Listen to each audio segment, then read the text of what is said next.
As the pulsating music reverberated through the air, Li Ke twisted his body in an eccentric dance.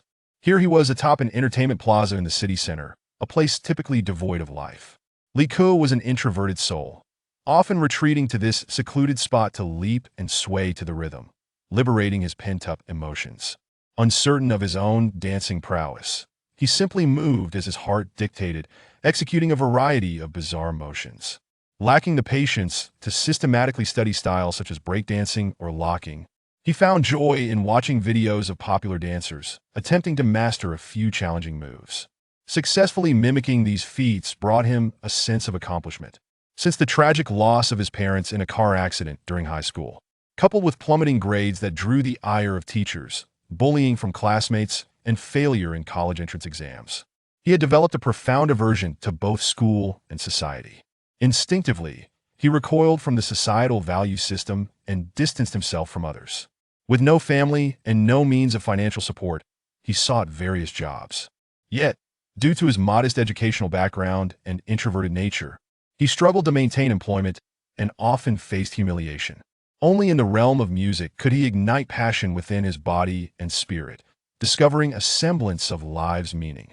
As the music came to an abrupt halt, Li Ke grasped an iron rod affixed to the wall. Lifting his feet off the ground, his body resembling a flag on a pole, frozen in place for several seconds. He was quite pleased with this as his concluding pose. Leaning against the wall, he began to hydrate and snack, revealing a wry smile as he rummaged through his meager provisions. The reality of returning to work loomed ahead, likely leading him back to the stifling confines of factories. Lacking a plan, he typically commenced his job search only after exhausting his funds, with most available positions being provided by factories. I possessed decent skills, perhaps I should sneak into some buildings to pilfer food? The thought crossed his mind, but he quickly dismissed it. He was not bold enough to openly challenge the established order, nor did he wish to engage in petty thievery. However, his frail body was in dire need of quality protein, which junk food could not adequately supply.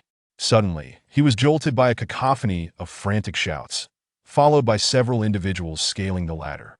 It was important to note that, moreover, Li could discern from Tang Ying's visage an air of nobility, indicative of a person of integrity and resolute courage. In stark contrast, there stood a man and a woman with whom Li Ke chose not to engage. The man bore a repugnant expression, exuding a duplicitous and cunning demeanor that was decidedly unappealing to Li Ke. The woman, while undeniably charming and beautiful, possessed a timid disposition. Individuals of such character often lead a dismal existence in a post-apocalyptic world. As the lovely girl contemplated approaching Li Ke to confront him, he leaned back, placing his feet against the wall, his body forming an almost perpendicular angle with the towering edifice. Chapter 2. The first kill. As Li Ke's body tilted backward at a perfect 90-degree angle, he finally discerned the cracked fireproof coating on the surface of the building. Each meter he descended felt akin to shedding the scabs of a bygone world. The disdainful smirk of his homeroom teacher after his poor college entrance examination results. The textbooks floating in the dormitory toilet, the pay stub slapped across his face by the assembly line supervisor. The rope burned in his palms, yet he laughed. Those very things that had pinned him at the bottom of the disdain chain were now rotting beneath him. The lovely girl gasped, covering her mouth in surprise, exclaiming, "Is he not afraid? How can he possess such a resilient mindset? Could he have been a professional climber?" Tang Ying shook her head. "Lily, you should know that professional mountaineers are typically affluent. They are pursuits of the wealthy. Just look at his attire. Does he strike you as someone of means? He must possess a remarkably strong spirit, an extraordinary individual look. He still wears a smile at the corners of his mouth. Really? Is he even human? Stop staring. Grab the rope and follow Zhao Zhao's instructions to lower him down slowly," Tang Ying reminded. Indeed, Li Ke maintained a devilish grin. For in those dark days, he had lost his parents, his education, his wealth, and everything. He had stood countless times atop high buildings, gazing downwards. After numerous confrontations with D, I never expected that this seemingly insignificant and unremarkable fellow would possess some capabilities, preventing our efforts from being in vain. The lanky, unrefined man spoke. Li Feng, mind your words. If we were to form a team, he would be a valuable asset to it, and we must show respect to such individuals. Zhao reprimanded. Humph, Zhao, I have no objections to you being the leader, but I refuse to be subjugated by this young brat. If he thinks he can have the upper hand over me, he's sorely mistaken. It's not about him leading you. After all, he is still a child. Though he may have some abilities, his social experience is minimal. A few kind words from you could encourage him to exert more effort for our team, which would be beneficial for all. Zhao reasoned. You're right. The leader always knows best, Li Feng exclaimed, giving a thumbs up. Yet, Zhao ignored him and began inspecting the climbing gear. The two women exchanged glances. Remaining silent, Li crouched down to assist Zhao, while Tang Ying quietly walked away, gazing at the spot where Li Ku had descended in the storage room. Once the two sets of equipment were hoisted up, Li Ku began to inspect the contents of his backpack. It contained 3 sets of climbing gear, some gloves, sportswear, a baseball bat, and food. The provisions were scant, just enough for a meal or two, the entirety of what he could procure from the sports equipment store and the backpack shop. Eating bread and sipping mineral water, Li Ku found the meal tasteless, as memories of the earlier fight flooded back to him. A truly life and death moment. Reflecting on his intense desire to survive, he found it intriguing. Why, despite believing he had comprehended life and death, did he still possess such a strong will to live when faced with the abruptness of death? The easiest thing in this world is to die. It can happen at any moment. Moreover, it does not conform to the narratives others tell of hellish suffering post-mortem. Death might be peaceful, a void of nothingness that is serene and tranquil. Understanding this, Li Ku felt less urgency to seek death. Since one can choose to leave this game of life at any time, why rush to depart? What if life is a singular experience? Imagine a fleeting light amidst an endless expanse of darkness. That brief glimmer is surrounded by an infinite void. Perhaps the darkness before and after death is not to be feared, merely a tranquil chaos, yet that small light is surely worth cherishing. It could represent you, the one and only you, your unique bloom. Indeed, life should flourish, be passionate, and vibrant. Even if one faces temporary hardships and cannot rise, one must cling to life, for living, even in a wretched state, is preferable to succumbing to death. Await the moment when beauty arrives. Could that moment be now? Li Ku mused. Now equipped with a climbing lock, he could attach it to various floors of the building. Tomorrow, after visiting the 3rd floor dining area and satisfying his hunger, he could slowly experiment with setting up climbing protection points. He would need to explore this knowledge himself. Once he could access all floors, could he not lure the zombies out and take control of the entire building? No. Once the zombies are drawn out, those hiding on the top floor and in the rooms would surely emerge to compete for resources. This plan would not suffice. For now, he must first draw the zombies away from the dining area. He would devise a method to gather and store all food securely, at the very least. If tomorrow went smoothly, he would be significantly better off than before the apocalypse, enjoying daily sustenance without worry. The price paid would merely be occasional risks, which to Li Ku seemed far more preferable than leading a lifeless existence in the factory. Enduring endless shifts, as these thoughts swirled in his mind, a smile crept onto Li Ku's lips as he drifted into slumber. However, not long after, an intense itching and pain in his arms jolted him awake. Li Ku quickly sat up, inspecting his arms, though his shock, they were covered in a myriad of purplish-brown spots. A chill ran through him. Why was this happening? He carefully recalled that he had not been bitten by a zombie. Upon closer examination, he found no wounds on his arms, ruling out any possibility of being scratched or bitten. Yet, why had the zombie virus infiltrated his body? Just moments ago, he had been contemplating the future. And now he felt as though he had plunged into an icy abyss. Stay calm. Stay calm. Li Ku's gaze intensified, scrutinizing every detail. The spots radiated from his forearms, spreading down to his fingers and up to his shoulders, gradually fading. The center of the spots featured small, grotesque protrusions. Unable to resist the itch, he scratched, only to be met with a sharp pain akin to being pricked by needles. Li Ku surmised that the virus was incessantly permeating his body, resulting in an itch that felt as if it reached his very bones. Yet, as it struggled to penetrate, it gathered at the surface, forming these revolting bumps. This maddening itch, coupled with the inability to touch it, left Li Ku restless and unable to sleep. He paced his room, feeling an overwhelming sense of frustration. He had been reckless, descending bravely from the rooftop. That was not the issue. However, he had been careless in the presence of zombies, failing to take adequate precautions. Reality, after all, is not like the movies, and the transmission methods of the virus remain unclear. From now on, it would be best to keep a distance from zombies and avoid close combat. Lika flung open the window. He could no longer remain in the room. The unknown and fear gnawed at him, and the only solution was to seek out a doctor or virologist. However, he would have to wait until dawn. It was still early in the night. Having gone to bed early, he had been awakened not long after by the itching. Should he resort to skinning his arms? The thought sent shivers down his spine, especially since he had no knife at hand. Clenching his fists, he noted how bright the moonlight was, illuminating his purplish arms, resembling the body of a demon. Gripping the windowsill, he exerted a bit of force, and his body felt as if it were floating, perching on the windowsill. His strength seemed to have doubled. Lika felt a surge of joy. Perhaps for someone of his stature, doubling his arm strength merely matched the capabilities of larger, more robust individuals.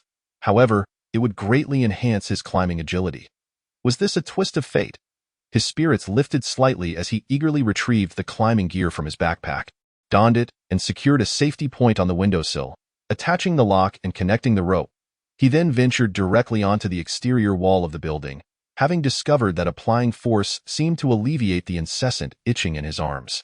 Thus, with his backpack strapped on, he freely wielded his arm strength as he climbed. He climbed continuously, setting up safety points with the locks, reaching the 6th, 7th, and 8th floors. Whenever he considered pausing for a break, the itching would return, compelling him to unleash his arm strength almost in retaliation. Consequently, the task was completed swiftly. Upon reaching the 9th floor, he established a safety point in a discreet location, securing the locks and ropes. This was to prevent anyone from the top floor from tampering with it. One must always be cautious. Quietly, he climbed to the 10th floor, intending to observe the actions and conversations of those above. Just as he was about to ascend, he overheard a man's deliberately hushed voice from the corner of the rooftop. "Damn it, this little brat doesn't even bother to send up some food. I'm starving to death."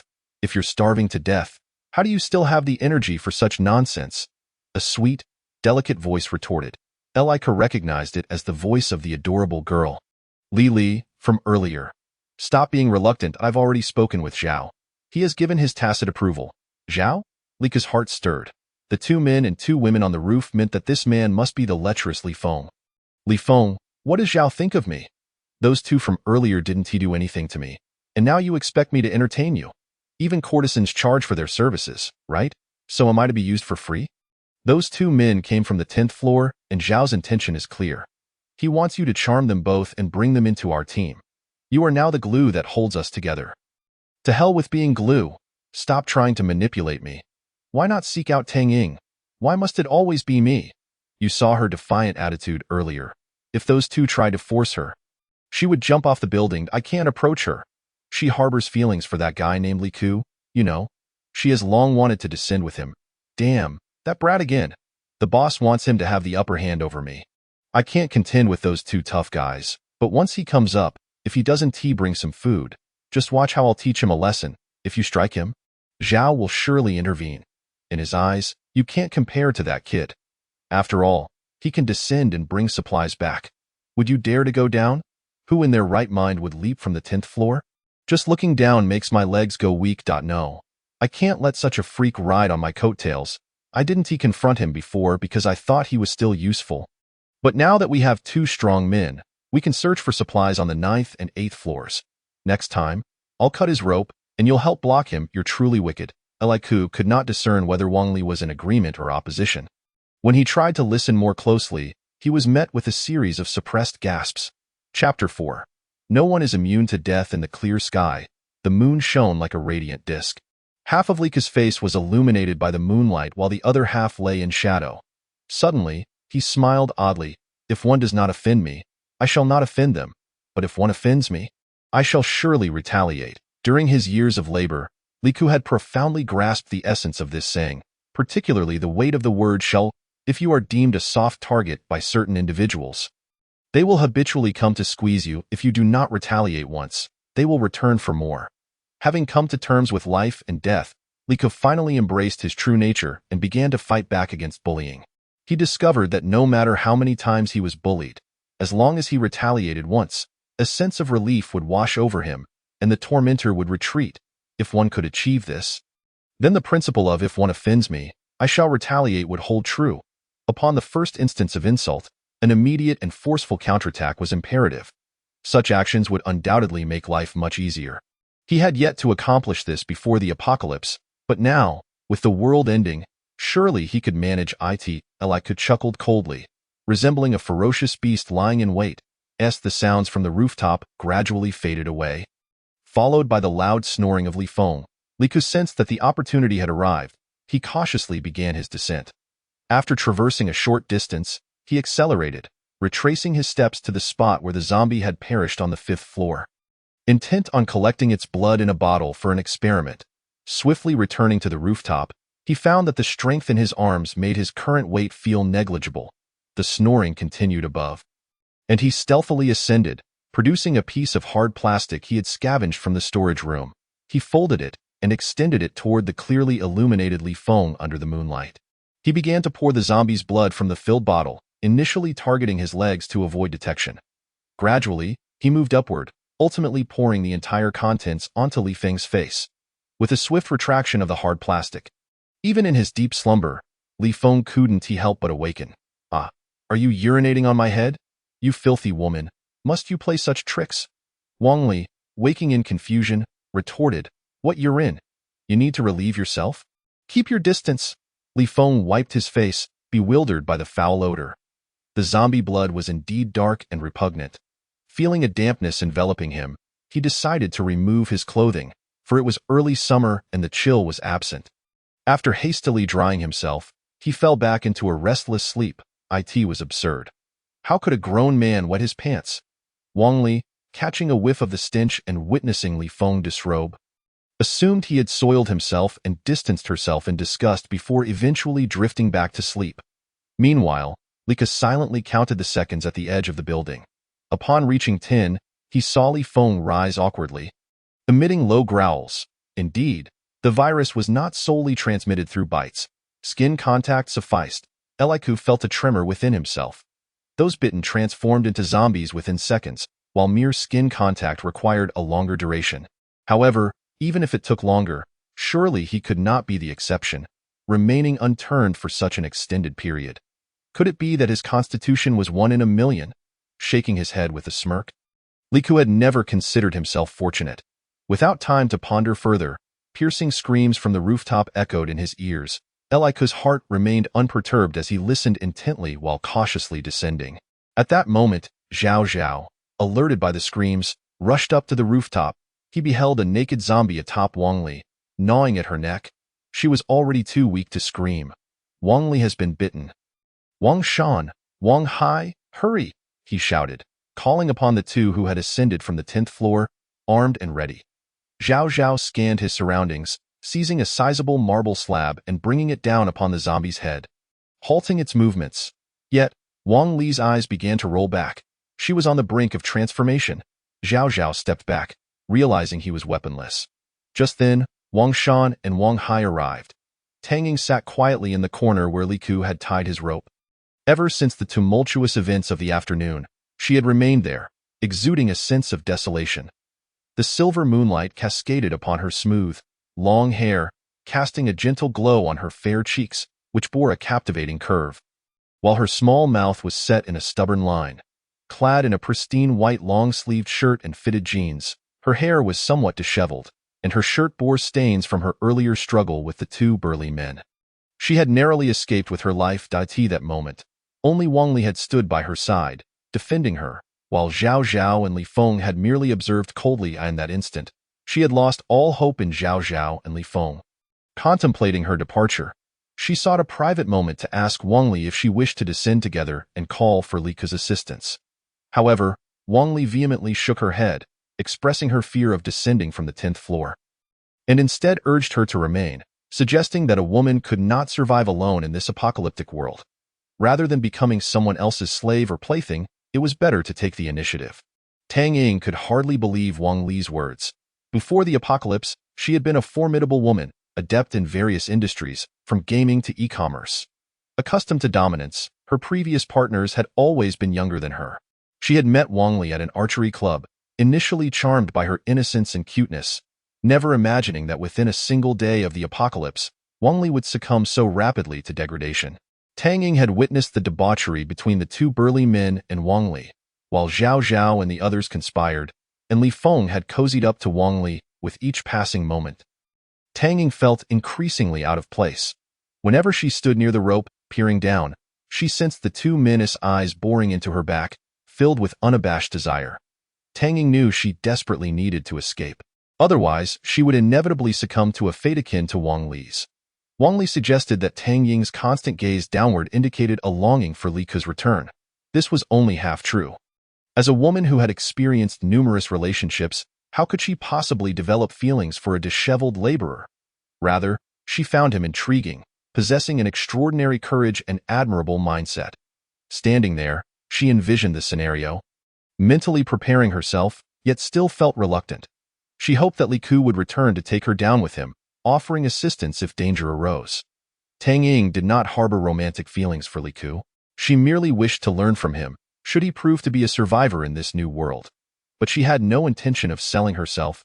As a woman, she excelled at leveraging her gender in business, willing to adopt a charming demeanor to seek advice from powerful figures. However, this also demanded a keen sense of distance. Too close could lead to misunderstandings, while too far would create barriers. If Li Ke ascended, she was confident she could persuade him to take her down, but fate had other plans, and his presence remained elusive.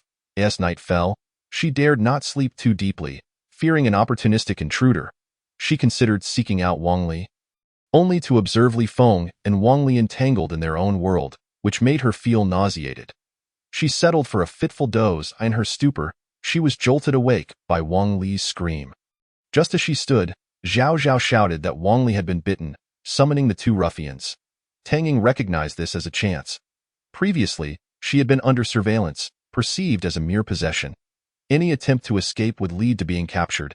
Now, her eyes fixated on the rope, her mind waging a battle. Should she descend? As she saw Wang Shan and Wang Hai hastily approaching the corner, she resolved without hesitation. She had to act swiftly, descending before they dealt with the zombie and noticed her absence. She needed to reach the 5th floor, knock on the window, and hope he remained inside. Tang Ying surmised that the likelihood was high, as it had been evening when Li Ke had prepared his climbing gear, and darkness would render it dangerous to venture outside. Whatever the case, this was the moment to act. With her hair tied back, she swiftly scaled the wall with practiced grace, having rehearsed the entire process in her mind multiple times. Coupled with her archery training, which had bolstered her arm strength, she felt confident in her ability to reach the 5th floor. However, she had to be quick, as she grasped the rope and felt herself suspended in midair. A sense of unease washed over her. It was particularly strenuous, especially when her feet found no purchase, leaving her entire weight dependent on her hands. That moment, fear gripped her. A slip would spell disaster from such a height. Fortunately, Tang Ying's mental fortitude was extraordinary. She continually reassured herself, I can do this. Everything was going smoothly until she reached the 7th floor when a gust of wind threatened to sway her. Tang Ying, already fatigued, clung desperately to the rope with both hands and feet. Anxiety surged within her as she feared detection from above or the possibility of the rope snapping, leading to a fatal fall. As the wind subsided, she opened her eyes, spotting the window ledge of the 7th floor, typically a point of stability. She peered ahead, stretching her feet forward, hoping to find something to step on. Suddenly, a bloody hand grasped her shoe, and a ghastly, pale face emerged from the window gap. The window was ajar, and a zombie lurked within. The sudden fright, compounded by the grip of what seemed to be a demon from the depths of hell, was unbearable. Tang Ying's complexion drained of color as she felt her strength evaporate. When her hands finally released their hold, she plummeted, screaming in sheer panic, for she knew it was over, her life flashing before her eyes. From childhood, she had always strived for excellence, whether in appearance or achievements, consistently ranking at the top. Independent and resolute, she had defied her parents to pursue her passion for gaming, rising from obscurity to become a beloved host. Later, she ventured into business, amassing considerable wealth. Had it not been for the apocalypse, her life would have been flawless. Alas, with the world's end, everything and everyone had transformed. All had become like demons. In addition, upon learning of the impending apocalypse, he burst into uncontrollable laughter, dancing with an innate innocence. Perched high atop that towering building, he exchanged light-hearted banter while pondering his own name, weighing pros and cons, and gradually adopting a demeanor of maturity and composure. He honored his commitments, delivering the equipment, only to find it all hidden away by Zhao Zhao, that treacherous individual. To his astonishment, in the twilight of her life, a visage of Lika flashed before her eyes. She smiled in relief. For even at life's end, she had encountered a good person, albeit one she could not bid farewell to, unable to utter a final goodbye. Meanwhile, as Li Ku heard that Wang Shan and Wang Hai were rushing over, he realized the situation was set and unlikely to change. Thus, he began his descent, his stomach growling, having expended his strength throughout the night. He had been acutely aware of his hunger but had restrained himself. Focused on dealing with Li Feng, he crawled toward a spot on the 7th floor, having previously noted an open window while setting up a safe point. To his delight, he intended to approach and observe the situation within. However, he was met with the sight of someone seated by the bedside, their back turned to him. Upon closer inspection, he discerned a slender figure with flowing hair, clad in a seemingly translucent nightgown. Just as he leaned in, wide-eyed, that person turned around. To his shock, Li Ku was confronted with a ghastly, pale face, its mouth agape, lunging towards him. Terrified, he instinctively recoiled, shifting his position, at the time he had established the safe point. He had left his bow and arrows behind. He had only retrieved them when he went back for the zombie blood.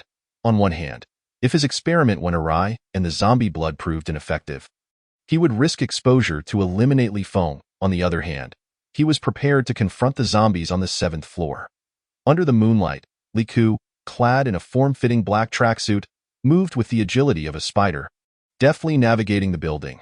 The room on the 7th floor, where he had first descended, was now his target. He moved swiftly.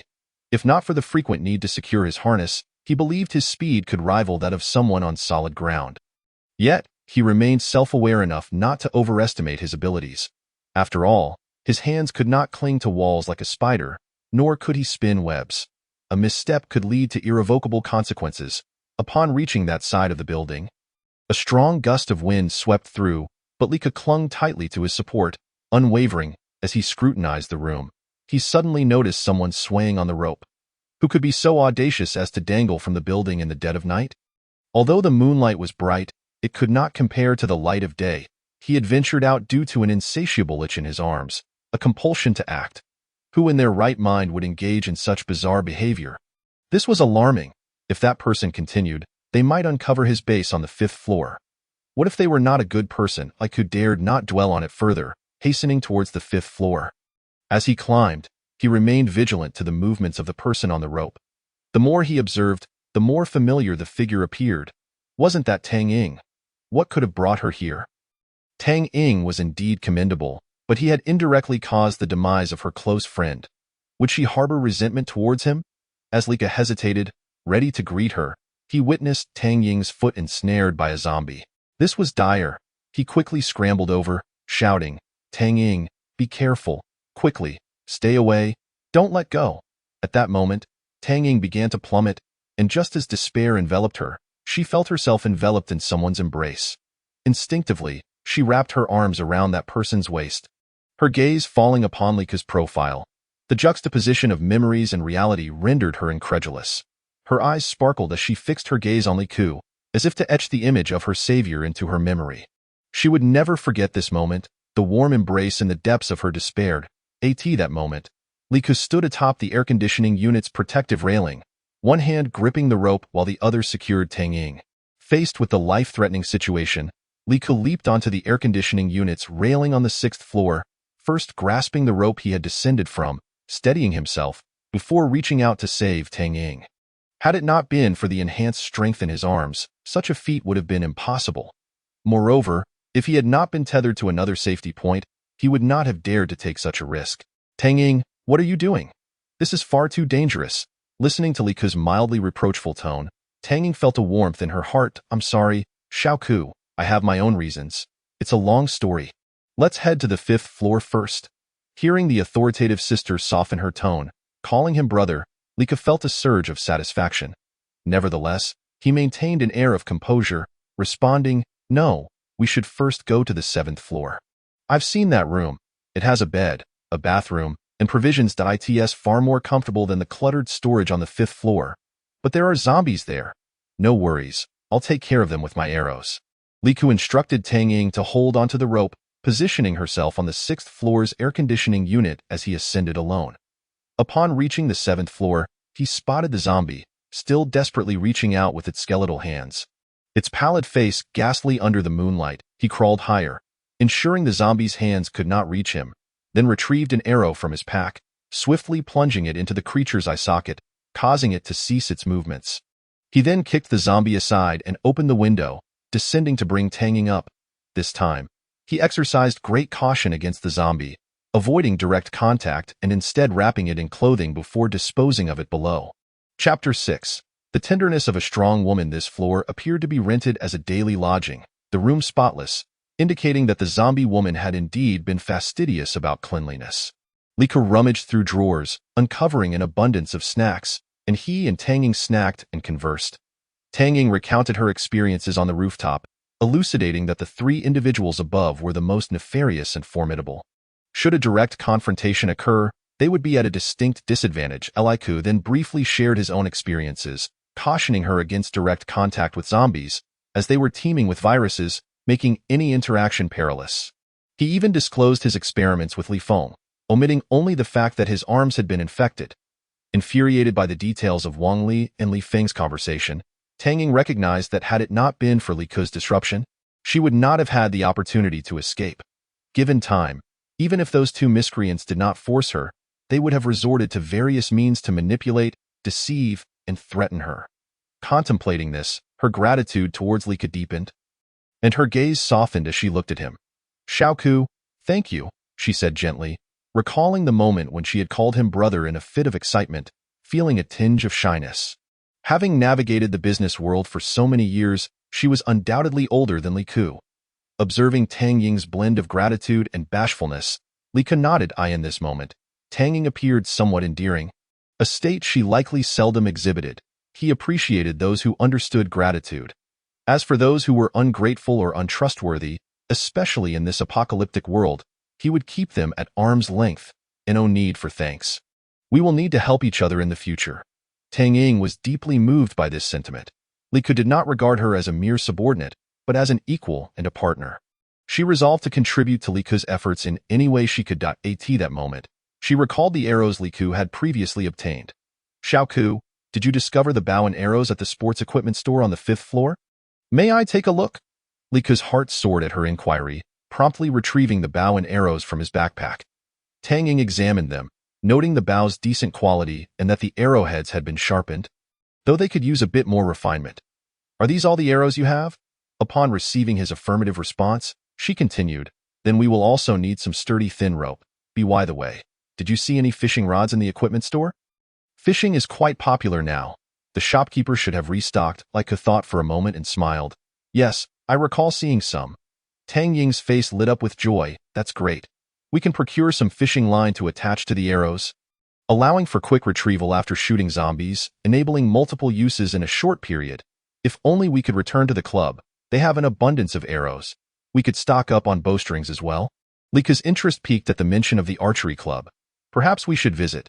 There should be a shooting range there. Would you teach me? I would be delighted to." Tang Ying felt a sense of fulfillment. Even in the apocalypse, even as a woman, she instinctively desired to be of service. She did not wish to be seen as a mere appendage or object.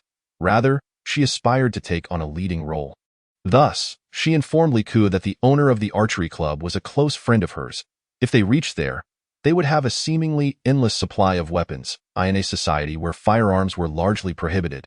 Bows and arrows represented one of the most potent weapons. She planned to establish a team composed entirely of women, as archery required precision above all else, followed by strength. This would effectively bridge the gap between women and men. Moreover, she never believed women were weaker than men, even in an apocalyptic world. Her previous company had been predominantly female. She had previously contacted some of her colleagues. Some remained at the company while others were trapped at home in their residential complexes. If they could gather everyone, She felt confident in building a formidable force in this lawless and moralless apocalypse. The most vital aspect of a team was not brute strength, but unity. The experiences atop the building convinced her that the apocalypse had arrived. She firmly believed that the latent violence and desires buried within certain men would erupt uncontrollably, posing a greater threat than that of women. Thus, it was imperative to establish an all-female team, fostering unity and providing a sanctuary for those vulnerable to harm and abuse. As Tang Ying passionately articulated her thoughts, Li Ke's eyes sparkled with intrigue. He was not one to relish joining teams, preferring the solitude of independence. However, in the face of impending doom, it was undeniably safer to band together. Hence, he found himself in need of a representative, or rather, a leader for the team, someone he could call a close friend. In this regard, no one seemed more fitting than Tang Ying. After her lengthy monologue, Tang Ying suddenly felt a twinge of awkwardness as she looked at Li Ke. "I apologize if my words have offended you. Please don't take it to heart. If you wish to join the team, I would certainly make an exception for you. I trust you completely." Li Ke shook his head, stating, "No, I am not at all upset. I find your ideas commendable and worthy of pursuit. I will support you, but I will not join any team. Yet, wandering alone does come with its risks. When the time comes, I hope you can assist me and provide me with a refuge. Of course, I will also help you in building the team." Tang Ying's face lit up with joy. "That would be wonderful, Tang Ying. It's getting late. We should seize the opportunity to rest. We can discuss matters further tomorrow. I will take my leave now. Won't you stay and keep me company?" "Xiao Ku." Tang Ying tugged at the hem of Li Ke's clothing, gazing up at him with an expression both delicate and pitiful. Li Ke felt a stir of emotion. There was no hint of desire in his gaze, only the reflection of her fear. He instantly understood that she had been frightened by the ghastly female zombie moments ago and was wary of being alone in the room. He, too, had been significantly startled during his first visit. Thus, he conducted another sweep of the bathroom and kitchen, checked the locked door, and reassured her, "Rest easy. This place is quite safe. You can relax while I remain vigilant and explore a few more areas." Tang Ying nodded reluctantly, sending him off through the window, her gaze following as he swiftly scaled the wall. Her astonishment grew. Li Ke was indeed a person of exceptional skill. Before the apocalypse, she had admired such individuals and had been inclined to humbly seek their guidance. Now, in this grim new world, such abilities would undoubtedly signify a strong chance of survival, prompting her to cast aside her pride to learn from him. Yet, unbeknownst to her, there was a price to pay for such capability. With an alluring beauty beckoning and the comfort of a plush bed, Li Ke not wish to linger. Even if they could not share a night of intimacy, simply lying on the large bed and enjoying a restful sleep would suffice. However, his arms had begun to itch intensely. After consuming food and listening to Tang Ying's lengthy discourse, he found it increasingly difficult to contain himself, his fists clenched tightly. Consequently, he felt an urgent need to venture outside. As he climbed the walls, frequently engaging his arm muscles, the tingling sensation in his limbs diminished somewhat. Yet, such exertion drained his energy, and seizing the opportunity, he decided to explore the third floor of the dining area, hoping to discover some high-energy sustenance. Relying solely on junk food was not a sustainable solution. As Tang Ying watched Li Ke depart, she slowly returned to her bed. Reflecting on her earlier display of vulnerability, she felt a mix of embarrassment and vigilance. She had always prided herself on her strength. Had it not been for the myriad events of the day, she would never have revealed such a fragile side. The most vulnerable aspects of oneself are often reserved for those most trusted. Would this young man become her most trusted ally in the future? Tang Ying's eyes sparkled with determination as she silently resolved to remain strong.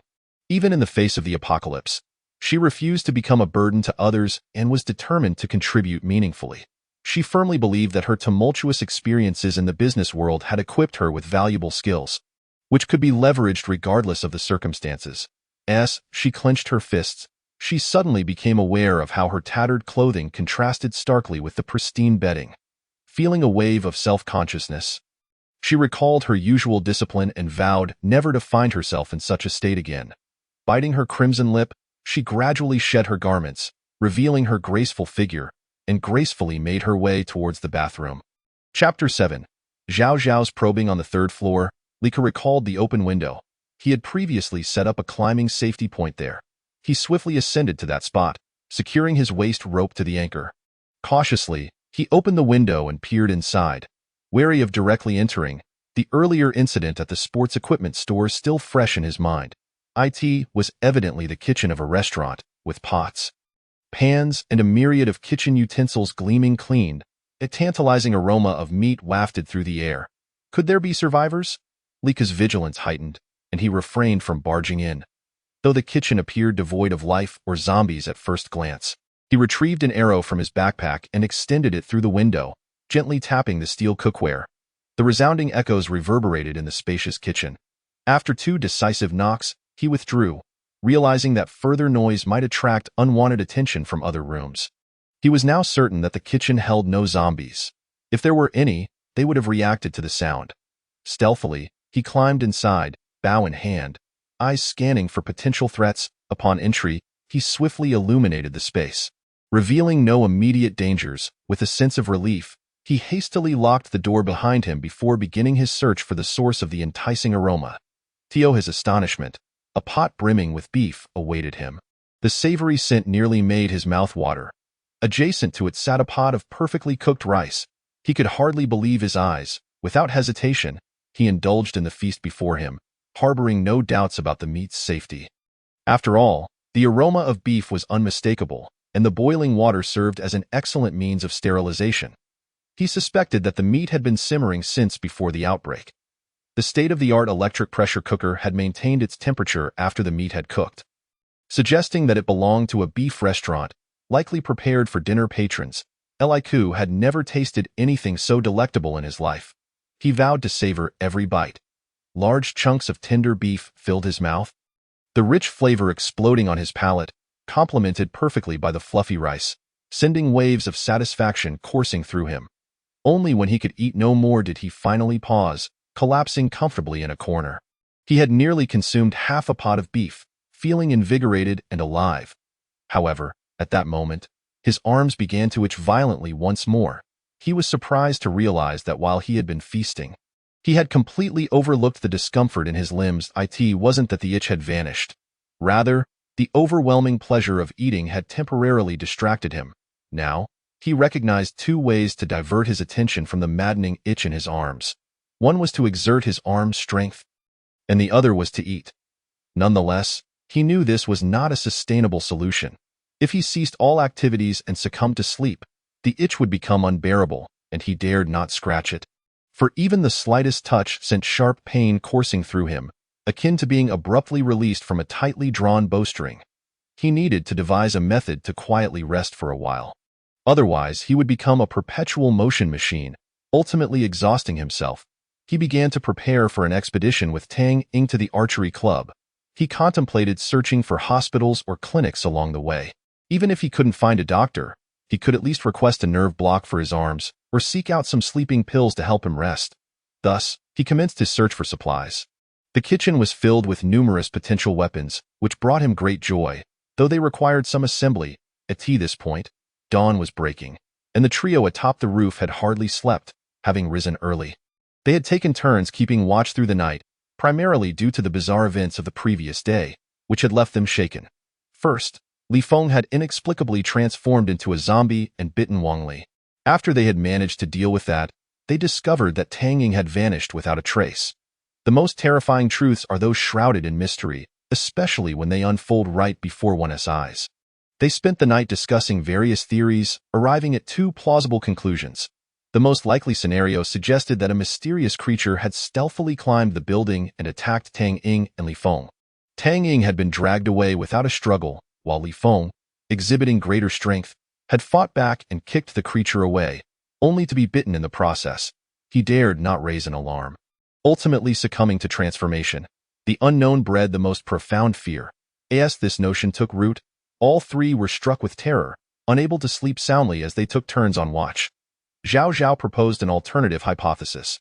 Perhaps Tang Ying held a grudge over the events of the day and had orchestrated Li Feng's infection, subsequently using a rope to descend. However, this theory raised 2 significant doubts. First, the person Tang Ying despised most should have been the Wang brothers, Wang Shan and Wang Hai. Targeting Li Feng first seemed illogical. Second, it was implausible for her to execute all of this single-handedly. As dawn broke, they continued their debate. Zhao Zhao remarked, given that the creature has yet to appear, We have reason to believe there is another possibility linked to Tang Ying. However, I cannot believe she could have orchestrated everything so flawlessly on her OW end. You recall how she was standing by the rope earlier? Is it possible she had coordinated with Li Ku in advance to carry out this plan together? Wang Shan, ever casual, replied, "Why think so much? Just summon that Li Ku fellow up here." Bound for interrogation. "Alas, brother, you've stirred up trouble again," Wang Hai lamented, holding his forehead, an expression of exasperation etched on his face. He had come to participate in the boxing competition alongside his elder brother, serving not only as his sparring partner but also as his full-time manager. Wang Shan's character rendered him fiercely valiant in the boxing ring, undefeated in his pursuits. However, his lack of restraint outside the ring often led to complications, necessitating that his sparring partner and manager be not only robust but also someone close to him, capable of reining him in. Consequently, Wang Hai, possessing a commendable physique, willingly took on this role. With an upcoming competition in the vicinity, he had pre-booked accommodations at this hotel. The upper 4 floors of the building were designated as the hotel. With an increasing level of luxury, the higher one ascended. He and his brother resided on the 10th floor, which had few guests, allowing them to barely make their way up. "Brother, we had previously agreed to push downward. But now, with 3 fewer people, we can at most reach the 8th floor.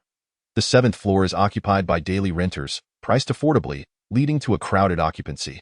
We certainly cannot pass through if the food on the first 3 floors is scarce. We will have to rely on that young man. Otherwise, just look at us. Can our physiques manage to traverse the exterior of the building?" Wang Shan surveyed both himself and Wang Hai, noting their burly frames. Muscles straining even to bend their arms, let alone maneuver up and down the floors.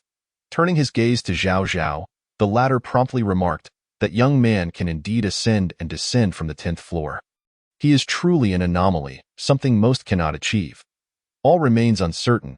It would be prudent to persuade him to come up with gentle words. If he harbors any ulterior motives, he would undoubtedly hesitate to ascend.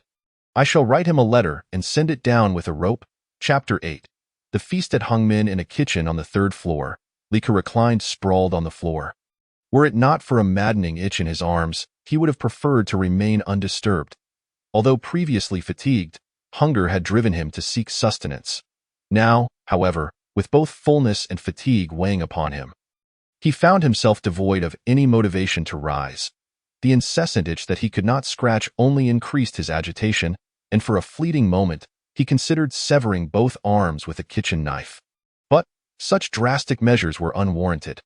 Resigned, he stood up, bearing the burden of 2 dark circles under his eyes. One could not deny that during the World Wars, the Americans, who had fared well, employed methods that deprived others of sleep. Such tactics were indeed insidious. With bloodshot eyes, Li Ku made his way to the windowsill, vowing that should anyone dare to provoke him at that moment, he would tear that person apart. Just as he approached the window, donning his gear and preparing to climb, he looked up to see a rope descending slowly from above, tethered to something, an unwelcome sight indeed. Li Ku scoffed, watching as the rope drifted towards the 5th floor window, prompting him to ascend in that direction. Upon grabbing the rope, he discovered it was tied to a stone and a piece of paper. Unfurling the paper, he recognized Zhao Zhao's tone. "Brother, a significant event transpired here last night. 2 individuals have turned into zombies, and one, Tang Ying, is missing. Do you know any details? Hurry up, we need to discuss this. Additionally, our team has recently gained 2 new members. They are formidable, having fought their way up from below. Although we lost 3 individuals, the 2 newcomers and I constitute our primary combat strength, thus we have not been significantly weakened. With you on board, we have confidence in reaching the presidential suite on the 10th floor. At that point, we can enjoy a proper shower and restful sleep. Have you found any weapons or food below? Can you bring some up? We are on the brink of starvation. After a hearty meal, we brothers will ascend to the presidential suite." Listening to Zhao Zhao's earnest enticements, Li Ku felt a chuckle brewing within him. Undoubtedly, he harbored no doubts regarding their capacity to fight downward. However, such an endeavor would undoubtedly be perilous. Their reckless methods would likely lead the weakest among them to scout ahead. Should Li Ku choose to ascend, he would find himself in the role of that weakest link. Li Ku could opt not to ascend, instead eloping with Tang Ying to the archery club. Yet in his estimation, their strength would allow them to gradually push downward, continually gathering survivors from the rooms to scout the way. Thus, when Li Ke returned, it was highly likely that this place would have transformed into their domain, a reality he could not abide, for he had come to regard it as his territory. Not to mention this building, particularly suitable for climbing, boasted a restaurant on the third floor that offered an abundance of beef. Inside that kitchen, he had discovered 2 large freezers, brimming with beef and ice. The memory of dining with friends at that restaurant, savoring beef slices served atop ice, flooded back to him. He promptly arranged all the ice at the bottom of the freezer, placing the beef on top, ensuring its preservation even in the event of a power outage. Such a bounty from a single establishment was remarkable. One could only imagine the riches to be found in the other eateries on the third floor. Furthermore, below lay a large supermarket. Should he manage to gain full control of this place and resolve the food storage issue, he would no longer need to worry about sustenance in this apocalyptic world. Had he been dealing with acquaintances of good character, he might have willingly shared the spoils, perhaps even offering assistance. However, these 3 individuals were ruthless and unmanageable, likely to become foes. He must nip this risk in the bud. Could diligently prepared, first filling several bottles with zombie blood, then crafting a letter in the letter. He feigned ignorance, claiming to have been searching for food and finding delectable beef rice, urging them to enjoy it while warm. Unbeknownst to them, he had added a small amount of zombie blood to the rice. He secured the meal and letter together, signaling for them to haul it up. Next, he coated the long knife he had fashioned in the kitchen with zombie blood. It was essentially a kitchen knife affixed to an iron rod. He strapped various pots and pans he had scavenged onto himself, primarily to protect his head and torso.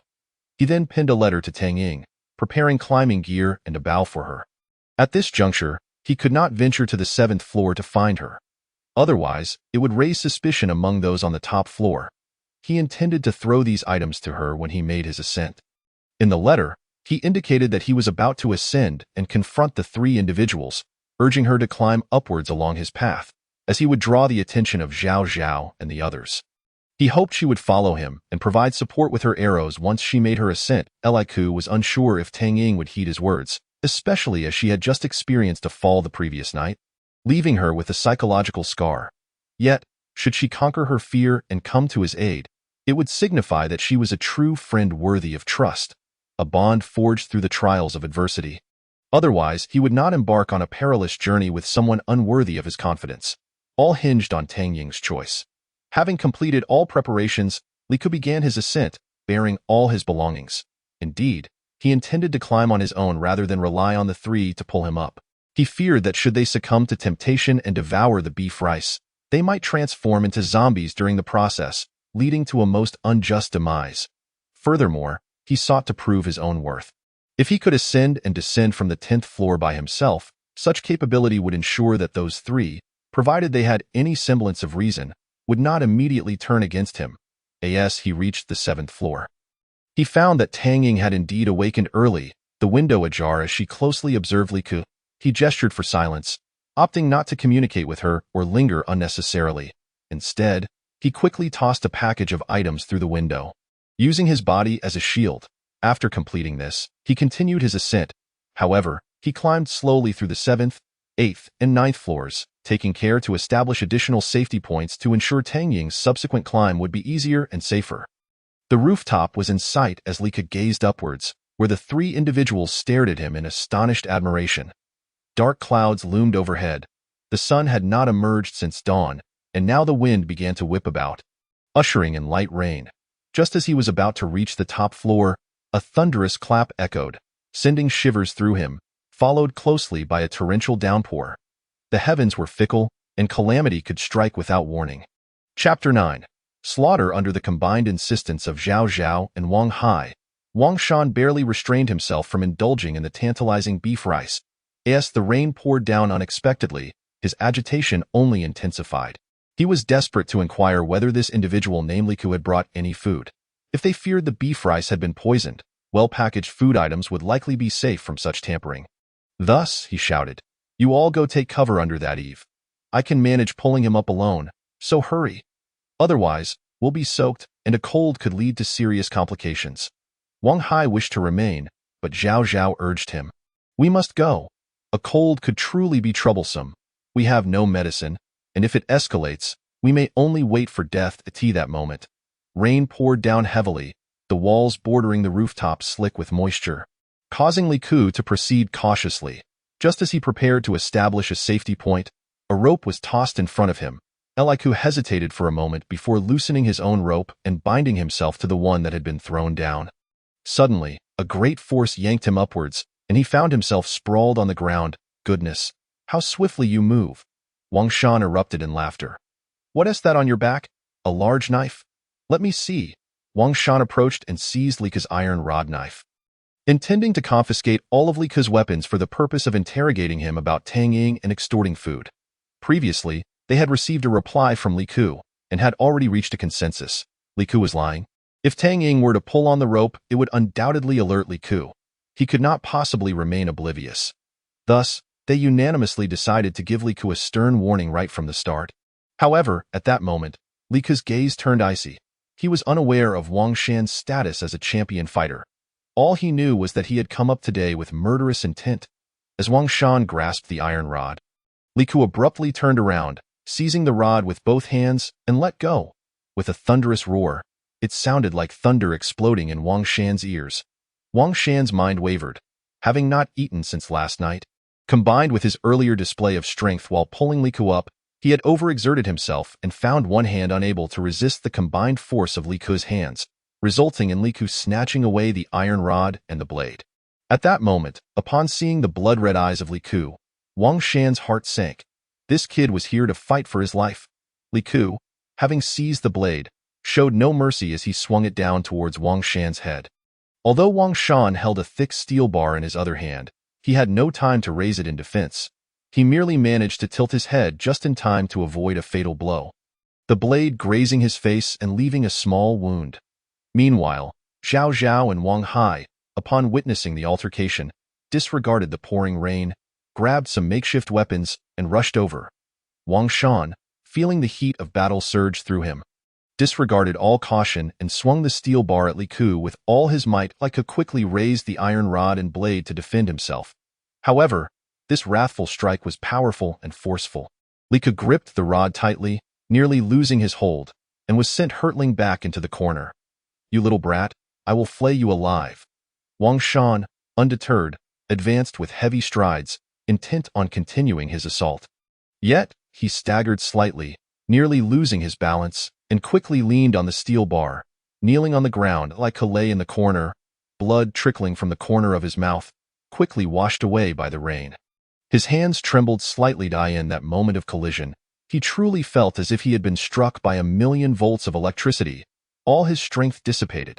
He had underestimated the situation. As a lowly worker, he could not fathom that such formidable individuals existed in the world. In truth, even if Li Ku's strength had increased to rival that of the world's top fighters, the disparity in technique was vast. Individuals with similar physical attributes could exert 1.5, 2, or even 3 times the power due to their superior technique, while an ordinary person, even at their peak, could only muster their full strength, often hindered by external factors, unable to even reach 70 or 80% of their potential. Witnessing Wang Shan, who could barely support himself with the steel bar, collapse to the ground before Wang Hai could assist him, Li Ku felt a wave of relief wash over him. He was fortunate to have smeared zombie blood on the blade, narrowly avoiding infection from Wang Shan. Zombie blood.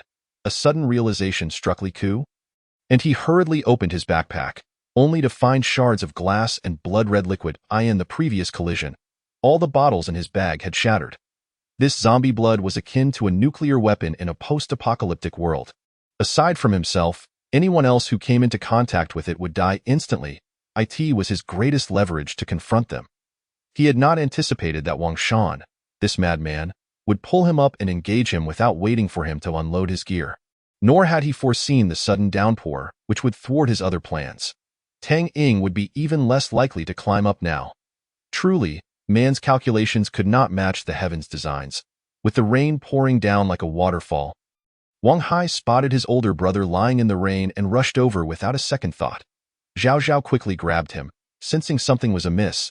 Look at your brother's eyes. This is a sign he is about to turn into a zombie. Indeed, Wang Hai observed his brother's pupils turning white, his eyes instantly reddening. Memories of countless training sessions flooded back. Despite his older brother's volatility with outsiders, he had always treated Wang Hai exceptionally well, never forgetting to share the best food and drinks, even allocating him 30% of any bonuses. It could be said that without his brother, Wang Hai's life would not have been so comfortable. He had a house, a car, and never lacked for women.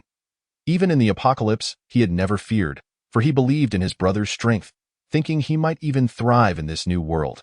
But now, just as he was about to establish his own power, one subordinate had fled, and two had turned into zombies. He could not comprehend what was happening. His brother was dead, killed by a nameless little runt. Everything was over. Without his brother, he was just a muscle-bound novice with little fighting experience. Incapable of building a following, unable to command respect, he might not even be able to take down this building. The more he thought about it, the more his gaze turned venomous, fixating on Li Ku in the corner. Without turning back, he walked towards Li Ku, saying, "Zhao Zhao, handle my brother. I can't bring myself to do it. That little bastard must die today. Be careful. I just saw a small cut on your brother's face." He must have been cut by Li Ku's blade. Although it has been raining for a while, washing away some of the zombie blood, do not let your guard down. Do not get cut again. Also, be wary of his other tactics. This kid is cunning. Wang Hai advanced slowly, keeping a close eye on Li Ku's movements, sneering as he spoke. "Rest assured, I will not give him any chance to play tricks. In a true face-to-face battle, he is no match for my brother, and even I could easily take down 2 or 3 such weaklings. Today, he will either be beaten to death by me or choose to leap off the building himself." His voice was loud and filled with confidence, as if responding to Zhao Zhao, while simultaneously attempting to undermine Li Ku's self-assurance. Li Ku regarded the approaching Wang Hai with unprecedented seriousness. The vials of zombie blood were shattered, and the blood on the blade was continuously washed away. He had no idea if it still held any potency. There was no choice but to engage in a real fight. He had to fight for his life. Chapter 10. Tang Ying's Dilemma. As the gentle breeze carried the fine rain, Tang Ying stood by the window, the misty droplets striking her forehead and causing a few strands of hair to cling to her skin, giving her an air of fragile beauty. Her gaze was profound yet resolute. She was fully equipped, having begun preparations the moment she read Li Ku's letter. However, truth be told, even after getting ready, she still hesitated. Daunted by the height of the building, that moment, the rain began to fall more heavily. Regardless of whether the rain would intensify, the already soaked walls would become even more slippery. She slowly extended one foot out of the window, imagining herself as Li Ku, simulating his mindset and movements. Just as she secured the safety rope and began to climb upwards, a thunderous crack echoed. The sky unleashed a torrential downpour. She froze momentarily, drenched to the bone, torn between whether to retract her foot from the 7th floor. A battle raged within her heart, caught between loyalty and self-preservation. Suddenly, she heard a commanding shout from the rooftop. "Let go." Tang Ying's heart raced. Had the white-hot battle already begun? Li Ku's life was in immediate danger. With each passing moment, the likelihood of Li Ku's demise increased. He needed her assistance, so be it. She would repay the life he had saved. No longer hesitating, Tang Ying swiftly climbed the path Li Ku had taken. On the rooftop, Wang Hai stood before Li Ku, seething. "You little beast, it was you who helped Tang Ying escape, wasn't it? Those two became zombies because of you. You poisoned the beef rice, smeared the blade with zombie blood. How truly insidious you are. What manner of creature gives rise to such a vile offspring? Garbage like you has no place in this world. Accept your fate without futile struggle. Are you trying to provoke me?" Li Ku, leaning against the wall, rose slowly, concerned that I might employ some treacherous scheme. "You resort to verbal humiliation to incite me into irrationality?" Li Ku spat out a mouthful of blood, declaring, "Let me be frank. My equipment is ruined, and I can no longer utilize the zombie blood. So you need not provoke me. Moreover, igniting my fury only serves to assist me, for in this moment, it is the one who possesses the greater momentum, who disregards all else, that is more likely to survive." Li Ku held the blade high, legs slightly bent, posture straightened, as he inhaled deeply. "Do you think I only rely on underhanded tactics? How do you think I wrested the blade from your brother's hands?" This question landed with weight, leaving Wang Hai momentarily speechless, unable to counter. He had just witnessed Li Ku shout, seizing the blade from his brother's grasp, and had been genuinely astonished. Harnessing sound to cultivate energy. Channeling energy to enhance strength. This is a skill imparted to me by a master. With this, I can defeat your brother, and now, I can defeat you too, without waiting for Wang Hai to respond. Li Ke drew back his hands and struck out again. Ha! The force surged from his dantian, traveling up to his arms and hands.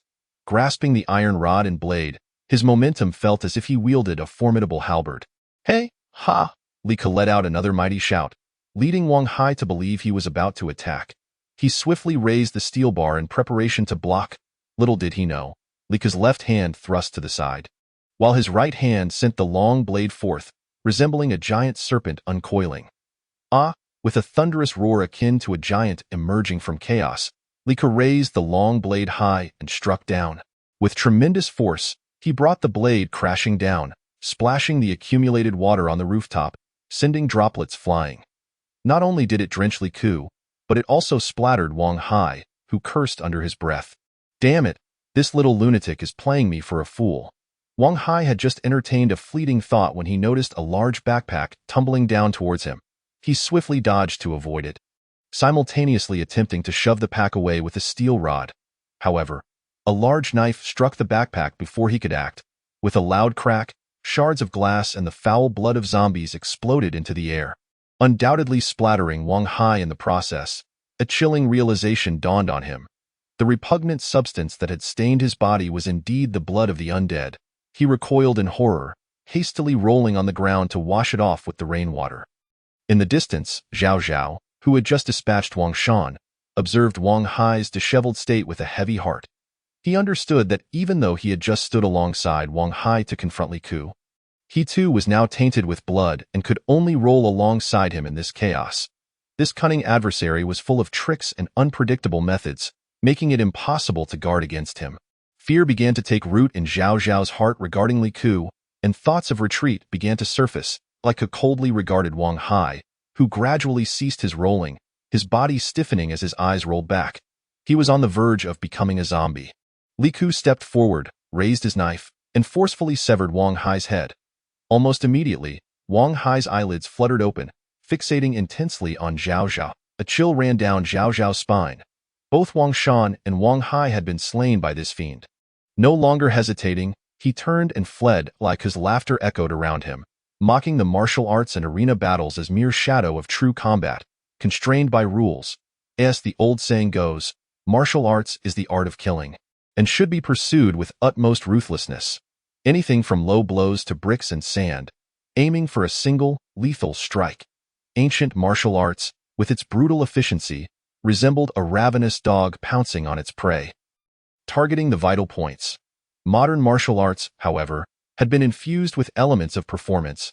As a dancer, Li Ke relished the aesthetic flow of such performances, which had led him to an elderly mentor in the park. Yet, the old man imparted not techniques but rather the philosophy of practice, emphasizing breath, sound, internal cultivation, and visualization. Li Ke remembered the old man's advice well. During this duel, he would not rely on flashy moves but would instead strike with deadly intent. One swift kill. The thrill of such tactics invigorated him. Reflecting on the previous battle, he felt a swell of pride. Wang Hai had begun to anticipate his use of zombie blood for subterfuge, so he first feigned a display with his weapon. Mixing reality with illusion, in truth, employing sound to cultivate energy and channeling it into force had proven effective. If he maintained a steady stance and rooted himself, he could match Wang Hai's strength.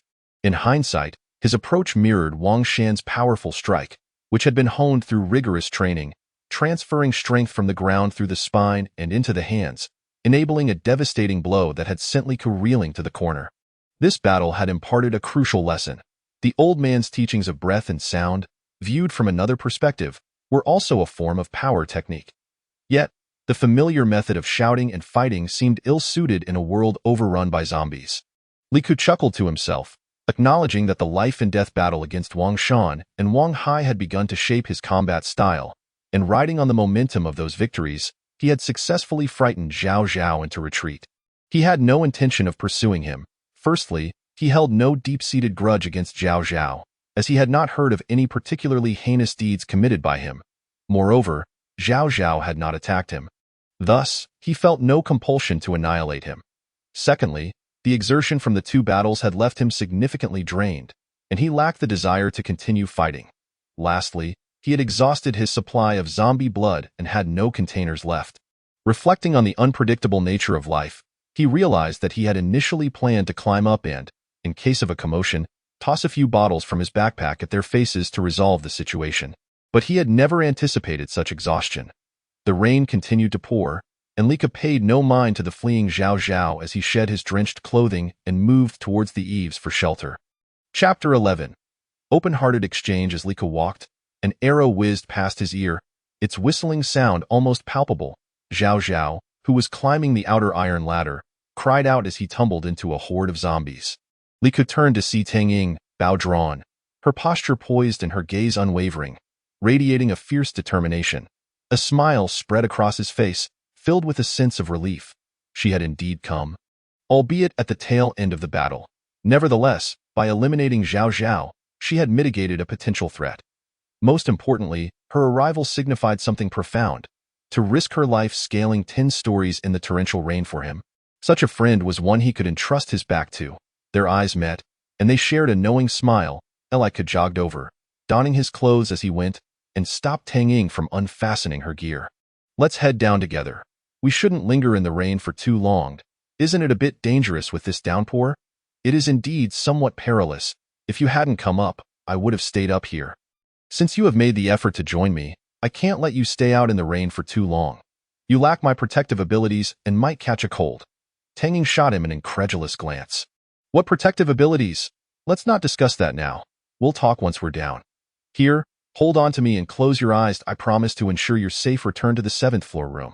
All right, I trust you. I should definitely close my eyes. When I came up, I threw caution to the wind, driven by the desire to save your life. At this height, it is indeed terrifying. Lika nodded with a smile, choosing not to elaborate further. Everything was understood without words. He first made a circuit of the rooftop, locating 2 sets of gear that Zhao Zhao had hidden, tying them to the rope he had used for his initial descent before tossing them down. Then he approached Tang Ying, guiding her hands around his neck and instructing her to wrap her legs around his waist, ensuring her position would not hinder his movement. Tang Ying understood the necessity of this arrangement, yet the awkwardness of the pose caused her cheeks to flush a deep crimson. Reluctantly, she closed her eyes and lowered her head. Once Lika had securely bound them together with the rope, she felt herself gradually descending. The descent was steady, and before long, the relentless rain above ceased. A voice broke through the silence. All right, you can open your eyes now. Upon opening her eyes, she found herself indoors on the 7th floor. As Lika untied the rope, she reluctantly stepped away from his warm embrace. At that moment, as Lika removed his shirt, she noticed numerous dark purple and black spots on his arm. You should go take a hot shower. Otherwise, you might fall ill. Once you're done, I'll explain everything to you. Tang Ying nodded and turned towards the bathroom. When she finished her shower, Lika handed her a set of pajamas from the female zombie's luggage. After she emerged, he went in for his own shower. Once they were both settled, they sat across from each other on the bed, with Lika now clad in the pajamas from the female zombie's belongings. Unable to contain her curiosity, Tang Ying asked, "What are those marks on your hands?" "I believe you've already guessed. They are traces of the zombie virus," Lika replied with a resigned smile. "Seriously? It really is the zombie virus? But why? Why haven't I turned into a zombie, right? I've pondered that question as well. That I contracted it yesterday during my first descent when I was attacked by a zombie. There was no biting or scratching, merely skin contact, and I became infected. Oh, you must be cautious in the future. I conducted experiments, and whether it was Li Feng or Wang Hai, they transformed into zombies after contact. Yet, I did not. I cannot explain why. Could it be related to your protective abilities? You mentioned that if I hadn't been there, you would have remained alone on the rooftop, exposed without any change of clothes. Even sheltered, the wind would have blown on you. Were you so certain you wouldn't catch a cold?" Lika's eyes brightened. "While my abilities may be somewhat exaggerated, I genuinely intended to sit and rest up there, waiting for the rain to stop before coming down. This is a method of internal cultivation taught to me by that elderly man. After I dropped out of school, without any family nearby, I faced numerous setbacks while working, often going hungry and feeling mentally drained. I wandered aimlessly like a ghost until I stumbled upon an old man practicing Tai Chi in the park. For reasons unknown, I was mesmerized by his fluid movements, finding them immensely beautiful. Eventually, I realized it was the unique rhythm of the human body during dance or practice that captivated me, filled with vibrant energy and the beauty of life. The old man, seeing my gaunt figure and despondent demeanor, perhaps felt pity and taught me many things. He said that to live, one must possess integrity and learn to cultivate energy through sound. Looking at my emaciated appearance, he noted my lack of vitality and, if I couldn't afford nourishing food, taught me a method to maintain my vitality, visualizing energy flowing to the dantian, igniting the golden elixir. Following his advice, on nights when hunger kept me awake, I would sit cross-legged and practice. Although I never truly mastered any abilities, each time I meditated, I felt a warm comfort throughout my body, alleviating my hunger. Since then, I haven't fallen ill, and no colds or fevers have plagued me. Whenever I sense discomfort, I retreat to meditate. Earlier, I had intended to meditate under the eaves. Perhaps the old man saw my plight and imparted a form of self-care to me. Though it isn't anything miraculous, it is still precious. Tang Ying eagerly interjected, then, Xiao Ku, could you teach me? I'll do whatever it takes. Tang Ying was a determined individual, and upon hearing about such an extraordinary practice, she was eager to learn.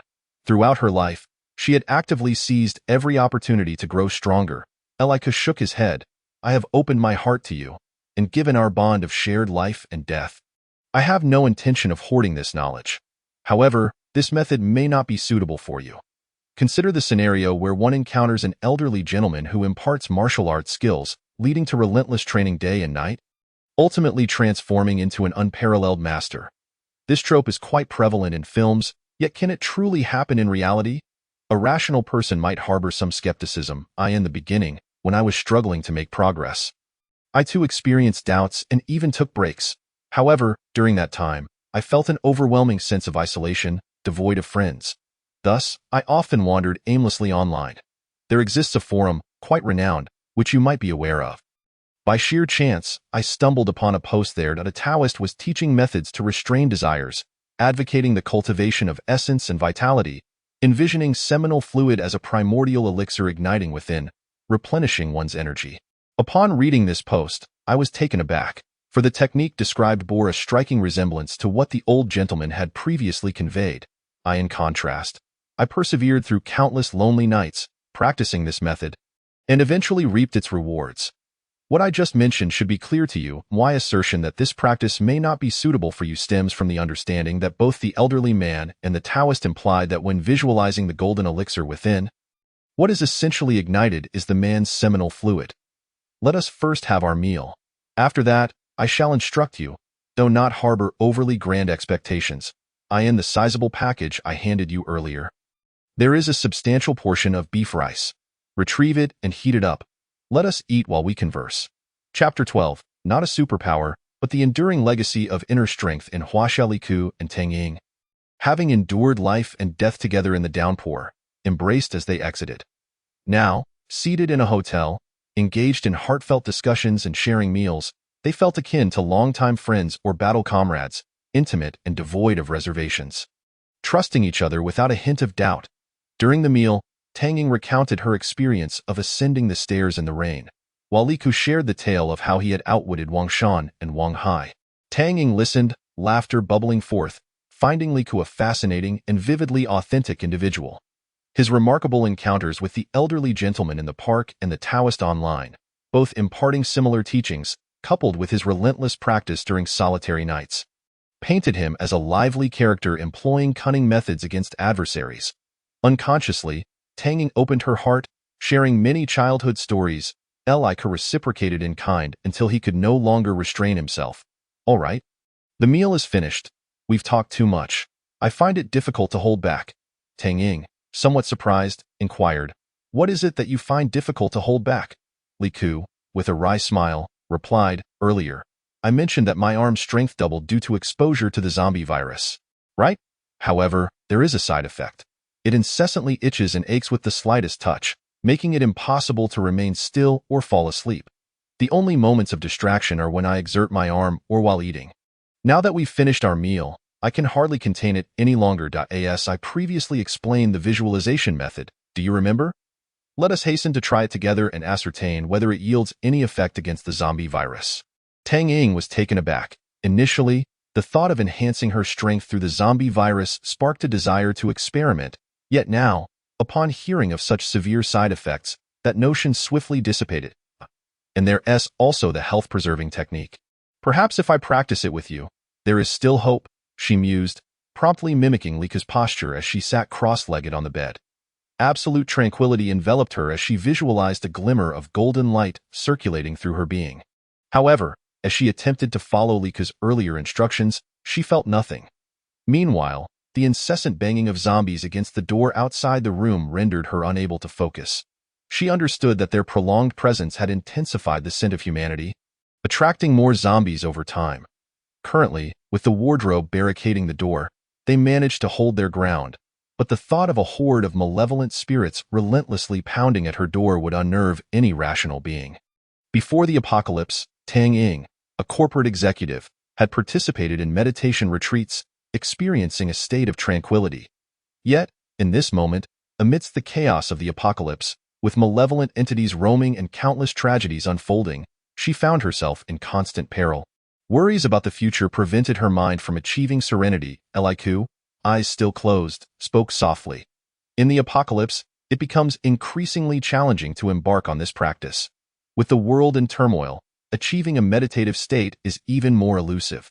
Had one practiced before the end, they would possess familiarity with the essence of vitality. For those uninitiated, the traces are faint and hard to perceive. Moreover, I sense that this technique may not be suitable for women. Both the old gentleman and the Taoist mentioned that visualizing the essence requires prolonged abstinence from desires. Upon hearing this, Tang Ying felt a pang of disappointment.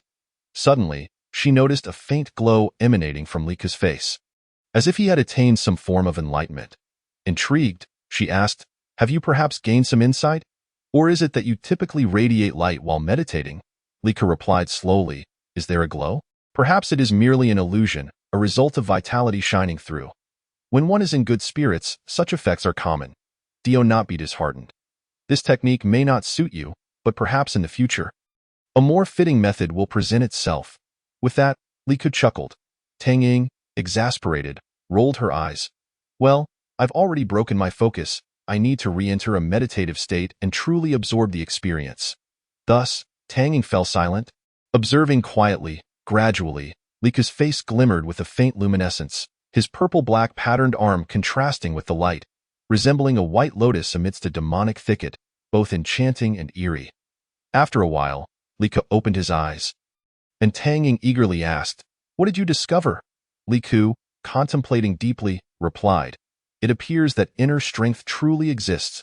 Those words left Tang Ying astounded, her eyes wide with astonishment. "And then, it can assist me in suppressing the zombie virus. While meditating, I distinctly felt the itching diminish, allowing me some peace to rest. But alas, after such a brief respite, my inner strength seems nearly depleted. It is indeed scant." Liku shook his head in disappointment. "Suppressing the zombie virus?" Tang Ying's eyes sparkled as she glanced at Lika's arms. "Look, the dark marks on your shoulders seem to have faded significantly." Lika turned to inspect, and indeed, it was true. "It appears the secret to my contact with zombies without succumbing to infection lies here."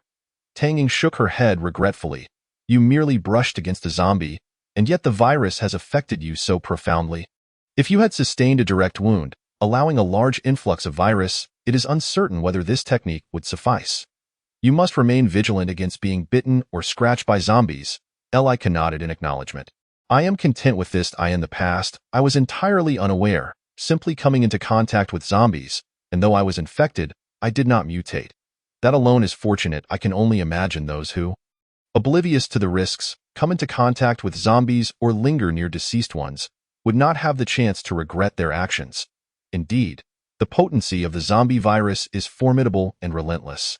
Tang Ying remarked, gazing at Liku with gratitude. "I am thankful for your guidance." Lika reflected. "My own experiences were fraught with peril. Although I did not mutate, the constant itching served as a reminder of the virus infiltrating my very being. Akin to a countdown to death, each moment a torment. The fading on my shoulder reassures me that it is not penetrating my brain or heart, offering a glimmer of hope for complete eradication." Having said that, Lika resumed his meditation, yet struggled to summon additional inner strength. He dared not expend all his reserves, fearing that without its protective barrier, the virus would overwhelm him. He pondered, recalling that previously, after consuming hearty meals like beef rice, he felt invigorated during meditation. However, in the pre-apocalyptic world, he had been impoverished, often experiencing hunger. Thus he lacked familiarity with such sensations. Clearly, he resolved to consume more nourishing foods in the future. Chapter 13. The Sacredness of Abstinence. Meanwhile, Tang Ying busied herself washing their clothes, hanging them out to dry. Following the torrential storm, the entire city was plunged into darkness, rendering her unable to utilize a dryer. Instead, she ventured outside to hang the garments.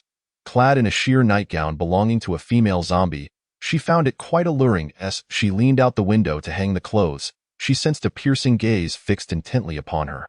Once she finished hanging the clothes, she slowly turned around to find Lika staring at her without blinking. Amusement flickered across her face as she teased, "Little brother, are you attempting to woo your sister? I might just grant you the opportunity." Lika shook his head, stating candidly, "During dinner, I couldn't help but sneak a glance at your figure. It was quite captivating, however. Now, for some reason, I feel absolutely no inclination." Taken aback by Lika's bluntness, Tang Ying's cheeks flushed. She tossed her hair and chuckled softly. "Are you saying you lack the feelings a man ought to possess? Surely this isn't a case of feigned indifference." Observing the sincerity in Lika's clear gaze, she bit her lip and approached him, slowly circling in front of him, lowering her head to gauge his reaction. The proximity made her blush, yet Lika remained utterly unchanged. "Goodness, you aren't practicing the Sunflower Sutra, are you?" Lika nodded slightly, currently only aware that it could utterly extinguish one's enthusiasm. In the pre-apocalyptic days when I practiced this technique alone, I experienced a certain ethereal sensation. However, without a stunning beauty such as yourself providing such a stark contrast for experimentation, it is no wonder I ponder why such a practice did not gain traction before the apocalypse. In those times, when hormonal allure was held in such high esteem, the Han River in Semida country was saturated with the potency of Viagra. While other modern cities might not be as exaggerated, they were not far off. How many men would be inclined to practice a technique that would render them impotent? Tang Ying, however, chuckled oddly, encouraging, "Brother, continue your training, aiming for an upgrade to become a woman. Then you can join my sister's guild." Liku shot her a glance, stating, "I've practiced this countless times before the apocalypse. If it had such severe side effects, they would have manifested long ago. To be frank, I've never been particularly inclined towards romance. Since ancient times, heroes have struggled against the allure of beautiful women. Lust is a blade that cuts deeply, and if this helps me resist such desires, it is indeed a blessing." "My goodness, brother, you truly are remarkable. Are you planning to become a monk?" Tang Ying praised him with a thumbs up, feeling a sense of relief inwardly. After all, as she had mentioned previously, in the apocalypse, many men would unleash their primal instincts, and she feared Lika might succumb to his desires like those two scoundrels on the rooftop. Though she would not resist him with the same fervor as she did with Wang Shan and Wang Hai. Disappointment would still linger within her. Now, witnessing Lika's understanding of desire and self-cultivation, she felt both gratified and impressed. Indeed, she had not misjudged him at first glance. His character was commendable and extraordinary. After consuming another bowl of beef rice and meditating several times, Lika found the initial sensation of internal energy had dissipated. It seemed the essence had been fully consumed. He felt this technique was rather lackluster, prompting him to seek out the old man to inquire about a superior method. Upon discussing with Tang Ying, he learned that the old man was located near the Feiyu Club, within a park just outside the Third Ring Road. Both he and Tang Ying were filled with joy at this revelation and decided to prepare for an immediate departure. Little did they know, a deadly crisis was approaching them. Perhaps they believed the door was too small for a horde of zombies to gather, or perhaps they had grown accustomed to the incessant knocking on the door. They failed to notice that the sound had become increasingly muffled. Outside their door, a dense mass of zombies had amassed, resembling a can of sardines, surging towards them. They remained oblivious to the fact that they had lingered in the room for far too long. The potent odor was a deadly attraction for the sensitive noses of the zombies, driving them into a frenzy and causing their numbers to swell. Unbeknownst to them, the cabinet they had pushed against the door had already shifted slightly away. leaving only a single lock to support it. Critical moment. A coincidence occurred as a multitude of zombies surged forward simultaneously, creating a tremendous force. Meanwhile, the alluring Tanging playfully teased Li Ku, who was envisioning a life as a monk, twirling in her seductive sleepwear to retrieve the damp clothes from the windowsill. She bent down to grasp the garments. A breathtaking curve formed behind her. Typically, such a sight would ignite a surge of passion within Li Ku. However, at that moment, he felt no inclination whatsoever. He was relieved. Finally free from the role of a sycophantic admirer, no longer a pathetic loser. He could even jest with the goddess. I am not practicing the sunflower scripture. I am mastering the 9-yang divine art, and this is merely the first form. Wait until I ask the old man for the subsequent forms. In due time, I shall procure the 9-yin manual for you. Will you choose the old man or opt for me as your dual cultivation partner? This playful banter elicited a hearty laugh from Tang Ying. I neither choose the old man nor you. Why must I pick between the two of you? Come now, put on some clothes. Although they aren't entirely dry, we mustn't dawdle. Go ahead and dress first. I'll rummage through this suitcase of yours to find something sturdy for us to wear, Li Ku replied. Tang Ying teased, do you want your sister to change here, or should I head to the bathroom? You decide. At that moment, Li Ku was sifting through clothes near the bed. The room, being a short-term rental, was rather small. The bed was to the left of the door, while the bathroom was to the right. With the window furthest from the entrance, without lifting his gaze, he answered, you should change in the bathroom. What a true monk! Tang Ying feigned anger, stomping her foot, yet she smiled as she walked towards the bathroom. If she entered the bathroom and the zombies broke in, she would be completely trapped, certain to perish amidst such a massive horde. Just as she lifted her foot to take the first step, the zombies crashed through the door with a resounding bang. Tang Ying shouted urgently, Li Ku, run, as she retreated. One foot had already ventured out the window. Li Ku, crouched by the suitcase, was momentarily stunned by the sound of the door slamming and Tang Ying's scream. He hesitated to flee, turning instead to glance towards the door, only to find a zombie lunging right at him. Chapter 14. Look, the sky is raining zombies. Tang Ying, poised at the brink of stepping out, saw that Li Ku had yet to rise, her anxiety mounting to the point of tears as she cried out, Li Ku, stop staring and come. Run, run. Upon seeing the zombie so close, Li Ku's heart raced, and he sprang up to flee. By then, Tang Ying had already positioned herself outside the window, and she shifted to the side of the air conditioning unit's protective railing. Although Li Ku had been a bit slow to react, his movements were swift, and they nearly reached the air conditioning unit simultaneously. It was only then that he dared to glance back inside the room, where half of it was already overrun by zombies, with a few straggling ones nearing the window. Fortunately, the cabinet obstructed the door, creating an angle that forced the zombies to squeeze past the bed before entering, granting Li Ku a couple of precious seconds to escape. Li Ku felt a chill of dread. Had the cabinet not been there, or if both the cabinet and door had been simultaneously breached, a horde of zombies would have flooded into the room, and he would have met his demise. At that moment, the zombies pressed against the window, stretching their hands desperately towards Li Ku and Tang Ying, unable to reach them. The ones behind pushed forward frantically, causing those in front to tumble down one by one. Below, a cash transport vehicle was parked, where a chubby middle-aged man with a buzz cut, around 40 years old, sat in the driver's seat, his large eyes, nose, and ears giving him a jovial appearance as he slurped on instant noodles. With a mouthful of noodles, he turned to a slender man behind him and said, once I finish this, let us place the broth on the sunroof. It should help mask the scent and won't attract zombies. We should also crack the sunroof to let some air in. Staying cooped up will lead to oxygen deprivation. The slender man, wearing glasses, replied, Brother Nyo, are you certain that such a fragrant aroma won't draw the zombies? Brother Nyo blinked with a smile. Are you suggesting that zombies feast on instant noodles? But this is braised beef noodles. Don't zombies eat beef? Brother Nyo chuckled. Does this noodle contain any real beef? How would he still be making money otherwise? Rest assured, these are filled with preservatives. Zombies crave fresh food. They won't be tempted by this. Even if they did, they'd be poisoned. Laughter erupted within the vehicle. Brother Nyo took another hefty bite of noodles, just as a zombie crashed against the vehicle's front, startling him so much that he choked. Noodles spewing from his nostrils. As he coughed, a barrage of zombies continued to plummet around the vehicle, Damn, it's raining zombies, exclaimed the slender man in awe. Meanwhile, on the 7th floor, Tang Ying pressed herself tightly against the wall. Too frightened to look down, she turned her head to the right, watching as the zombies flew out like moths to a flame. Even the strongest of individuals would feel fear in such a moment. Plummeting meant death, and being caught by the lurking fiends would also lead to demise. Just then, a strong hand wrapped around her shoulder. Don't worry, I will help you climb down, Li Ke reassured her. Li Ke had always been cautious not to infect Tang Ying. Every time their hands brushed, he ensured at least 2 layers of clothing separated them. He knew the virus in his arm was not as potent as that on the zombies, and as long as they avoided prolonged direct contact, they should be safe. Tang Ying had never minded or shown disdain for him.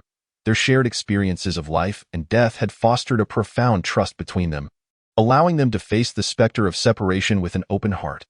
Tang Ying had promised to keep his secrets regarding the virus and his internal energy, especially now that the apocalypse was just days old. One could only imagine the formidable forces that might emerge. If these secrets were exposed, Li Ke could find himself in peril. Li Ke understood Tang Ying well. He knew her character and integrity, and she was undoubtedly a partner worthy of entrusting one's life. At this moment, he stood in front of her, facing the relentless assault of the zombies pressing against the window, eye in his mind. The room seemed to imprison a monstrous creature of deep purple and black, with the windowsill serving as its gaping maw, ceaselessly roaring and spewing forth thick black mist. Li Ke stood there, indeed catching a whiff of decay, a scent that undoubtedly harbored the virus. Had he not been shielding Tang Ying, she too might have been at risk of infection. In the future, we must ensure proper isolation, not only to conceal our scent and prevent attracting more zombies, but also to shield ourselves from the scent of the zombies that could infect us. Li Ke solemnly declared, we must leave this place immediately. The concentration of the virus here is alarmingly high and poses a significant danger. However, Tang Ying was at a loss for what to do. They found themselves on the 7th floor, stranded without any means of escape. There were no open windows nearby, and their climbing gear lay in disarray within the room, likely trampled by the zombies. Both were clad merely in a single piece of alluring nightwear and slippers, with nothing else to assist them. Li Ke calmly surveyed their surroundings when suddenly, his gaze brightened in the narrow corner to the left of the window. He spotted 2 gloves hanging on a coat rack, his climbing gloves. Seizing the moment, he swiftly reached out and retrieved them. However, Tang Ying's gloves, which hung on the right, were beyond her reach. The clothing that had been hanging directly in front had been carelessly discarded by Tang Ying in her haste to escape. As Li Ke donned the gloves, he appreciated their anti-slip features, perfect for climbing. With these gloves on, he could pull Tang Ying up without fear of contagion. Climbing upwards will be quite challenging for you, he advised. Descending will be somewhat easier, but you must keep your eyes shut. At such a height, any normal person would feel a wave of dizziness and weakness in their legs. Should you falter, a fall from this height would be catastrophic. I will descend first. You close your eyes and follow my instructions. Rest assured, as long as you listen to me and adhere to my guidance, everything will proceed smoothly. Even if there are missteps, I will catch you securely. The entertainment plaza was merely an outer building of a residential complex, making it suitable for climbing due to the orderly array of air conditioning units encased within fences. These units formed a straight line from top to bottom, allowing for a theoretical descent along the air conditioning barriers. Although these fences were made of sturdy iron and could support a person's weight, their narrow gaps made it difficult to find footholds, necessitating a high degree of stability and caution during the descent. Li Ke guided Tang Ying meticulously, supporting her feet to help her locate stable points of contact, reassuring her that he would safely catch her if she slipped as they descended. The zombies on the 7th floor gradually calmed, losing their frantic pursuit. Inside the armored van, Niu Gu stared blankly at the continuous stream of zombies plummeting from above. Some splattering upon impact, while others struggled in a grotesque pile, their faces contorted in silent screams. Is this hell? Murmured the slender man seated in the back. After a moment, when no more zombies fell, Niu Gu turned to the rear. Lao San, could you open the sunroof and see what's going on up there? If the situation looks dire, we should leave quickly. Lao San, the slender man, nervously opened the sunroof, his eyes widening as he peered outside. Niu Gu, noticing his silence, questioned, Hey, what is going on? Do we need to evacuate? Sure, don't disturb me. I'm busy watching a beautiful woman, Lao San replied impatiently. Hey, that is not fair. If there's a beauty, why didn't you call me to look too? Nyogu leaned in, and upon seeing the scene, he was taken aback. Wow, what a stunning woman in such revealing nightwear. Climbing the building with such grace. After a moment, he withdrew. All right, Lao Sin, that is enough, don't stare too long. Lao San retorted nonchalantly. What is wrong with staring? Look at those long legs. TSK. If it weren't for that irritating little fellow blocking my view. As the saying goes, a glance is admiration, but prolonged staring is lewd. Be careful, or her boyfriend might come down and beat you up, Nyogu warned, casting a glance at him. That scrawny monkey? He.S. probably not her boyfriend. Perhaps he.S. just some side piece who can't satisfy her.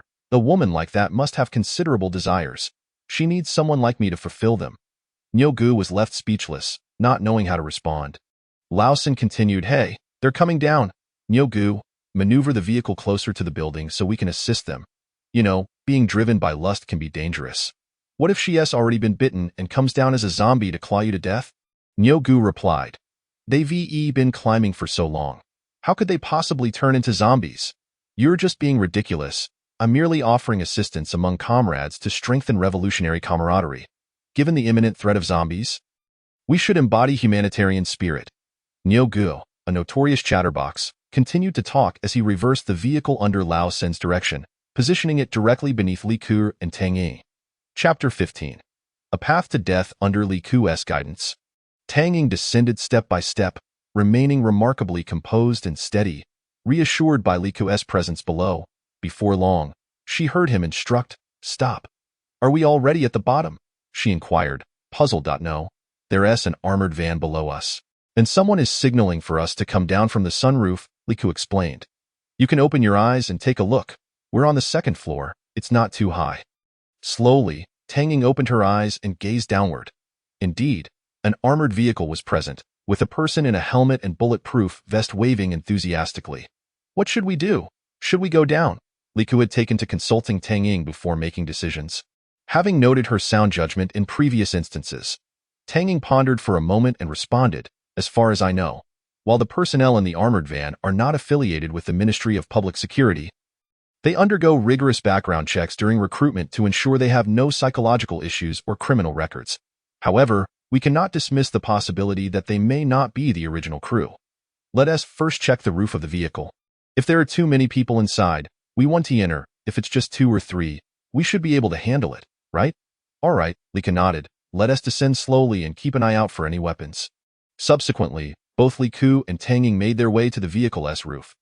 The man known as Lao Sin greeted them warmly, motioning for them to enter through the sunroof, stepping aside to allow them passage. Li Ku held Tang Ying back momentarily. Let me assess the situation first. He propped himself on the vehicle's roof and peered inside, meticulously examining the interior. Upon discovering only 2 individuals inside, he felt a wave of relief wash over him. He scanned the surroundings once more, noting the absence of any weapons. Inside, Lao Sin glared at him. Hey, quit being so sneaky and let the beauty in. It's dangerous out here. Li Ku ignored him, turning his attention to the other occupant. Nyogu turned around, adopting a faux gentle tone as he waved. Hey. Hello. Come on in quickly. There are plenty of zombies falling around us, and we need to leave soon. Li Ku harbored suspicions, but upon confirming that the other party posed no threat, he assisted Tang Ying in entering. During this time, Lao Sin's gaze remained fixed on her. As both Li Ku and Tang Ying prepared to take their seats in the back, Lao Sin grew impatient, tugging at Li Ku. You, go sit in the front passenger seat. Li Ku's expression hardened as he remained unmoved. Why should I sit in the front? We are sitting together. Come on, just go. Stop asking so many questions. Lao Sin insisted, treating Li Ku as if he were a child. At that moment, Nyogu intervened. Hey, little brother, why don't you sit in the front? We need to check you both for any injuries or bites. You know the situation is different now. Please understand. Nyogu, having known Lao Sin longer, intended to smooth things over, recognizing that the 2 in nightwear were clearly not a conventional couple. Li Ku, sensing a slight shift in the driver's demeanor, decided to comply. He reasoned that if 2 strangers suddenly appeared in his space, he would certainly want to check for bites before allowing them to board. Given the circumstances, it was generous of them to allow entry. Thus, he climbed into the passenger seat. Just as Li Ku settled in, Lao Sin cheerfully said, "Beautiful lady, my name is Lu Senator. May I ask for your name?" "Tang Ying," she replied coolly. "Tang Ying is a lovely name," Lu Sin exclaimed, rubbing his hands together, nearly drooling with excitement. "Now, if you could cooperate, we need to check for any bites or scratches." Tang Ying frowned, lifting her garment to show him her back and sides. Lu Sin, seemingly unsatisfied, insisted, "There's still that area that hasn't been checked." He reached out to lift her clothing toward a more private area. "It really necessary to touch? Just looking is enough." Tang Ying exclaimed loudly, like who smirked internally, thinking, Tang Ying is not someone to be trifled with. "If things escalate, I'll infect you all." Nyogu interjected once more, "Lao Sin, that's where you're going wrong. Originally, there were no female comrades here. Due to special circumstances, you are responsible for inspecting the female comrades. You can merely glance over them. They are to be treated with utmost care." Lu Sin remarked darkly, "It's kind-hearted to let them board the vehicle. They should be grateful, yet they remain disobedient." Brother Nyo rolled his eyes upon hearing this, thinking to himself that Lu Sin was taking advantage of the situation far too much. He recalled someone saying that after climbing for half a day, one would not be susceptible to infection. The others pretended not to hear Lu Sin's remarks. Brother Nyo turned to Li Ku, offering a warm smile. "Young brother, please don't take offense. Allow me to have a look at you." Li Ku first revealed his legs, then turned around to remove his shirt, allowing him to inspect his back. He then turned back around at that moment. Lu Sin, astonished, commented, "Well, it appears there are no issues. But what are those tattoos on your arms? They seem rather peculiar." Li chuckled and replied, "These are demon flowers." When he was on the 7th floor with Tang Ying, she had used the nail polish of a female zombie to cover the viral spots on his arms. Just then, Lu Sin's cold mockery echoed from behind. "No wonder you are playing the role of a mistress. It turns out you are just a non-mainstream shamate, missing only a head of yellow hair." Lika turned around with an icy gaze. Meanwhile, Brother Nyo pulled him back, insisting that Lu Sin was irrelevant, then inquired about their relationship and how they had descended from the upper floors. At that moment, Tang Ying's voice came from behind. "This is my younger brother, Tang Kud. We came here for tourism. When the zombie outbreak occurred, we took refuge in a room. However, the door was breached by zombies, forcing us to escape through the window."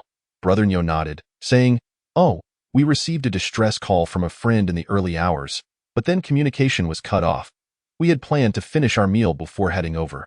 Shall we go together now? May I ask where you are? Normally, one should be courteous as a guest, but if it's too far or too perilous, we must decline and leave on our own." Tang Ying replied without any subservience, "No, it's not far at all. It's just an old neighborhood across the street." Brother Nyo started the car. He added, "If it were too distant, we wouldn't go. We also dare not make too much noise or flaunt ourselves on the streets.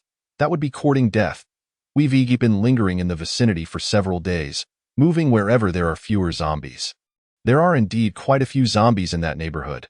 They are on the 6th floor, surrounded inside and out, with no way to escape. But we want to enter the neighborhood. We agreed to stay outside. Before we lost contact, he mentioned that he was in a room that was relatively safe and could come down from there. He asked us to wait in the car to pick him up. Indeed, it was very close. Fortunately, they did not encounter a horde of zombies. Amid Brother Nyo's incessant chatter, they arrived at the neighborhood in less than 2 minutes. Because Brother Nyo was talking so much, Tang Ying didn't have the chance to pry any further. Chapter 16. A slap to your face. The car stopped downstairs. The group asked Brother Nyo how he managed to contact that friend, to which he replied, "There was no way to reach him. We cannot create too much noise. Lao Sin, open the sunroof. Exchange glances with Tang Ying and keep an eye on the 6th floor. He will surely look outside. When he does, wave to signal him." Indeed, shortly after Tang Ying began her observation, a burly man with a bushy beard poked his head out to look at the car. And Tang Ying waved at him. He also waved back in acknowledgement. Brother Nyo was thrilled upon seeing this and immediately climbed from the driver's seat to the back, clambering up through the sunroof. It was evident that he had a good relationship with this friend. As Brother Nyo was moving, Lu Sin couldn't help but ask, "What are you going up for?" "That's the 6th floor. Are you planning to climb up, or do you intend to catch him if he jumps down?" Brother Nyo, who was quite portly, replied while panting, "We agreed that I must prioritize rescuing his daughter. She's only 7 years old and quite light, so he has fashioned a rope from bed sheets to lower her down." Liku, inside the car, felt a surge of realization upon hearing this. The love of a father is truly magnificent, placing his daughter's safety above all else. When Lika first laid eyes on this neighborhood, he felt particularly excited. The old neighborhood had air conditioning units exposed, with walls adorned with various protrusions. Each household had balconies, along with clotheslines, making it particularly suitable for climbing. It was far more conducive for scaling than the previously encountered new neighborhood's entertainment plaza, which had air conditioning units uniformly aligned with the walls and enclosed by tightly spaced iron railings. Without the numerous flashy billboards in the entertainment plaza, it would have been quite challenging to ascend. Liku initially thought he would need to scale the 6th floor to rescue the father and daughter. However, it turned out they had a method to lower the daughter first. The father should be able to manage descending on his own afterwards. So there would be no need for him to intervene. He was quite pleased with this outcome. Revealing too much strength in front of others is not always wise. Once both of them were down, he planned to climb up to the 1st or 2nd floor to gather clothing, weapons, and climbing gear. If he scaled the 6th floor directly, the team would undoubtedly expect him to frequently climb for supplies. Especially Lu San, who would not hold back. With so many people's resources at stake, he would need to search continuously, which could be perilous. It would be wiser to remain low-key and observe Brother Nyo's friend's character. If he turned out to be like Lu San, he and Tang Ying would be better off leaving. Given his abilities, he could easily support Tang Ying.as for whether they would succeed in finding the old man and the club outside the 3rd ring. That would depend on luck. As it stood, lowering the daughter first showcased him as a good father, perhaps even superior to Lu's senator. Before long, a little girl with her eyes closed was being cradled out of the window, her body wrapped in a bed sheet. She was gradually lowered down. Brother Nyo stood below with his arms raised high, ready to catch her. Just then, as the girl passed a window on the 4th floor, a zombie suddenly lunged out. Fortunately, it did not make contact with the girl. However, numerous other zombies soon followed suit, continuously leaping out. The father above reacted swiftly, swinging the little girl onto the adjacent air conditioning unit while shouting, "Een, steady yourself. Grab the nearby pipe and don't move. I will come to rescue you." The little girl, named Een, was terrified and cried out loudly. Yet, under her father's persistent encouragement, she ceased her wailing, firmly grasping the nearby pipe, shutting her eyes and quietly sobbing. Below, Brother Nyo narrowly dodged a few zombies that nearly fell on him, kicking 2 away with precision. He yelled up, "Brother, don't panic. Let us think of a solution together. We will surely rescue your daughter. Just stay calm." Brother Nyo then squeezed back down through the sunroof, urgently asking everyone, "Do you have any good ideas?" Een is his lifeline, entrusted to him by his wife before her passing. "We cannot let anything happen to her or allow him to climb down. When we were in contact, he mentioned trying to climb the building. He knows there is a family on the 5th floor that enjoys rock climbing and has climbing gear. He once tried to go over to get it, but he and I share a similar weight, making it quite difficult. He not only failed but nearly fell during that attempt." Brother Nyo looked to Lu San, who averted his gaze, remaining silent. It was evident that someone needed to ascend and bring the little girl down. Even a fall from the 4th floor could lead to fractures, or worse, death. He was not willing to take that risk. Thus, he coldly suggested, "Aren't there 2 people who just climbed down from above? They must have experience." He cunningly refrained from directly indicating who should go, yet the implication was clear to all. Tang Ying let out a disdainful laugh, but refrained from mocking him, knowing full well that this task would be a breeze for Li Ku. Even if he hadn't suggested it, Li Ku would have volunteered. Brother Nyo then turned his pleading gaze towards Tang Ying. "Miss Tang Ying, when Lao Sin and I first saw you, you were descending from the 3rd floor, which should be a similar height to where Een is now. Do you have any good ideas?" They had seen Tang Ying and Li Ku descending from the 3rd floor and couldn't fathom that they had actually come down from the 7th floor. That was simply unbelievable. In response to Brother Nyo's inquiry, Tang Ying did not answer but instead looked at Li Ku, asking, "Brother, do you have any issues?" Li Ku smiled confidently. "No problem, Lu San." Witnessing Tang Ying entrust such a perilous task to Li Ku became even less convinced of their sibling relationship. It was absurd to think that siblings would be in such flamboyant attire in the same room. Would an older sister unhesitatingly send her younger brother into danger? They were clearly a pair of lovebirds, an illicit couple, or perhaps a scandalous affair. Thus, he looked down upon this tattooed youth, evidently a school dropout with little work experience. seeing him as an unremarkable delinquent, merely a mistress to an older woman. However, he envied the boy's fortuitous luck in finding such an alluring companion. Consequently, Lu Seon harbored a mix of envy, jealousy, and disdain towards Li Ku, leading him to constantly seek opportunities to undermine him. He wanted to assert his dominance in front of the mature woman, making her understand, this is the apocalypse. Your little lover is insignificant. Any previous status you held is utterly irrelevant now. It would be wise to listen and obey. Thus, Lu San derisively remarked, him? With that scrawny frame of his? Climbing up is not the same as climbing down. With his minimal strength, can he even do 2 pull-ups? If he can reach the 4th floor, I'll take my head off and use it as a ball. Chapter 17. A resounding slap in the face if he can make it to the 4th floor. I'll take my head off and let him kick it like a ball. Upon hearing Lu Sen's words, Brother Nyo cast a skeptical glance at Li Ku, saying, little brother, you truly seem a bit too slender. It's not that I doubt your capabilities. I merely fear that after climbing just a floor or 2, you might find it exhausting and potentially endanger yourself. Have you any prior experience? I certainly doubt you've ever ascended a building. Have you done any rock climbing or mountain climbing? Tang Ying, aware of Li Ku's somewhat introverted nature when faced with strangers, took on the role of an older sister, speaking up for him. Some individuals refuse to exert themselves and shy away from risks. They shouldn't stand there with their sarcastic remarks, undermining those who genuinely contribute to the team. Anyone can talk big while standing with their hands on their hips. It takes real effort to act. If you have the ability, step up yourself. Otherwise, just keep quiet. Tang Ying, embodying her leadership role, delivered her words with a weighty impact, providing a sense of relief. She had long grown impatient with Lu Sen's lascivious gaze. Just earlier, while exchanging glances with Lu Seon through the skylight, she had felt uncomfortably aware of his proximity to her leg, almost as if it were an act of indecency, reminiscent of the 2 scoundrels. Wang Shan and Wang Hai. Lu Sen's expression shifted upon hearing her words, his face flushed crimson, rendered speechless. Brother Nyo, recognizing that Tang Ying was referring to Lu Sen, remained unconcerned and continued to direct his attention towards Li Ku. We ought to consider your brother's perspective. Young man, that we can brainstorm safer alternatives, like finding a rope to throw to the 6th floor, allowing my friend to pull you up. Wouldn't that be safer and less taxing? Li Ku understood Brother Nyo's intentions were genuine and smiled in response. There's no need for that.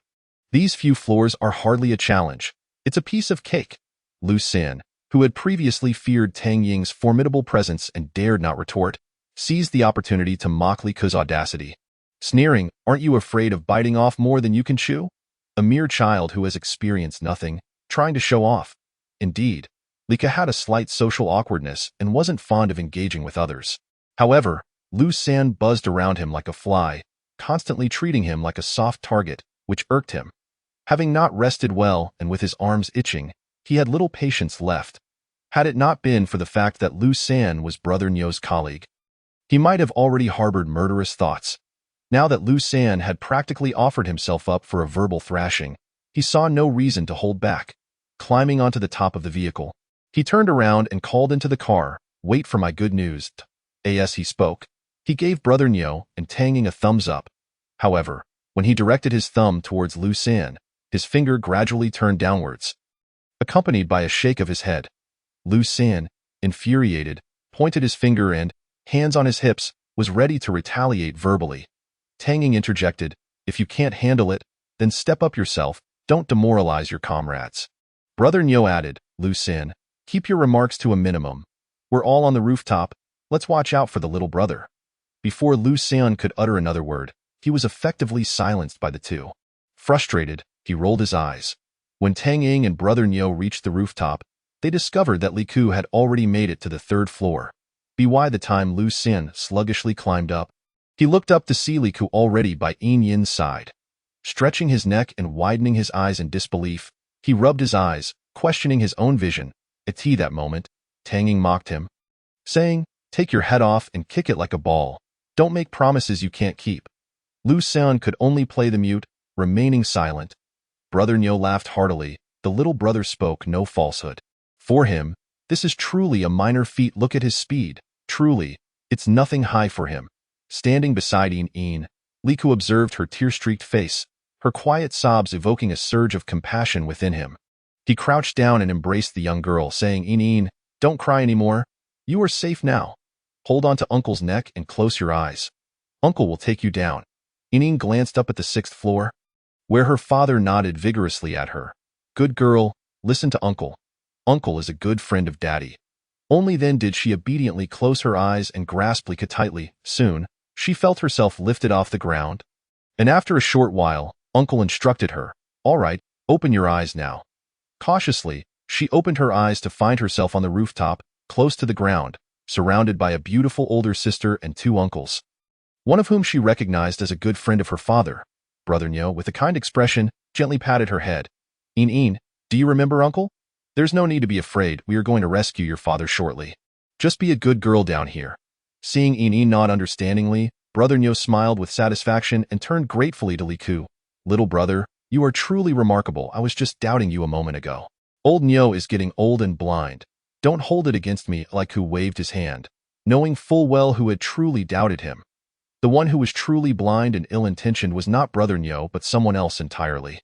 He then shifted his gaze towards Lu San, who was being scrutinized by Tang Ying with a knowing smile.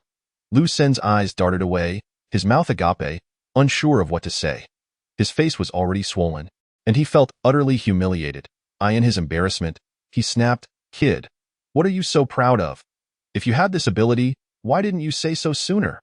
If you had spoken up earlier, Ineen wouldn't have been scared by the zombies and wouldn't have almost fallen to her death." Liku shook his head. This individual was beyond redemption. At this stage, still refusing to apologize or reflect on his actions, he instead chose to criticize others. Brother Nyo, growing somewhat displeased, remarked, "Lu San, what do you mean by that? Who would dare to put a child in danger? Are you blaming Liku for not speaking up earlier? Are you implying that our plan was flawed?" No, that's not what I meant," Lu San quickly defended himself. Seizing the opportunity, Tang Ying pressed on, "Then what do you mean by blaming this and that? Have you ever proposed a good suggestion or taken any real action?" Lu San found himself at a loss for words. Utterly embarrassed, today, he had made a fool of himself. This brother-sister duo, one articulate and the other capable, had bested him. Brother Nyo then declared, "Let's not dwell on him any longer. We should take Ineen to the car and discuss our next rescue plan." For Brother Nyo, the choice was clear. Saving his friend while avoiding unnecessary frustration was paramount. So everyone climbed into the vehicle, leaving Lu San behind, fidgeting awkwardly and feeling quite embarrassed. Once inside the car, Liku was the first to speak. "Sister, just wait here. I'll go to the 5th floor to find you some clothes." "Brother Nyo, your friend mentioned that there might be climbing gear on the 5th floor, right? I'll head up to take a look. If your friend isn't light, he may need professional equipment to come down." Brother Nyo rubbed his hands together, sheepishly scratching his head. "Brother, you've just come down without catching your breath. But seeing you darting up and down, it truly looks effortless. How have you trained for that?" "I, old Nyo, could never achieve such agility. It's just a matter of being lighter. Being light makes one more nimble," Lika replied modestly, preparing to climb back up through the skylight. However, little Ineen clung tightly to his leg, having developed a sense of dependence on the uncle who had brought her safety. Crouching down, Lika gently persuaded her. "Ineen, I need to go save your father. Can you stay with this sister? Let her hold you." Brother Nyo and Tang Ying also crouched down to comfort her. With Tang Ying unusually gentle, continuously soothing Ineen and embracing her until the little girl finally let go of Li K's, Liku departed. Brother Nyo remarked, "Your brother is truly talented. With such skills, he has no need to worry in this apocalypse. We all benefit from his prowess. Indeed, I am greatly benefiting from him," Tang Ying said with a smile as she watched Lika walk away, her heart brimming with happiness. Chapter 18. Pushing to the limits as Lika climbed out of the car window, he didn't even glance at Lu San atop the vehicle but went straight to the building to begin his ascent. Lu San grabbed his arm as he reached the stairs. Lika turned back, coldly asking, "What do you want?" "You'd better behave yourself and stop opposing me," Lu San replied ominously. Liku was left speechless. "Have I spoken a single word to you throughout this entire ordeal?"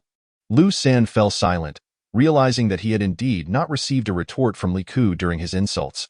However, he quickly regained his composure and sneered. "It's good that you know fear. You can't compete with me. I can see that your relationship with that so-called sister is rather special. You'd better keep your distance from her." At that moment, Brother Nyo, concerned about Li Ke's climbing situation. Began to ascend as well. Lu San quickly released his grip, plastering on a false smile. Li Ke chose not to respond, continuing his climb. As he ascended, he found himself growing increasingly agitated. Initially, he had intended to ignore the bothersome flies. Yet he realized that such trash could indeed affect his mood. If one seeks to maintain peace, the wicked will only perceive it as weakness. It was better to offend someone outright than to pretend. He resolved to take the opportunity to deal with Lu Sun once and for all. Even if he was Brother Nyo's friend, it would make no difference. Worst-case scenario, if things went awry, he could simply leave the convoy. While contemplating his strategy, he reached the 5th floor. Upon entering the spacious room, which boasted 4 bedrooms and 2 living areas, he found it completely empty. After searching for a while without locating any climbing gear, he settled for a sturdy rope. He changed his clothes, packed some garments and food, and wrote a note to throw into the car. Then he ascended to the 6th floor. As he entered the 6th floor, the father of the girl suddenly knelt down with a thud, his eyes brimming with tears as he expressed his heartfelt gratitude. He prepared to bow his head in reverence. Li Ke quickly helped him to his feet. Upon standing, he realized that this burly man, adorned with a thick beard, stood over 1.9 meters tall. Although not as stout as Brother Nyo, his physique was still impressive, and his overall weight likely matched that of Brother Nyo. It was truly remarkable that such a tall and robust man would willingly kneel and bow his head for the sake of his daughter, leaving Li Ke deeply moved and in awe of the greatness of parenthood. Li Ke reassured him, saying, "Rest assured, your daughter is safe in the car with my sister. She is waiting for you to come down. Do you have anything to take with you? You should tidy up and use this rope to lower it. I have nothing to bring. This room was never our home to begin with. Little brother, you should go down on your own. Don't worry about me.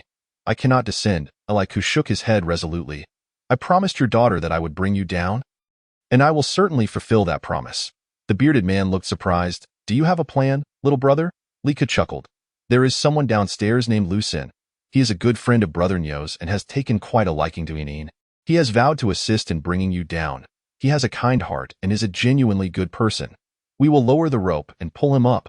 When he comes up, the 2 of us will hold the rope to help you climb down. It will certainly work.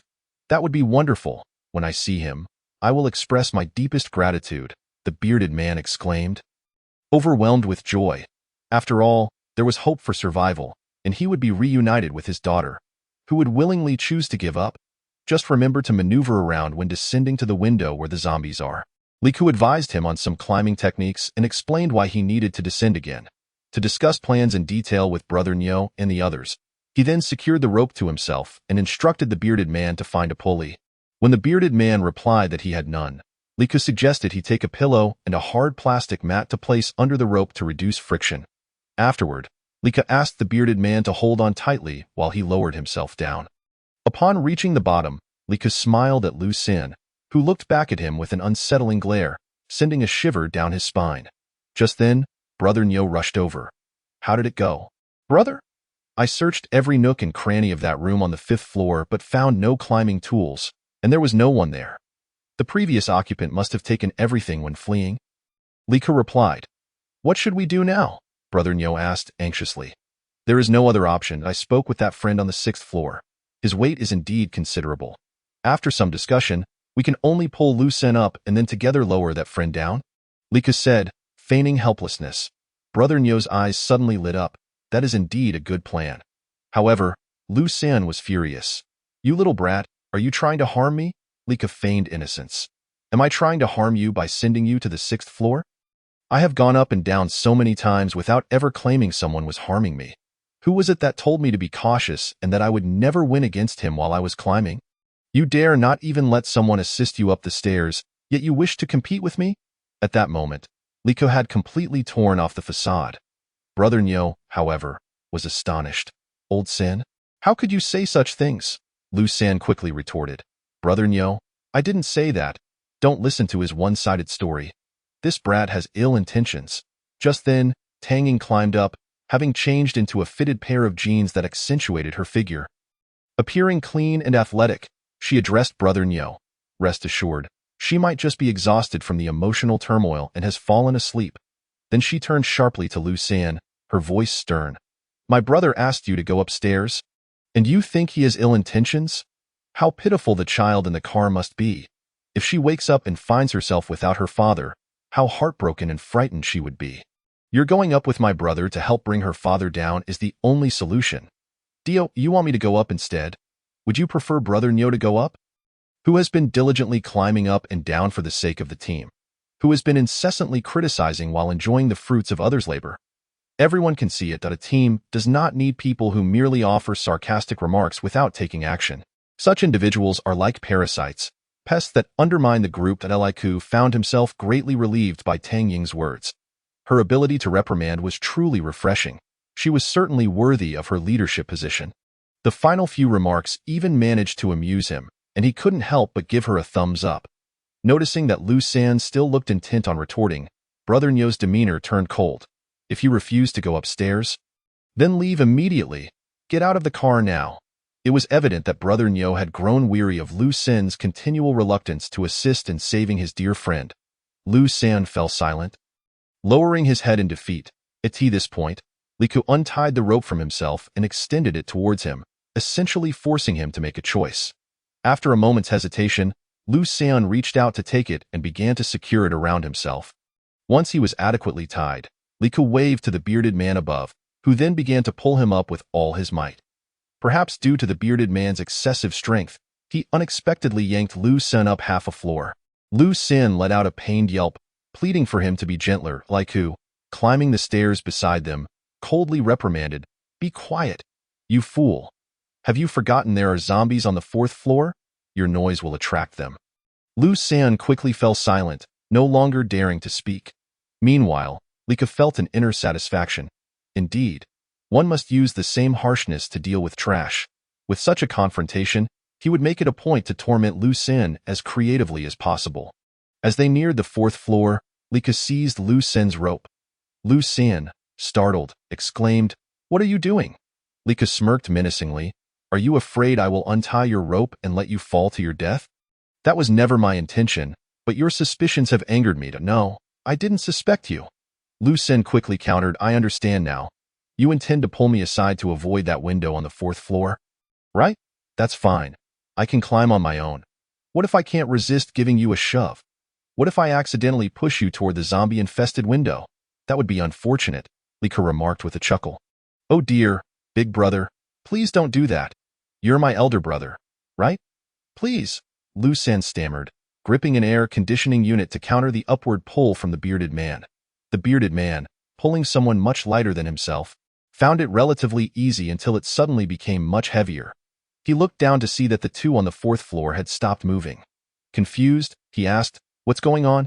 Liku, hearing the inquiry from above, urged Lu San, "They are urging us. Hurry and let go. You can't stay here forever. If the bearded man runs out of strength, you will be in danger. Rest assured, I will not harm you under everyone's watchful eyes." After considering his options, Lu San realized this was indeed the case, and he reluctantly released his grip, allowing the bearded man to continue pulling him up. Upon reaching the 4th floor, Lika suddenly seized the rope again. "What are you doing?" Lu San squeaked, like a frightened rabbit. "Don't go. Wait here for a moment. I need to aim for the window next to you. Just a loud shout now, and the zombies inside will leap out," Lika declared. Lu San trembled, lowering his voice. "Brother, I was wronged. I should not have opposed you. Please spare me as you realize your mistake. Will you dare to be condescending towards me again?" "I won't." "I won't? And what about leering at my sister?" "I truly won't dare." "Then swear an oath." To Lika's surprise, Lu San actually swore an oath. Only then did Lika release his grip, although the bearded man above was puzzled as to why the two had stopped. He held no grievances, knowing they were there to help him. It was a good opportunity for him to catch his breath. Eventually, Lu San was finally pulled up to the 6th floor, where he sat in stunned silence. The bearded father, mistaking Lu San's state for fear of heights, apologized. "I'm sorry, brother. Thank you for coming up to help me. I will repay you, and this young brother in the future." Liku smiled and waved his hand dismissively. Unbeknownst to him, Lu San's dazed state was largely due to the intimidation caused by this young brother. After a while, the bearded man secured the rope around himself and, with the combined efforts of Liku and Lu San, was lowered down. In truth, as the bearded man descended, He was also climbing on his own, while Li Ku and Lu San did not exert themselves continuously. They merely needed to ensure that when the bearded man occasionally faltered or slipped, they could support him. It proved to be a workable strategy. Once the bearded man had descended, it was Li Ku's turn to assist Lu Sen. As Lu San diligently secured the rope around himself, he pitifully implored Li Ku not to frighten him any further. There was no alternative. Since Li Ku had the ability to descend unaided, he required the assistance of others. Li Ku looked at him with a mocking gaze.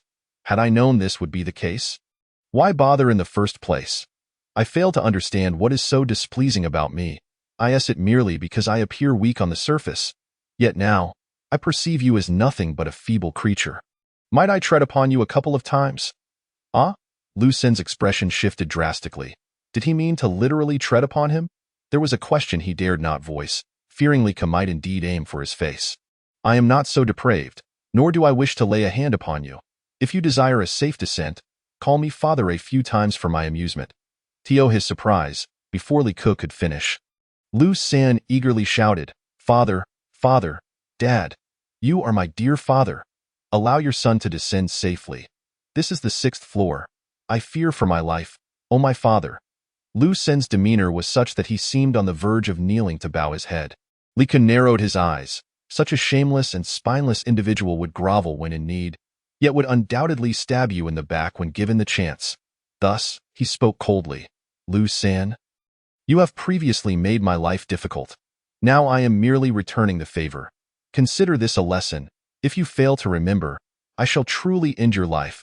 Do you not believe me? You may test it. Of course, you can see that I am not one who enjoys socializing. I do not harm others unless they harm me. We can coexist peacefully. Remember my words today. I will ensure your safe descent. Before you go, recite your previous oath thrice. Lu Sen dutifully repeated his oath 3 times. Then, Li Ku securely facilitated his descent. At that moment, he felt an immense sense of satisfaction in this apocalyptic world. One could no longer afford to live in fear or compromise. Instead, one must repay grievances and avenge wrongs. That is the essence of true liberation and the life he yearned for. Subsequently, he hastily descended. And upon reaching the bottom, all eyes turned to him. Some filled with admiration, gratitude, and trepidation. He approached Tang Ying, who greeted him with a sweet smile, gently embracing him and whispering in his ear, You are truly remarkable. Li Ku felt a warmth in his heart. After an arduous afternoon, he suddenly felt less fatigued. He quietly suggested to Tang Ying, I believe this place is quite suitable for climbing. We could linger here a while longer to gather more supplies. We can tell them that we will head upstairs to cook and enjoy dinner here, spending the night. Tang Ying replied, I think that is worth a try. Having climbed a few times with you, I have gained some experience. I feel I could even scale a floor or 2 barehanded. It is indeed quite easy. I am just concerned Lu Sen may object. Do not worry, he wouldn't dare. I just had a little chat with him. Just go ahead and inform everyone, Li Ku confidently asserted. Tang Ying looked at him in surprise, her admiration evident as she gave him a thumbs up. She then conveyed this decision to the group. As expected, it went smoothly. No one opposed it. The bearded man, having just received such a significant favor from Li Ku, naturally supported all his decisions. Brother Nyo, on one hand, admired Li Ku, and on the other, had only eaten a bowl of instant noodles for lunch and was genuinely hungry by now. Upon hearing that the siblings were going to cook, he wished he could climb up himself. Meanwhile, Lu San sat dazed in a corner, silent, seemingly intimidated by Li Ku's sudden outburst. Thus, Li Ku and Tang Ying entered a room on the 2nd floor to prepare their meal, while the others waited patiently in the vehicle. All of this indicated that they had begun to establish a preliminary voice and authority within the team. Chapter 20. Resolved to depart before Li Ku and Tang Ying ascended the stairs. The bearded man introduced himself. It turned out his name was Li Jun, a freight handler, and his daughter was namely Yi, and Li Jun expressed boundless gratitude towards him, clearly viewing him as his greatest benefactor. Li Ku, however, remained indifferent. He regarded human connections with a certain detachment and did not enjoy socializing. Yet, he possessed a keen ability to discern whom to trust and invest in. It was evident that both Brother Nyo and Li Jun were men of character. Sharing a kindred spirit, it was only natural that like-minded individuals could bond. However, he remained wary of the nature of the relationship between Brother Nyo and Lu Sen, which was one of the reasons he had yet to take action against Lu Sr. Upon reaching the second floor, they meticulously inspected the three-bedroom apartment for zombies before taking precautions to barricade the door, planning to sleep near the window that night. Once everything was set, Tang Ying mysteriously said to Li Ku, "Earlier, when Lu Xin came down and you weren't here yet, do you know what Li Jun asked during introductions?" Li Ku was aware that Li Jun had mentioned they were already acquainted. Tang Ying continued, "When Lu Xin descended, do you know what Li Jun asked Brother Niu?" Li Jun inquired who this brother was and his name. However, Brother Niu replied that he and Lu San had only boarded the vehicle shortly before us, indicating they were not original crew members of the cash transport vehicle. They had entered because the door was open, and they assumed the vehicle was sturdy. Thus, they climbed aboard. This was during the initial outbreak when they had just met. Brother Niu, originally named Niu Wan, had been a taxi driver for 10 years, while Lu San was a real estate sales manager. Li Ku's gaze turned cold. So that was the case. They were not colleagues from the cash transport team. No wonder I found Lu Xin's character so despicable. I wondered how he could have passed such psychological evaluations. Tang Ying lowered her voice. "Do you have any thoughts about this? I think it might be best to let it go." He seems to have become more compliant. Li Ku shook his head. "A scoundrel is a scoundrel. Unless he undergoes a significant life change, my few words will not alter him. Had I known earlier that he was not connected to anyone and that this vehicle did not belong to him, I would have kicked him into a horde of zombies or eliminated him in a more insidious manner. Even now, I have no intention of letting him off the hook. When I leave, I will ensure he vanishes as well. By then, Brother Niu and Li Jun will only suspect me. It will not affect you. You should strive to secure your position in this vehicle. It will benefit your future endeavors." Upon hearing the word leave, Tang Ying felt her mind buzz, and she could not clearly hear the subsequent words. "What? You intend to leave? To abandon me?" Her voice trembled, her eyes slowly reddening. "Why? Where will you go? Why not take me with you?" Li Ku sighed. "You know, I have never been one to fit in since before the apocalypse. When I descended from the rooftop alone from the 10th floor, it was partly to seek supplies, but also because I did not wish to be among so many people. There was a Wang Li and a Li Feng, whom I truly detested. Now there is Lu San. Like a thorn in the team, I genuinely dislike being in crowded places. It makes me feel uncomfortable. Moreover, among these individuals, there may be one or two who pose a threat to me. I do not wish to take you away. You have your own future. Do you remember how excited you were when you shared your thoughts with me? I found them wonderful. You should pursue the establishment of that power. When I find supplies or people in the future, I will ensure to deliver them to you. I am not leaving forever. Furthermore, I am not departing immediately. I will find you a few reliable individuals or procure a bow and arrow first. Only then will I feel at ease to leave." Upon hearing this, Tang Ying's heart felt somewhat soothed. Yet, it remained filled with reluctance, and it was only now that she realized the person she trusted most was Li Ku. Tang Ying gently embraced Li Ku, who instinctively wrapped his arms around her waist. Tang Ying's slender figure was genuinely comforting to hold. A strange feeling stirred within Li Ku, but he quickly released her. He did not wish to develop any physical or emotional entanglements with Tang Ying before leaving. Such ties would only create vulnerabilities. In a world of apocalypse, those unbound and unencumbered were the true invincible beings. Otherwise, they would have weaknesses. All right, Brother Niu has already mentioned his hunger. Let us quickly find something to prepare a meal for them. Li Ku changed the subject and rose to search for food in the refrigerator. It had not been long since the power outage, and the food inside was still fresh. Li Ku washed the vegetables and handed them to Tang Ying to stir-fry while he cooked a large pot of rice. As Tang Ying cooked and the rice boiled, Li Ku found himself with nothing to do. He climbed out the window and circled the building. He searched the rooms with open windows that lacked zombies, finding a considerable number of useful items. Once the meal was ready, Li Ku descended to deliver it. Brother Niu and the bearded man, Li Jun, were mesmerized by the fragrant dishes, repeatedly expressing their gratitude. Clearly elated, Li Ku did not linger and returned to eat with Tang Ying. The sky was darkening, and with no lights, they lit candles. Tang Ying had miraculously procured a bottle of red wine from somewhere.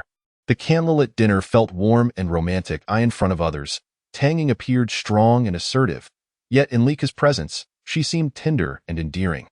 Especially upon realizing that Li Ku was about to depart, she felt a profound reluctance. She poured forth a multitude of heartfelt words, laying bare her innermost emotions. Li Ku, with a wry smile, could only feign ignorance, refraining from offering a direct response. He was unwilling to accrue any debts of affection. Unbeknownst to him, he had consumed copious amounts of alcohol. It seemed as though the tingling in his arms had diminished. He attempted to sleep and was pleasantly surprised to find that he could, albeit barely. The alcohol had served somewhat as a sedative. Moreover, he was utterly exhausted, having gone 2 days without rest, save for a brief respite during his initial meditation. In such a state of fatigue and drowsiness, coupled with the effects of alcohol, the tingling in his arms no longer disturbed him. Just as he was drifting in and out of consciousness, he felt someone unfastening his clothing. Liku was instantly jolted awake. He forcefully pushed the person away, only to find himself grasping smooth, delicate skin. The first thing he beheld was a bare figure. It was Tang Ying. This was the first time Tang Ying had ever been so brusquely rejected, leaving her feeling somewhat aggrieved. Countless admirers had once fallen at her feet before the apocalypse. Many wealthier, younger, and far more qualified than she. It had always been she who turned others away. How could it be that someone would refuse her? Tang Ying, what is this? Liku was taken aback. Tang Ying, with a bitter smile, responded, I clung to a glimmer of hope, attempting to keep you here with my body. Of course, I understand this is unlikely. Another consideration is that, in this post-apocalyptic world, a woman's body has become the least valuable commodity. Regarding my aspirations of establishing power, I am uncertain if I can even achieve that. It is highly probable that not only will I fail to build any influence, but I may also be captured by other men and turned into a sex slave. I am not so naive. I am acutely aware of the brutality of this world. If it comes to that, I believe I would choose to end my own life. But before that, while my body is still considered pure, or rather, while I am still alive, I wish to offer myself to you. I do not expect to bind you with this gesture. I merely hope you will keep a portion of your heart with me, visiting often. I shall wait for you eternally. Upon hearing such candid and heartfelt words, even the most stoic individual would be moved. In that instant, Liku felt his resolve completely dissolve. Noticing the absence of his resistance, Tang Ying smiled gently and leaned in, her lips meeting his, soft and fragrant. They spent a night entwined in affection. Chapter 21. Countdown to Life. Liku was abruptly awakened by an intense tingling in his arms. He had made an effort to avoid contact with Tang Ying during the night, as she had been the one to take the initiative. The pleasurable sensation had caused him to forget everything, plunging him into the depths of slumber. However, now the overwhelming itchiness was reminiscent of his initial infection, compelling him to stand upright, nearly unable to suppress a cry. Yet he held it back, clenching the bed frame tightly as he rose. The garments draped over his arms fell to the floor. To his horror, he discovered that the virus had spread across his shoulders, grotesque dark spots creeping ominously toward his neck. How could this happen? At that moment, Tang Ying was also awakened. She gazed at Liku's wretched state, her eyes widening in shock as she covered her mouth. Could it be that their encounter last night had rendered his body incapable of resisting the virus? She had surmised this, and Liku too had come to the same conclusion. Internal energy. It was the internal energy. He had exhausted all his vital essence the previous night. This could have resulted in a complete loss of his power to fend off the virus. I must attempt to sense it. Liku forced himself into a meditative position. The intense itchiness made it difficult for him to enter a state of focus, but he still faintly perceived the presence of internal energy. Why was that? There was indeed internal energy, which usually held its own against the virus with equal strength. Why was it failing him now? It seems the virus on your shoulder is continuing to spread. The color deepening and climbing higher, Tang Ying remarked after observing him meditate for a while. No, I cannot remain idle. I must seek a solution immediately, Liku declared decisively. Yes, I am sorry. It is my fault that you are in this predicament. I will accompany you, Tang Ying said, filled with regret. It is all right. Ever since the virus latched onto my body, I knew this day would eventually come. The key now is to find a reason to persuade Brother Nyo, Li Jun, and Lu Sound to drive us to the hospital. Once there, I will handle the rest. If you had a bow and arrow, I would allow you to accompany me, but without a weapon. Your presence would hinder my ability to navigate the stairs. I apologize for my bluntness, but I will need to act swiftly to search for doctors on each floor of the hospital. All right, I will think of a reason. But would it not be better to seek out the old man who taught you the internal energy? Tang Ying suggested. Li Ku shook his head. I have previously checked the map and sketched a rough version, but it is on the 7th floor, and we do not have time to retrieve it. We are currently in the city center. If we head towards the 3rd ring, we will have to traverse countless streets, inevitably encountering hordes of zombies. If our vehicle becomes surrounded, we would be trapped. We must ascend the building and find a way to switch vehicles. Repeating this process several times, we may not escape for an indefinite period. However, I vaguely recall that there are several hospitals nearby. We can inquire with Brother Nyo. He drives a taxi and is surely familiar with the city. After some deliberation, Li Ku and Tang Ying resolved to descend together shortly to seek Brother Nyo's assistance in reaching the hospital. They devised the pretext that Li Ku was unwell. They found a large trench coat, donned hoods, and wore masks, wrapping Li Ku securely. This served to conceal the virus on his body while also presenting a guise of someone suffering from the cold. They prepared a simple breakfast of fried bread, eggs, lettuce, and rich tomato soup, packing some useful tools alongside their meal. From the 2nd floor, they waved to Brother Nyo, who approached slowly in his vehicle. Remaining stationary for too long would attract the attention of zombies. So Brother Nyo needed to keep the car in motion, which required great observational skills. Without a doubt, Brother Nyo excelled at this task. As they descended from the building and entered the vehicle, the first to rush over was Li Jun's daughter, Li Yin. After a good night's rest, her face bore no trace of panic or fear. She looked adorably radiant. Spotting her uncle, she beamed with joy and ran over for a hug. However, Tang Ying interjected, "Uncle has a cold and fever. Do not come too close, be careful not to catch it. There is breakfast here. Please eat first." Li Yin obediently halted, timidly inquiring, "Uncle, are you all right? Have you eaten?" Upon seeing her uncle nod, she took her breakfast to share with her father. Brother Nyo and the bearded Li Jun greeted them, and upon hearing from Tang Ying that Li Ku was unwell, they expressed their concern and inquired about his condition. Tang Ying explained that for reasons unknown, he had been complaining of feeling cold, suffering from a headache, and feeling particularly unwell since morning, necessitating a doctor's examination. She asked Brother Nyo if there were any hospitals nearby. Brother Nyo pondered for a moment before responding, "This is the city center. There are many hospitals nearby. Just a street away, there is a large general hospital." The first hospital. Upon hearing this, Tang Ying's eyes brightened. She inquired about everyone's thoughts on whether they should head there immediately. Brother Nyo agreed, stating that the hospital was indeed close, as they had nearly reached it while evading zombies. At this point, Tang Ying asked Brother Nyo, "There will surely be many zombies at the main entrance of the hospital. We cannot enter from there. Are there any walls around the hospital that lead directly outside?" Without being separated by a courtyard, Brother Nyo thought for a moment. There is indeed one, the road that leads out from the parking lot. Given the current circumstances, we need not adhere to traffic rules and can proceed the wrong way. But why do you ask? You do not intend to climb up, do you?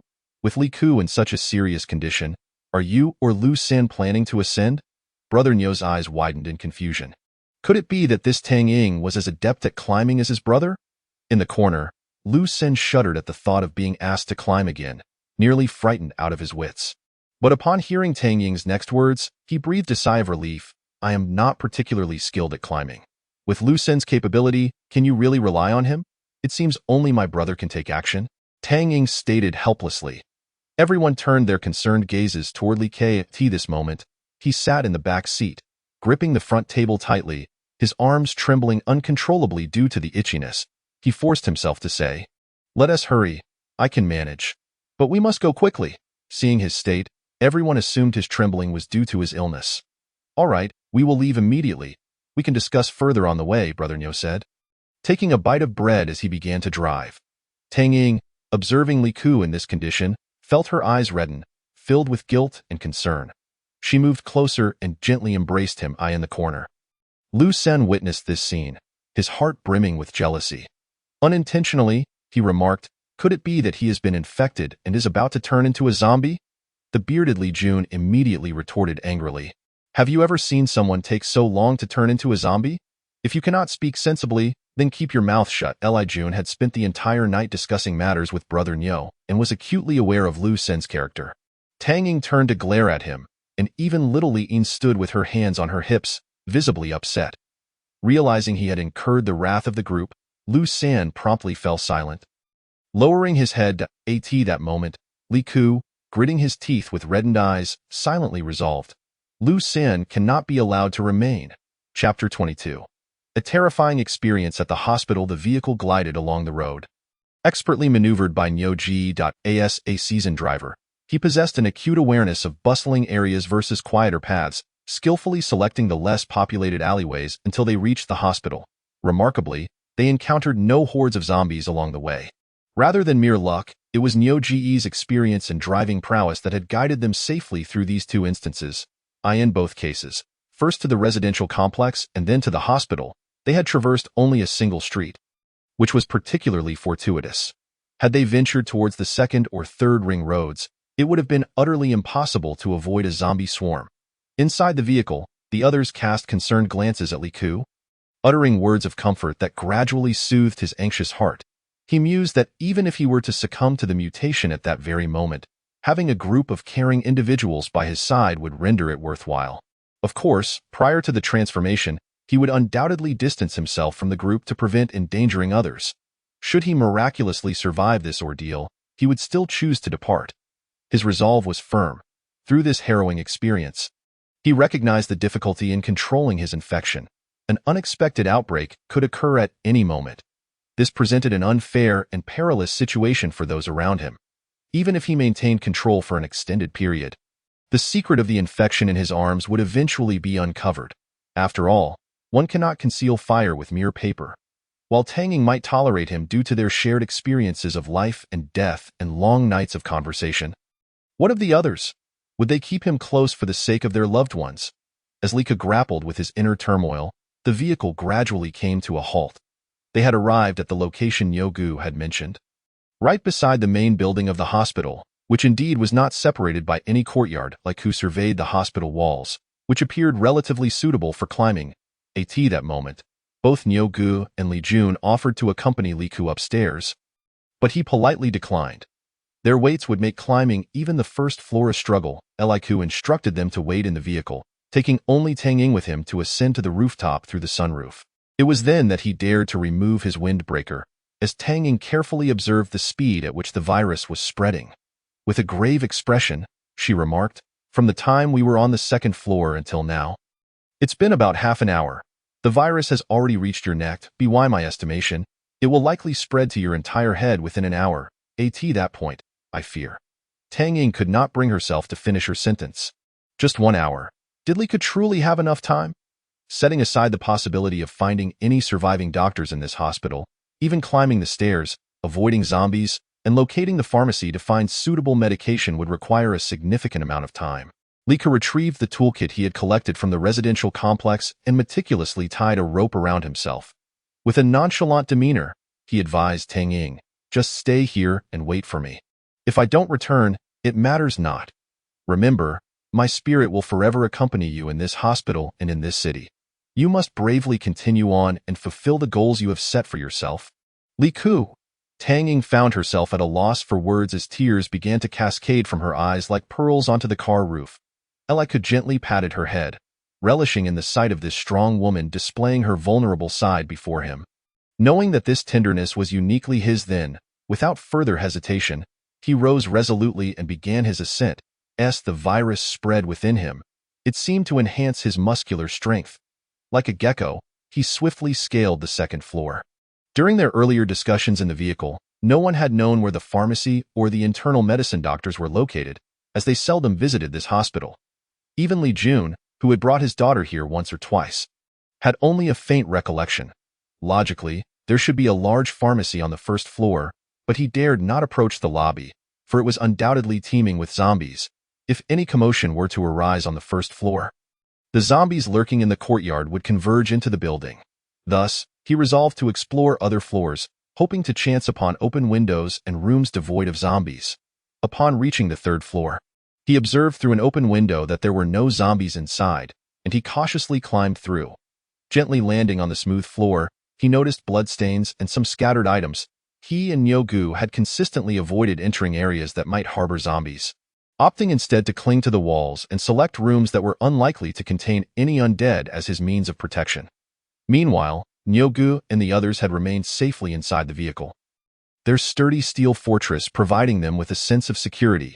To this day, He had witnessed just how terrifying and highly contagious the zombies were. A solitary pair could be managed, but encountering a horde was tantamount to certain death. Now, as the threat of the zombie virus loomed ever closer, marking the countdown of his life, he was compelled to venture into the expansive corridor, facing the imminent danger of potentially encountering a throng of zombies at any moment. He retrieved a small mirror from his bag, only to see his neck marred with dark, bruised spots. Reality left no room for further hesitation. Taking a deep breath, he began to move forward. He entered a T-shaped corridor with no signs indicating which department it belonged to, and he walked straight ahead, filled with hope of finding a survivor or some useful medication, or perhaps even a map of the hospital. Despite the brightness of the day outside, the interior grew increasingly dim as he ventured deeper. Stealthily, he approached an intersection, leaning against the wall as he cautiously peered to the right. What he beheld was a horrifying visage, a grotesque, bloodied face belonging to a zombie. The entire corridor was filled with the undead. Shocked, he was paralyzed for a moment, as the zombies lunged toward him. He dared not hesitate for even a second. Turning on his heels and sprinting back the way he had come, a cacophony of roars erupted behind him as a horde of zombies was stirred. And to make matters worse, it seemed to rouse the undead on the entire floor. As he neared the window through which he had entered, he spotted yet another wave of zombies surging in that direction. With walls closing in on either side and no escape route available, panic gripped him. Please, please, let there be a door, please. His heart screamed in desperation. Just as hope seemed lost, he spotted a door on his right, and the exhilaration within him was indescribable. He swiftly twisted the doorknob and dashed inside, hastily barricading the entrance with everything he could find. Beds, chairs, cabinets, all piled against the door. Within moments, he heard a thunderous banging as the zombies began to assault the door. With all his might, he pushed against it, but the cabinets continued to shift backward. To make matters worse, this room had no windows.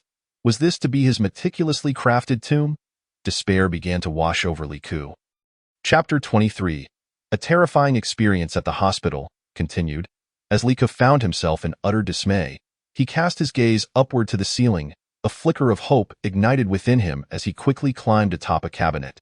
Grabbing a hammer from his bag, he struck upward with force in no time. He had created a sizable hole in the ceiling, and in a flurry, he scrambled up through it. Just as he hoisted himself into the space above, the zombies burst through the door, flooding into the room like a swarm of locusts. Ha! Ha ha ha! The heavens have not forsaken me. Li Ku crouched atop the ceiling as he peered down, his breaths coming in sharp gasps, sweat cascading down like rain. Observing the chaotic scene below, where zombies writhed and flailed, he felt a surge of relief at having narrowly escaped. Yet, he could not linger. He needed to press on to the next floor. Even if the next level was teeming with zombies, he had no choice but to forge ahead without hesitation.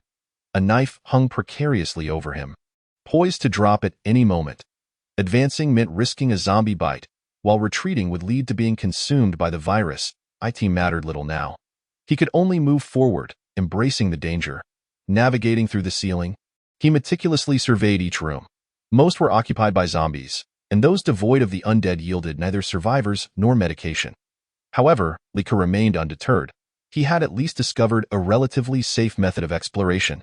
He planned to employ this strategy on the next floor, immediately climbing to the ceiling upon entering through a window. Meanwhile, in the vehicle parked beside the hospital, Tang sat restlessly, frequently peering through the sunroof to catch a glimpse of the outside. Beside her, a young girl named Yin leaned against the window, her eyes wide with anticipation as she chirped, "When will Uncle Li come back? I want him to teach me how to climb." Niu Gu, seated at the driver's wheel, offered gentle reassurances. "Don't worry, I saw Tang scale the walls like a gecko, swift as the wind. As long as he remains cautious, he will surely be fine." Yet, Tang Ying's furrowed brow remained unrelaxed, as unspoken words lingered in her heart. They were unaware that Li Ku's life was in a countdown, leaving no room for delay. Under normal circumstances, he could afford to search each floor leisurely, examining the rooms for any available medication or survivors. Now, however, time was of the essence, and he might be forced to make some perilous choices. The danger was palpable. If he could not locate a virologist with relevant expertise and promising research, all would be in vain. Li Ku, you must return alive. Tanging clenched her fists, silently praying. Having discovered the method of climbing through the ceiling, Lika resolved to search floor by floor. However, he soon realized that this approach was not without its challenges. First, he needed to access each floor, and he had to find rooms free of zombies to break through the ceiling. Scouring the 5th and 6th floors for such rooms consumed considerable time. To his dismay, upon reaching the 5th and 6th floor ceilings, the rooms containing medication were all filled with zombies. When he finally entered the ceiling on the 7th floor, he felt an unsettling itch on his face. Hastily, he retrieved a small mirror from his bag to investigate. In the mirror, he appeared utterly filthy, with dirt caking his hair and face. The ceiling was grimy as well, laden with dust. Each time he crawled, he felt as though a vast cloud of grime was sucked into his nostrils, sometimes even making its way into his mouth. It was as if he were bathing in mud. Yet, under the relentless countdown of life slipping away, he could afford no distractions. That moment, the countdown had issued its final ultimatum. He wiped his face with his clothing and finally discerned that the virus had crept up to the corners of his mouth and cheeks. When it reached around his eyes and temples, he would surely transform into a zombie. No, he could not succumb to such a fate. This is my world. I have yet to unleash my potential, and there is still so much beauty left to experience. How could I perish in such a pitiful manner? With gritted teeth, Lika quickened his pace. Just as he was desperately crawling, a fleeting glance upward revealed a ghastly visage grinning at him. Startled, he froze. Blinking, he looked again, but saw nothing. Surely, he must have been mistaken. He had scaled several floors without encountering a single zombie. How could he find one here, let alone a tiny one? Lika silently reassured himself and continued onward. Suddenly, a sharp pain struck his face, as if something had clawed at him. He glanced around, only to find several small, ghastly figures encircling him, perhaps 4 or 5 in number. Such diminutive zombies? A chill ran down Lika's spine. This was something he had never seen before, and he had been scratched. He drew a weapon from his pack, prepared to fight. Yet these little zombies behaved oddly. They did not pounce upon him with reckless abandon like their larger counterparts. Instead, they merely circled around him ceaselessly. Occasionally, one would dart forward, but when he swung his blade, it missed entirely. They were far too swift. In this cramped space, he could only lie flat. Those little apparitions could stand and run freely. No matter how long his arms were, he could not shield his lower body completely.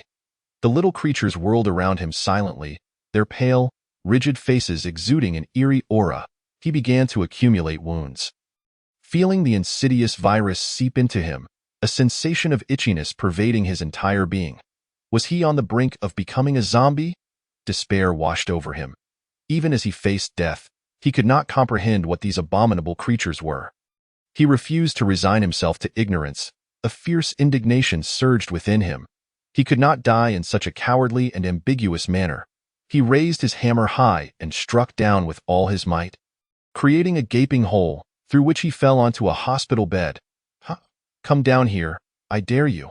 I'll take you out one by one, he bellowed in desperation, disregarding whether zombies were near. He was on the verge of transformation anyway. And a few more bites mattered little. He refused to give up, resolutely standing up, pushing open the door, and stepping outside. Scattered zombies in the corridor charged toward him. He brandished a kitchen knife and rushed forward. I want the antidote. I want to live. Those who stand in my way shall die. As the virus coursed through his body, it also invigorated his muscles. He ran faster, his knife slicing through the air with greater speed. The first zombie that approached him was violently cleaved in half from head to toe. Then, with a swift turn, the knife arced through the air, decapitating still the child's mother. She rushed to embrace the child and hurled him towards me.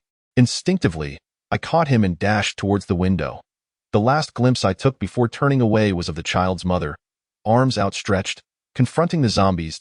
At this juncture, Li Jun paused his chewing, lowered his head, and tears began to cascade down his cheeks like glistening pearls. He accepted the tissue that Nyogu handed him and dabbed at his eyes. With a bittersweet smile, he glanced at Li Yin, who was obediently eating beside him, and gradually began to eat as well.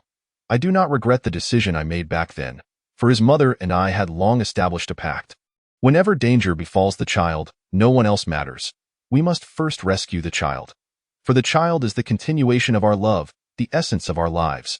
Now, when I see Een, her mother's image frequently materializes before my eyes. I understand that her love remains eternally bound to the child. Thus she lives on. At this moment, Li Jun turned to Tang Ying. So, I am immensely grateful to that young brother. His rescue of Een equates to saving our entire family. If anything were to happen to her, I would find no reason to continue living, and my life is also thanks to him. I know you wish to find him. Theoretically, regardless of whether he found fortune or not, he would have returned to inform us. His absence now undoubtedly signifies peril. If you wish to seek him out, I support you. For if you do not go now, it will haunt you for a lifetime. Witnessing one's loved one perish before your eyes is an unbearable sorrow, and I would not wish for you to endure it as well. I will accompany you. At this point, Nyogu also spoke up. I shall go too. All along, our young brother has tirelessly climbed and descended for the sake of our team. Now that he is in danger, we cannot remain idle. Lu Xin lifted his head, hesitated with his words, yet uttered not a single syllable, lowering his gaze once more. Tang Ying was about to mention that Li Ke's hour was nearly up, and he was likely to have turned into a zombie by now. She could go alone, regardless of whether he was dead or alive. She needed to see for herself, primarily for her own peace of mind, and it bore no relation to them. However, before she could voice her thoughts, a thunderous music blared from the hospital entrance. Immediately, Tang Ying climbed atop the sunroof, standing on the vehicle to peer into the courtyard. The zombies within were all flocking toward the source of the sound. At that moment, four fully armed individuals scaled the wall from another side of the courtyard, clad in thick garments. Some wielded bows and arrows, while others brandished long knives. Two of them descended to begin clearing the remaining zombies that had yet to flee, while the other two swiftly moved to secure the main entrance. Tang Ying's eyes sparkled with hope. They seemed poised to enter the hospital. She hurried back to the vehicle and declared to everyone, "Thank you all. I truly wish to find Li. I genuinely need someone to accompany me. With our backs against one another, we can provide mutual support and ensure greater safety. A team has entered the courtyard. They are likely here for medicine or a doctor. This is a once-in-a-lifetime opportunity. If we follow them in, we will face far fewer zombies." Nyogu and Li Jun exchanged glances, and Li Jun spoke first. "Nyogu? Consider our weights. Surely you have some inkling of who should go?" Li Jun burst into hearty laughter. "Although I am rather hefty, most of it is solid muscle, unlike your soft, flabby physique. When we start running, you know who will be caught by the zombies first, right?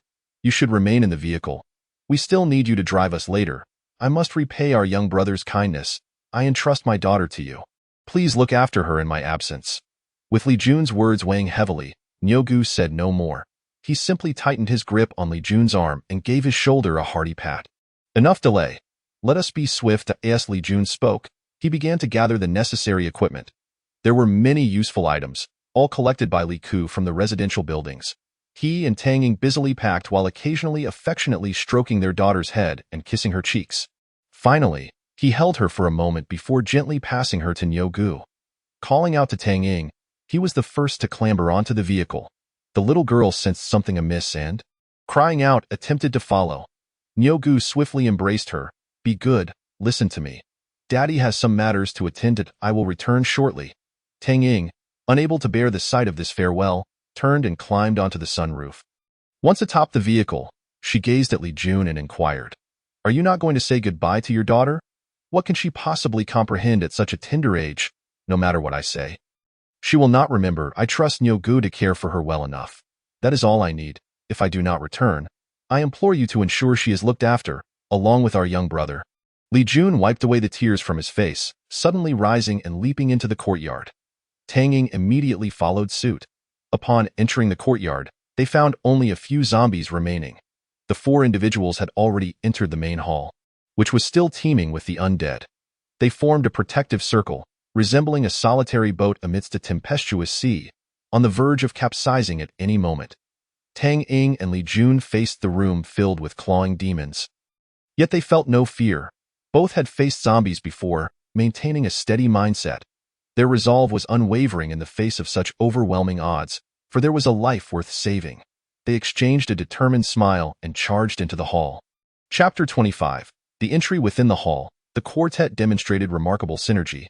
Prior to the apocalypse, They had traveled together, engaging in outdoor survival experiences across the globe. When the cataclysm erupted, they were at their leader Yishan's home, preparing for their next camping venture. After achieving financial independence through early entrepreneurial success, Yishan had developed a passion for outdoor activities. In his 30s, he remained unmarried and childless, wandering the world and forming bonds with like-minded enthusiasts. The second member, Luo 1, shared a similar background and age, with most of their expedition supplies funded by him and Yishan. The third, Li Xiao, a 27-year-old veteran, possessed a robust physique and extensive knowledge across various domains. During their excursions, they often sought Li Xiao's insight and occasionally trained alongside him. The fourth member, Xiao Yi, a 22-year-old female university student, was the sole woman in the group. She frequently took long leaves to accompany them on their adventures, having prepared an abundance of food and capturing moments with her camera. When the apocalypse struck, her meticulous preparations inadvertently alleviated their food shortages. As the disaster unfolded, the four quickly mobilized, loading their gear into vehicles and bringing their families to their secret hideout. This hideout was Yishan's home, a newly constructed building in the city center, where an entire floor was converted into a communal refuge, accommodating many and storing ample supplies. Initially, they believed the resources within their hideout would suffice for a prolonged period of worry-free existence. However, upon returning, they soon realized something was amiss. It seemed they had inadvertently encountered zombies while retrieving their families.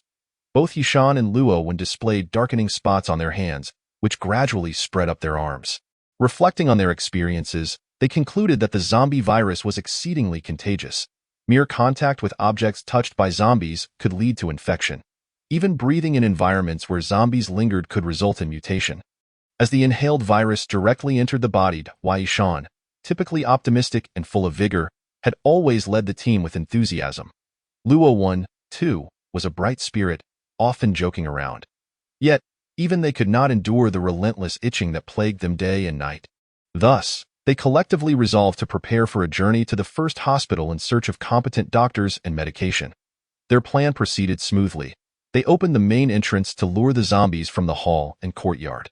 Next, they aimed to raid the pharmacy on the first floor for medical supplies, with the possibility of searching for doctors upstairs if time allowed. Clad in comprehensive protective gear, Yishan and Luo wielded long knives, expertly targeting the zombies' necks, often incapacitating them with a single strike. Li Xiao, armed with a short spear in one hand and a dagger in the other, skillfully managed both distant and nearby threats. Boasting the highest efficiency among the quartet, Xiao Yi, shielded by her three companions, used a bow to eliminate zombies at a distance, consistently hitting her targets within 3 arrows. While she could have easily dispatched the zombies closer to her, her comrades had already taken care of those, leaving her to focus on the far-off threats. As the four coordinated their efforts with precision, the number of zombies in the hall diminished at a visible pace. At this juncture, they noticed Tang Ying and Li Jun entering from outside. Lacking any ill intentions, they acknowledged that even in the wake of the apocalypse, societal order and moral standards still lingered within the hearts of good people, albeit with some residual caution towards strangers. Moreover, in such a vast hospital, the pharmacy would undoubtedly contain a plethora of medicines. Having 2 additional people to share the burden was of no concern. As they could not possibly take everything at that moment, Yesan spoke up. They have attracted the attention of a portion of the zombies, and now we face only a few. Hurry to the pharmacy and gather any potentially useful medicine. I will join San to block the zombies coming down the stairs. Luo 1 and Xiaoyi nodded in agreement and rushed into the pharmacy, which was fronted by a large transparent glass panel, revealing the interior without a single zombie in sight. Thus, they pushed the door open and dashed inside. At that moment, Tang Ying and Li Jun were also making their way towards the pharmacy. Back to back, they dealt with the dozen or so zombies that had surrounded them. Tang Ying wielded a wooden stick embedded with a sharp fruit knife, requiring her to strike precisely at the zombie's eyes. Otherwise, should she miss, the stick might break. Fortunately, her extensive practice with the bow ensured her accuracy was impeccable. With swift and precise strikes, her efficiency in dispatching zombies nearly rivaled that of Li Xiao. Meanwhile, Li Jun tackled the zombies that lunged closer. For those that approached too rapidly for them to handle, he simply kicked them away one by one. If only a few zombies came at once, he would trip one, then use the iron rod in his hand to smash its head. Both acted decisively and swiftly, almost immediately following Luo Wan and Xiao Yi into the pharmacy. The four exchanged glances. Tang Ying offered a friendly smile, and Li Jun chuckled, eager to speak. Yet upon seeing the other two merely nod in acknowledgement before hurriedly searching for medicine, he sensed no intention of conversation. Thus, he and Tang Ying quickly set about locating the medicine that Lika might need. Li Jun specifically sought cold and fever medications, while Tang Ying understood that what Lika truly required were antiviral drugs to enhance immunity and boost cellular vitality. Amid their frantic search, none noticed a small door in the corner of the pharmacy, which suddenly burst open, releasing a horde of zombies clad in white lab coats. Xiao Yi, caught unaware as her back faced the door, was swiftly overwhelmed and brought to the ground by the swarm. Even fully armored, the relentless gnashing and clawing of the undead revealed vulnerabilities. A gruesome feeding frenzy ensued, during which Xiao Yi's screams for help echoed continuously. At the moment the horde burst through the door, Luo Wan looked up, but before he could utter a warning to Xiao Yi, he saw her surrounded in a fit of despair. Moreover, he was now entirely infused with zombie virus. Debts amassed were of no concern as long as he was not directly bitten by a zombie. He feared nothing. Armed with a hefty hammer and a kitchen knife, he approached the advancing zombies, dispatching them with decisive blows to their heads. For those he could not crush in time, he would pin them down with one foot while deftly severing their heads with the knife in his other hand. Soon, Lika realized that the relentless tide of zombies from the second floor was unyielding. Thus, he quickened his pace and sprinted toward the pharmacy, calling out, "Tang Ying, Li Jun, where are you?" Meanwhile, within a small room of the pharmacy, 5 individuals huddled together. This room, situated partially underground, was difficult to access yet offered some refuge. As hordes of zombies battered against the glass, threatening to shatter it, Tang Ying recalled the door she had seen while scavenging for arrows. She shouted, "Everyone, come over. Let us take shelter in this room. It's our only chance." The group hastily followed her inside.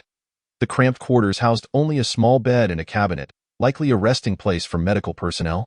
Initially, they felt secure, as the narrow door could only accommodate one zombie at a time, allowing 2 of them to effectively block it.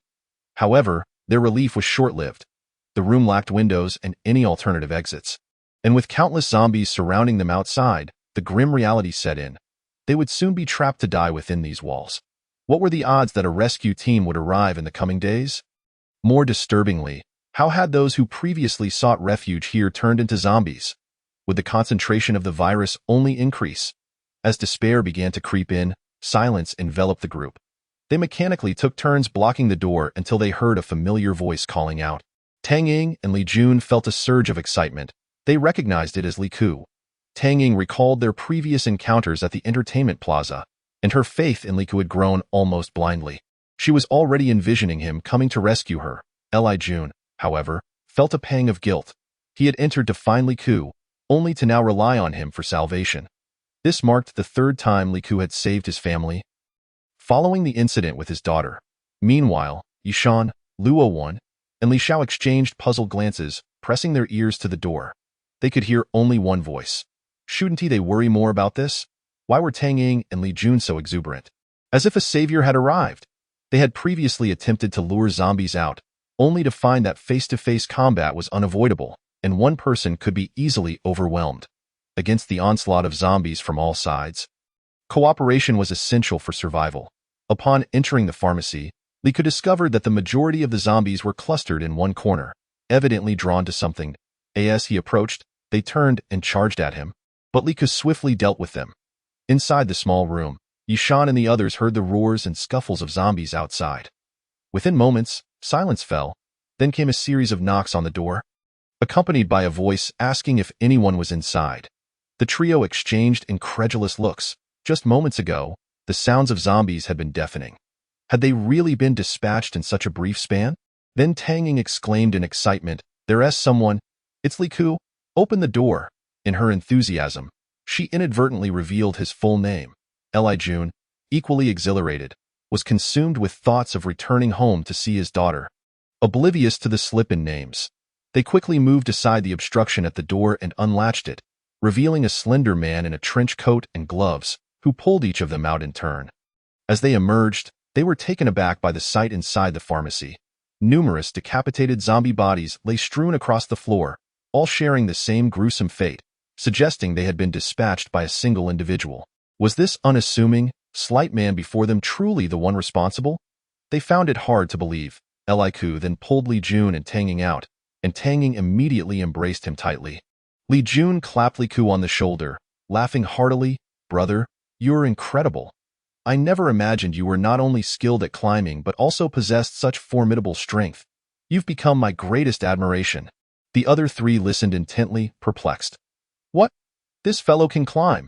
As an outdoor survival team, they had trained in climbing and mountaineering, but in this post-apocalyptic world, they had not attempted to scale buildings, believing it unnecessary given their ample supplies. They silently resolved that, having not witnessed Liku's feats firsthand, they would seek the opportunity to observe him in action. Tang Ying then introduced Liku to the others, succinctly summarizing their respective situations. Thanks to her exceptional communication skills, they engaged in a pleasant discussion, ultimately deciding to form a temporary alliance to assist each other. Liku nodded to the three, offering little more than a prompt. "I have a list of medications. I hope you can help me gather them quickly. There's a doctor upstairs who needs these for her experiments." He refrained from disclosing that these medications had a specific efficacy against the zombie virus, as he remained wary of the trio, not yet considering them friends. Revealing such information would only prompt them to expect a share, and he and Tong Xian barely had enough to spare. "All right, let us gather the medications swiftly. Anything useful, pack it up quickly. Delay could spell disaster." The group hastily began their task, each shouldering a large bag filled with the requested supplies. Before long, they had collected the necessary items and hurriedly made their way outside. Chapter 28. The true spiritual leader. "Follow me," Liku commanded, leading the way to the wall. Tang Ying and Li Jun trailed closely behind, while the other three followed with a mix of curiosity and uncertainty. Initially, they had regarded Tang Ying as an articulate and capable leader, especially given Li Jun's implicit deference to her. However, with Liku's decisive and assertive demeanor, it seemed that he had taken the lead, leaving Tang Ying in a subordinate role. Were they to assume that she was merely the second in command and that Liku was the true leader? As they neared the corner, Liku set down his pack, sprinted forward, kicked off the wall, and propelled himself up to the upper level with remarkable agility. The three behind him were momentarily stunned.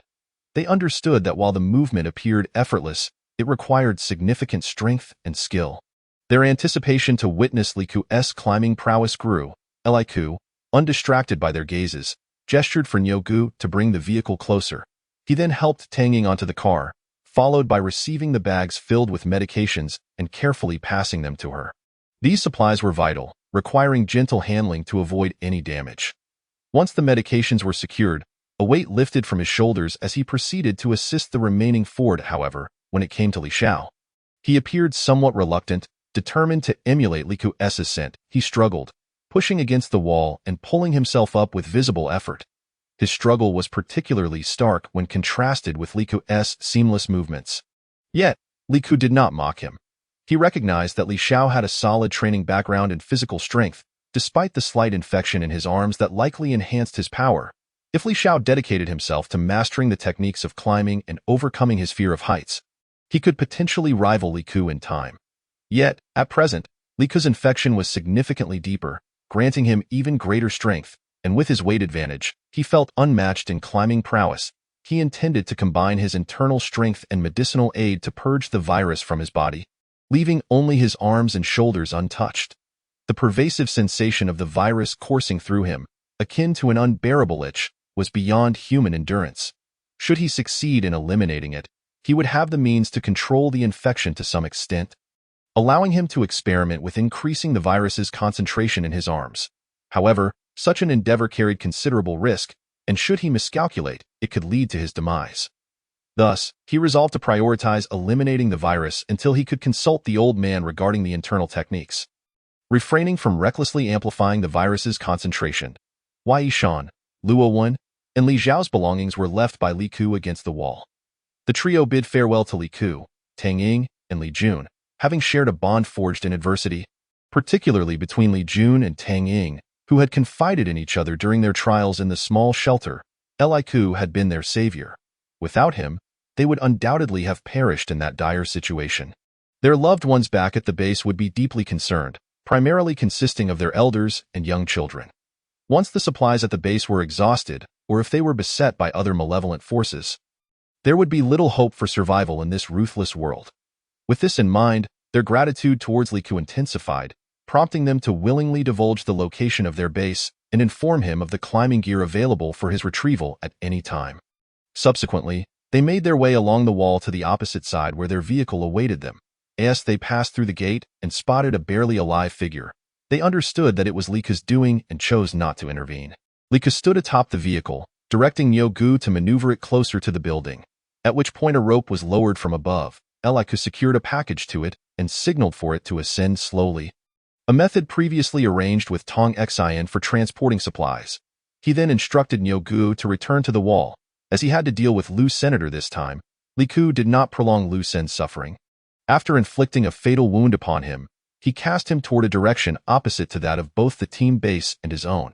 He then returned to the vehicle, just as Yin joyfully rushed over.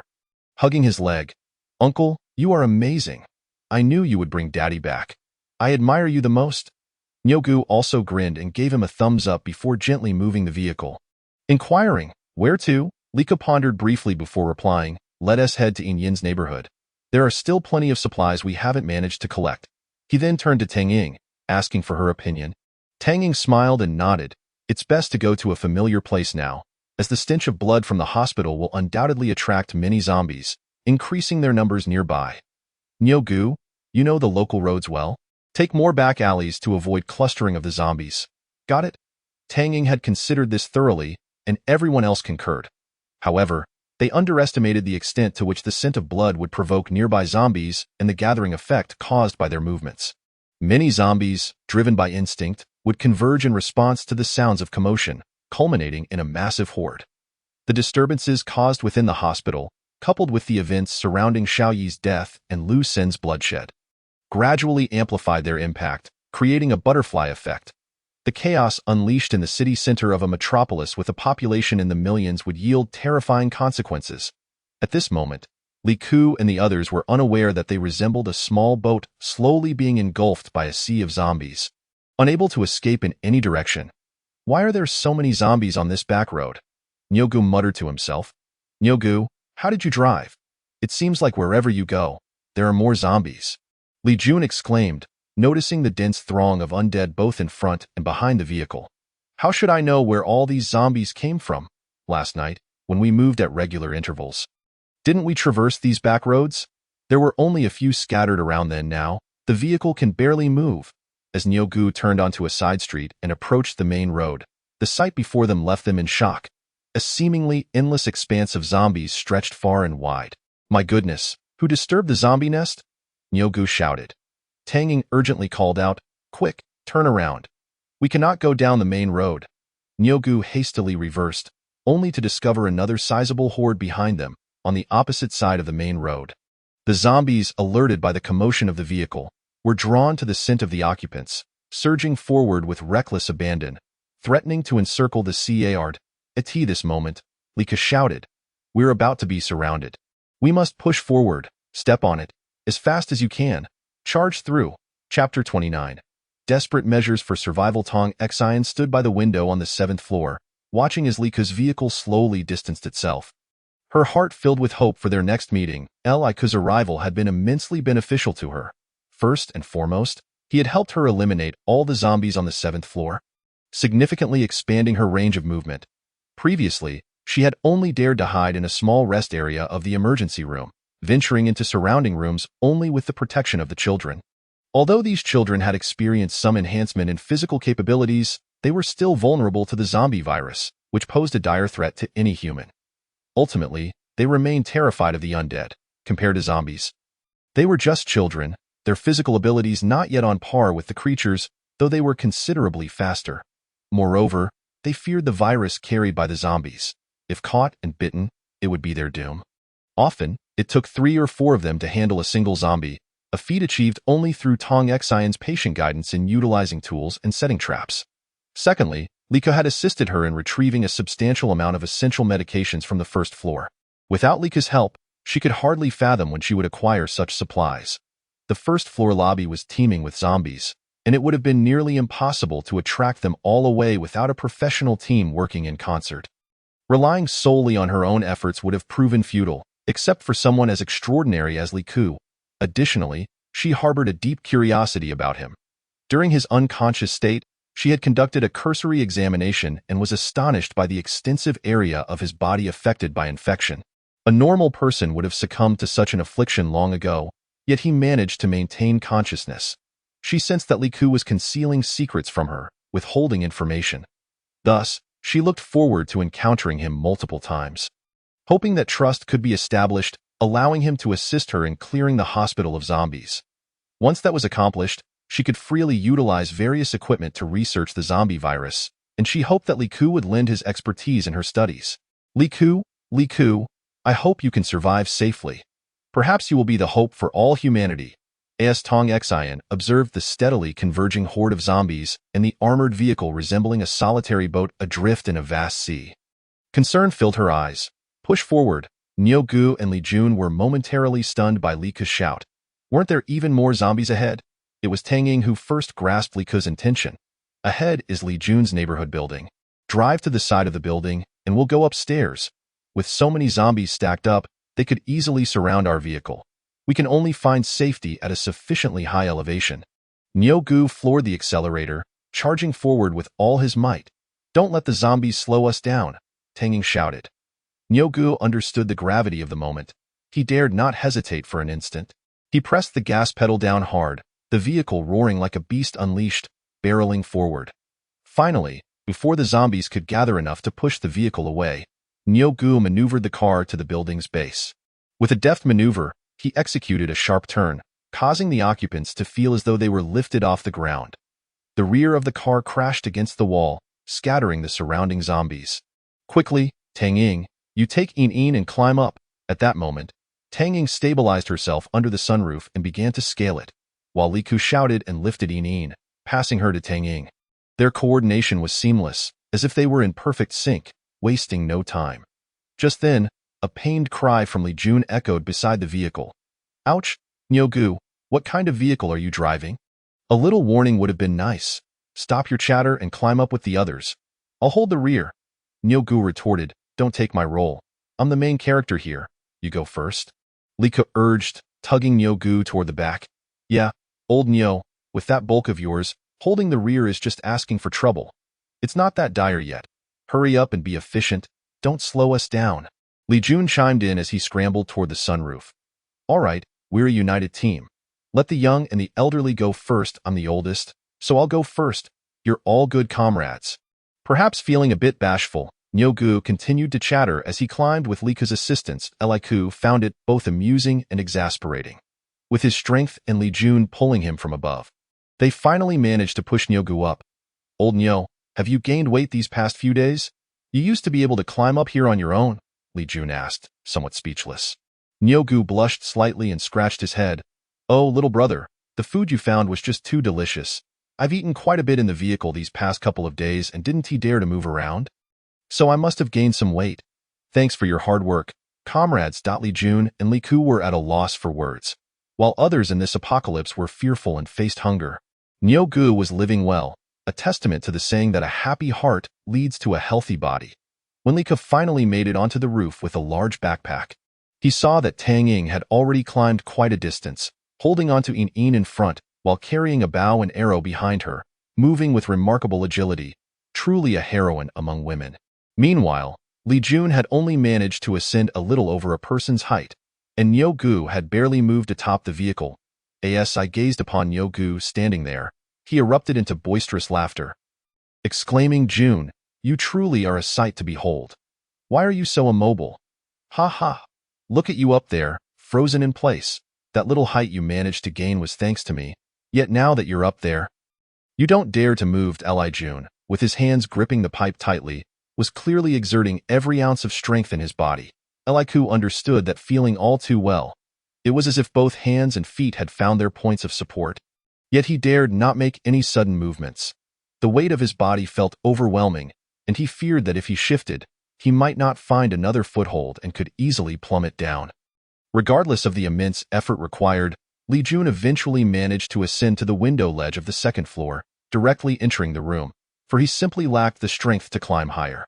The surrounding zombies had already begun to encircle them, prompting Li Ku to kick them away one by one. "Gu, hurry up and climb. We don't have time to waste." Li Jun extended a hand from above. Though they were merely playful friends who often teased each other, in critical moments, one must extend a helping hand. Gu made a grand leap, grasping the air conditioning unit, but after a brief moment, he lost his grip and fell. Li Jun erupted in laughter from above. "Gu, how the tides have turned. How were you laughing at me just now?" "Oh, wait. Be careful." Just as Li Jun was about to unleash another round of mockery, he witnessed Gu not only crash onto a car but also slide off it. Concern gripped him instantly. Li Ku, engaged in fending off zombies nearby, heard Li Jun's alarmed shout and quickly turned around. His heart sinking at the sight of Gu in peril, he dashed forward, attempting to grasp Ji's hand, but half of Ji's body was already ensnared within the throng of zombies.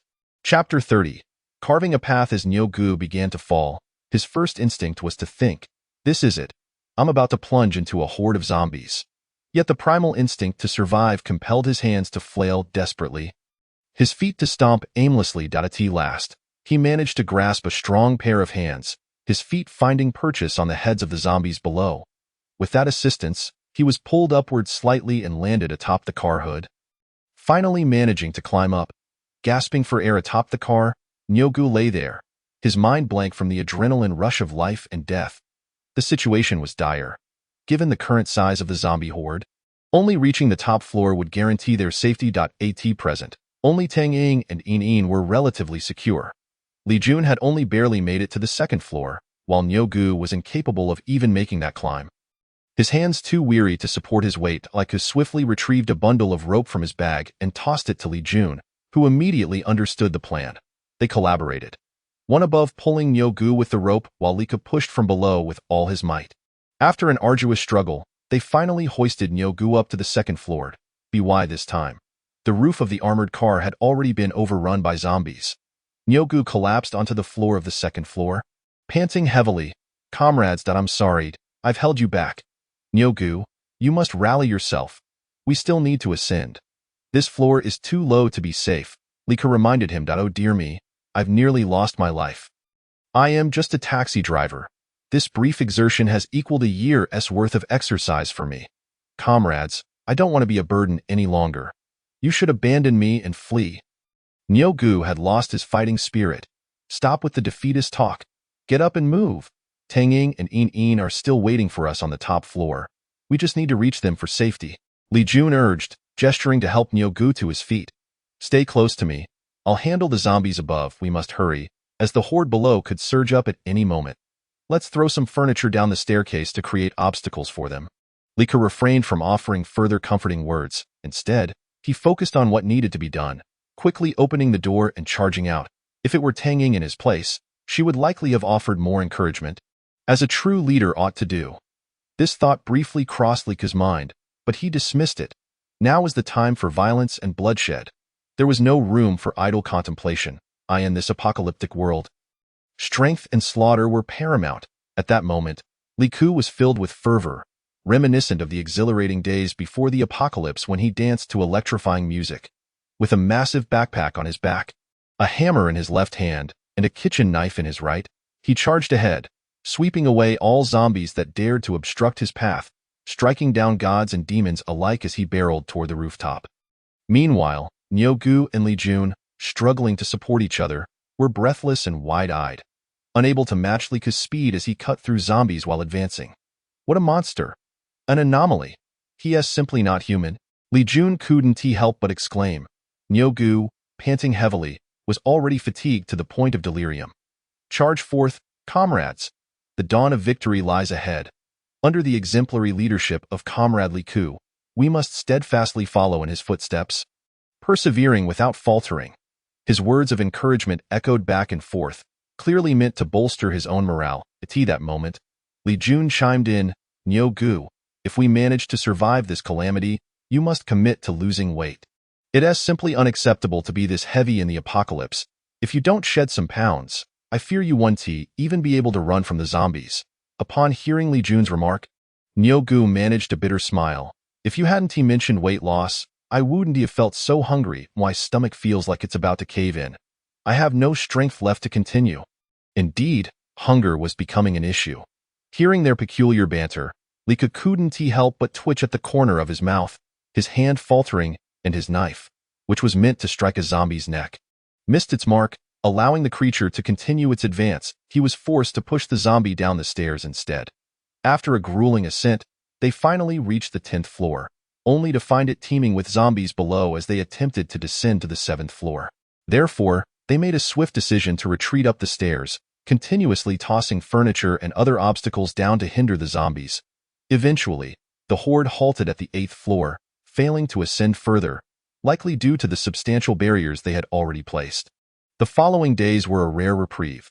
They spent their time cooking and resting on the 9th and 10th floors, occasionally peering up at the rooftop to check if the zombie tide had receded.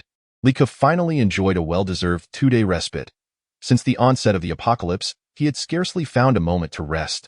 This time, he had thoughtfully brought along sleeping pills and several medications effective against the virus. Finally, he had discovered a long-awaited tranquil environment in which to attempt meditation. To his astonishment, he found that the combination of the medications and meditation yielded remarkable results. Over these 2 days, he took his medicine and meditated once in the morning and once at night, totaling just 4 sessions. Remarkably, these 4 instances eradicated all traces of the virus from his head, face, neck, and chest, areas where the virus posed the greatest threat to vital organs, yet offered no benefit to his muscles. In recent nights, he has resorted to taking sleeping pills to secure a restful slumber, and he has indeed slept soundly. Although he awakens to a state of pervasive itchiness, he finds solace in meditation shortly thereafter. He genuinely feels that these past 2 days have been the happiest he has experienced since the apocalypse began. Had someone told him before the end of the world that such simple pleasures as sleeping and eating could bring him this much joy, he would have never believed it. On one hand, he reflects on his past dissatisfaction and ungratefulness before the apocalypse.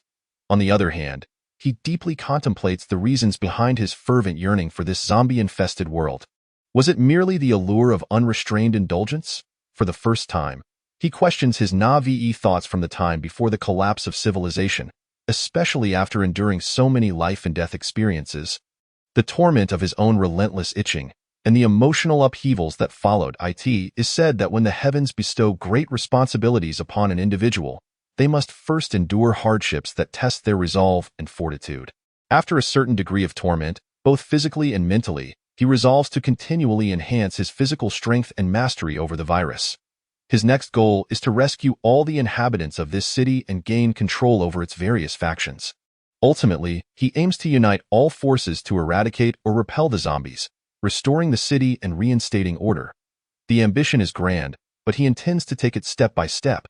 During these days of recovery and self-reflection, Tang Ying, Niu Gu, and Li Jun have not remained idle. Aware of Li Ku's busyness, they refrain from disturbing him and instead engage in lengthy discussions about future plans. In this small gathering, the blueprint and tone of the meeting are naturally set by Tang Ying, followed by Niu Gu and Li Jun sharing their thoughts. Niu Gu, being an easygoing individual, has never had a specific goal in life. He recognizes the strength and capability of both Tang Ying and Li Ku, and thus is inclined to follow them. Li Jun, having received several life-saving favors from Li Ku and benefiting from Tang Ying's care for his child, has also placed his trust in them. Therefore, when Tang Ying proposes to venture outside the Third Ring Road to find the old man and the Fei Yu Archery Club, neither objects, expressing their willingness to join. They also agree on a smaller objective, to gather supplies and medicine during their journey while picking up employees from Tang Ying's former company along the way. Tang Ying is genuinely touched by their sincerity and trust, and she shares some of her previous experiences with Li Ku, particularly after noticing that Niu Ji's foot has also been infected by the virus. She realizes that she can confide in him without worrying about Li Ku facing rejection from the team. At the same time, Niu Ji's infection, along with that of the outdoor group from the hospital, makes Tang Ying understand that such cases will become increasingly common, requiring every faction to learn to accept these individuals and prepare methods to combat viral infections. Reflecting on his situation, Niu Gu recalls that the infection likely occurred when he fell from the rooftop and subsequently stepped into a horde of zombies. Despite collapsing on the 2nd floor, he managed to ascend to the 10th floor, which, even with Li Jun's assistance, seems quite remarkable. Now he realizes that the zombie virus has somewhat enhanced his foot strength. Understanding this, he no longer concerns himself with the mild itchiness caused by the virus. If he can't sleep at night, a few sleeping pills will suffice. During the day, the itch can be dismissed as mere athlete's foot. After all, he used to endure days without washing his feet while wearing socks, becoming accustomed to the discomfort. Now, he boasts to Li Jun about climbing up and down the stairs on the 9th and 10th floors, proudly exclaiming, "Hey, did you see that? I can ascend to the 10th floor without breaking a sweat. From now on, let's see who supports whom when climbing stairs. When zombies come again, let's see who runs the fastest and who lags behind." Li Jun, unwilling to back down, retorts, "Old Nyo, don't you remember who was so frightened on the first day of discovering the zombie infection that he jumped out of bed, worried he couldn't eat properly? If it weren't for Tang Ying explaining Li Ke's situation, you'd probably have successfully lost weight by now. I advise you to shed a few pounds. Think about it. What good does it do to run fast if you're surrounded by zombies? You can't escape anywhere. You need to learn to climb higher. The key to climbing is upper body strength, and with all that extra weight, can your arms handle it?" Nyogu is left speechless by this exchange. Just then, Tang Ying approaches, taking Nyogu to meet Li Ke. As there are matters she cannot discuss without Li Ke's consent, Li Ke closely examines the virus on Nyoji's foot and inquires, "Has the virus really not spread at all in the past 2 days?" Tang Ying replies, "Yes, both Nyogu and I have observed closely, and there has been no sign of spreading whatsoever." Li Ke furrows his brow in contemplation, recalling how the virus had only infected the skin of Li Feng and Wang Shan when he had unleashed it upon them, yet they transformed into zombies at an alarming rate. Suddenly, an epiphany strikes him. They all share one commonality. They had recently engaged in sexual relations with Wang Li. He then turns to Nyogu and asks, "How long has it been since you last?" "Well, you know." "Ah? What?" Nyogu is momentarily taken aback. Li Ke clears his throat, glancing at Tang Ying before continuing, "I mean, since you last had relations." Tang Ying's face flushes as she turns away. Nyogu, glancing at Tang Ying, sheepishly admits, "Brother, I've been a virgin for decades. During the day, I drive a taxi, and at night, I enjoy socializing with friends over drinks. I have no interest in matters of the opposite sex." "Really?" Now it is Li Ke's turn to be astonished. Does he not even comfort himself? "What? Comfort myself? Do you mean watching something?" Nyogu responds candidly, admitting his disinterest and lack of knowledge regarding such matters. Li Ke suddenly comprehends everything. Nyogu has accumulated decades of pure, untainted energy. If the zombie virus represents a cold, malevolent force, Nyoji's state is akin to an indestructible body. An idea crosses Li Ke's mind. What if Nyogu were to practice his internal martial arts? Would he achieve extraordinary prowess? He quickly dismisses this thought, realizing he lacks sufficient understanding of that particular discipline, and decides to consult the old man about Nyoji's suitability for such training. He warns Nyogu earnestly, "You must hold steadfast and never lose your virginity, I tell you. In this apocalyptic world, your current physical condition is virtually impervious. Do not emulate my mistakes. If you lose control, the zombie virus could very well claim our lives." Li Ke's expression turns grave and somber. Nyogu looks at him and Tang Ying meaningfully, saying, "Comrade, it seems your lesson has been quite painful. Rest assured, I will heed your advice and learn from your experiences. You must trust in my resolve." Tang Ying, standing nearby, feels a bit embarrassed and exclaims, "The rice is about to be ready. I'll go check on it, and you all should hurry up and pack your things. The zombie horde has mostly dispersed. After we eat, we will observe the situation. If everything seems fine, we should set off promptly." With that, she swiftly rushes away like the wind. Chapter 32. On the road again, the relentless tide of zombies has left the surroundings in disarray. Fortunately, their vehicle is robust enough to have sustained no damage. Li Ke and Nyogu disembark ahead of the group. Li Ke assesses the environment for any lurking dangers, while Nyogu inspects the condition of the vehicle. Everything appears to be in order, and the group prepares to embark. With everyone loaded up with their belongings, a new journey begins. This time, they will not meander aimlessly nearby, but rather have a clear destination, the Feiyu Archery Club. There is unanimous agreement among the group regarding the trip to the suburbs beyond the third ring road, primarily due to the overwhelming number of zombies in the city center, where any act of resistance seems laughably futile. Thus, they all agree to keep their distance from the urban core and venture into the suburbs or rural areas. However, Li Ke harbors a thought he keeps to himself. He wishes to remain in the city. As his climbing abilities would allow him to thrive in densely built environments, he plans to voice this intention after they have delivered the group to the club. As dawn breaks and the sun rises slowly, they set off into the morning light, their hearts filled with hope. The vehicle moves steadily, with Nyogu driving smoothly and quietly. As they pass the hospital, they do not pause, yet their gazes remain fixed on it. In their minds, it is a place filled with bloody terror, one they would never wish to revisit. However, Liko harbors a subtle intuition that one day, he will return to this place. The hordes of zombies that once encircled the hospital have long since dispersed. As zombies tend to congregate and easily form swarms but do not linger in one location for extended periods, they are prone to migrate in unison toward a particular direction when drawn by some common cause. Nevertheless, the number of zombies in the city is undeniably significant, as each swarm leaves behind a multitude of zombies in their wake.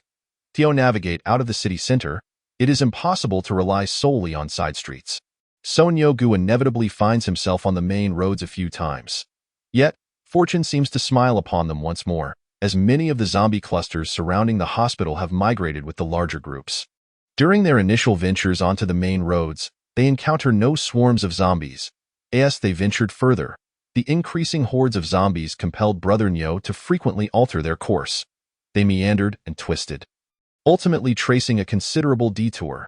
Just as Lee Jun was about to voice his concerns that Brother Nyo might lead them back in circles, they were struck by a horrifying realization, and no matter how they tried to navigate, they seemed trapped in an enormous zombie encirclement. At that moment, Brother Nyo cast an inquiring glance at the group. There was no alternative. They couldn't simply detour every time they encountered a throng of zombies. It was virtually impossible to traverse the city without facing them. Let us attempt to charge through, Tang Ying suggested after a moment of contemplation. Li Ku nodded in agreement, signaling his consent. Li Jun, sporting a newly groomed beard after finally finding the time to tidy his appearance, now had a rugged stubble.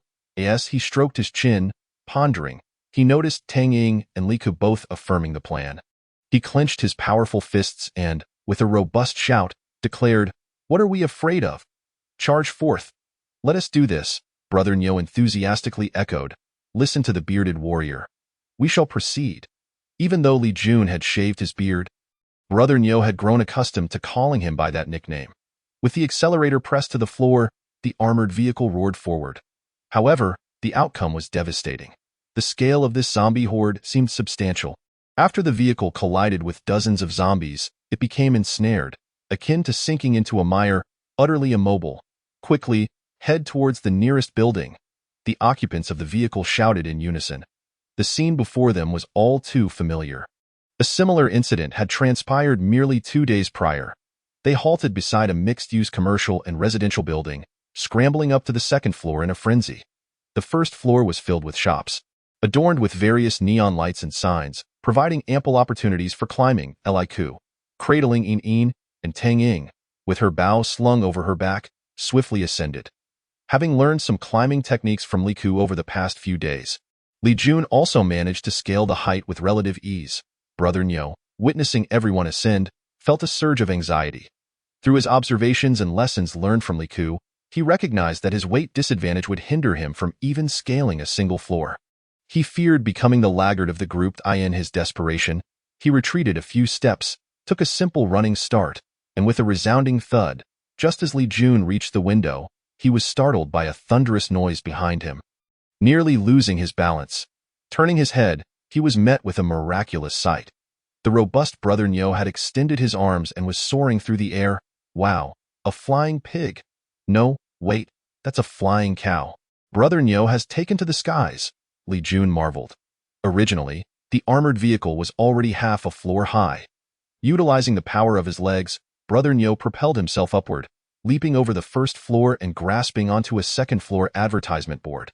However, as soon as he latched on, the board emitted cracking sounds, threatening to give way beneath him. "Hurry, grab Brother Nyo," Tang Ying shouted urgently from behind. Li Jun extended himself, reaching out, while Li Ku leaned down entirely. With collective effort, they finally managed to pull Brother Nyo up to the second floor. Once at the second floor, Li Jun gestured to Brother Nyo, who was seated on the ground. "Impressive, Brother Nyo. While we climbed, you soared to new heights."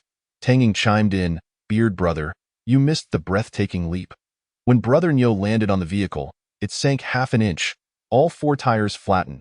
It was a truly earth-shattering jump. Brother Nyo scratched his head and chuckled. Tang Ying, have you too learned mischief from Beard Brother? I was merely anxious not to hold the team back, and in a moment of desperation, I instinctively tapped into my strongest leg power. I never anticipated I could leap so high. Like Ku interjected. Brother Nyo's leap was indeed remarkable. In the future, when faced with zombies, escaping will be a breeze. As we charged in, I observed that this building is of the latest design. Its streamlined aesthetics making it quite challenging to climb. Had we not arrived at the outermost floor, a mixed-use building, we would have struggled to reach even the second floor. Everyone nodded in agreement. Just as they prepared to delve deeper in search of supplies, they suddenly heard the sound of a vehicle starting from below.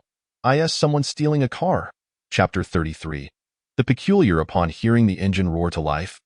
Liku's initial reaction was disbelief. With so many zombies below, who would dare to drive a car at such a moment? Wasn't he that courting death? Nonetheless, he wasted no time and immediately crouched by the window to peer down. What he saw left him utterly astonished. The previously dense horde of zombies had seemingly vanished without a trace. All that remained was the rear of a vehicle, which turned into the community ahead. At this point, everyone crowded around the window, and upon seeing the emptiness below, void of zombies and vehicles, they were even more shocked than Liku. The bearded Li Jun shouted in disbelief, "Can someone explain what just transpired? I feel as though I'm caught in a dream. It's far too surreal. We were just evading zombies, and now the car is gone. What in the world is happening?" Brother Nyo shot Li Jun a sidelong glance. Declaring as a staunch materialist and a resolute revolutionary, "I utterly disdain your conjecture." "And how would you explain this?" Li Jun retorted. Tang Ying urgently inquired, "What is going on? Liku, did you see anything just now?" Liku frowned and replied, "All I saw was the rear of a vehicle entering the community." "Then let us hurry and investigate," Li Jun urged. Ultimately, due to Brother Nyo's difficulty in descending to the first floor and Li Jun's need to look after the child, it was decided that Liku and Tang Ying would venture to the community entrance. The two quickly descended to the first floor, stealthily making their way to the entrance. Nearing the door, Liku positioned himself to shield Tang Ying, cautious of potential ambushes. He then pressed against the wall, cautiously peering out toward the entrance, observing for a considerable time before turning to Tang Ying with a complex expression. "You should take a look." Tang Ying, perplexed, stepped forward and gasped in confusion. This entire situation reeks of the uncanny. "We only went upstairs for a brief moment, exchanged a few words, and the zombies vanished, along with the vehicle. Yet, now that we've arrived, the community gate remains securely shut, yet it is teeming with zombies. What on earth is happening?" Lika shook his head. "I have no idea, but I am certain that the answer lies within this community. Look up at the name of the place. Shangjing Mingzhu?" Tang Ying read aloud, piecing together the connection. "Does this ring a bell?" Lika prompted. What are you referring to?" Tang Ying recalled, her eyes lighting up. "Isn't this the community where the outdoor exploration team mentioned their base was located?"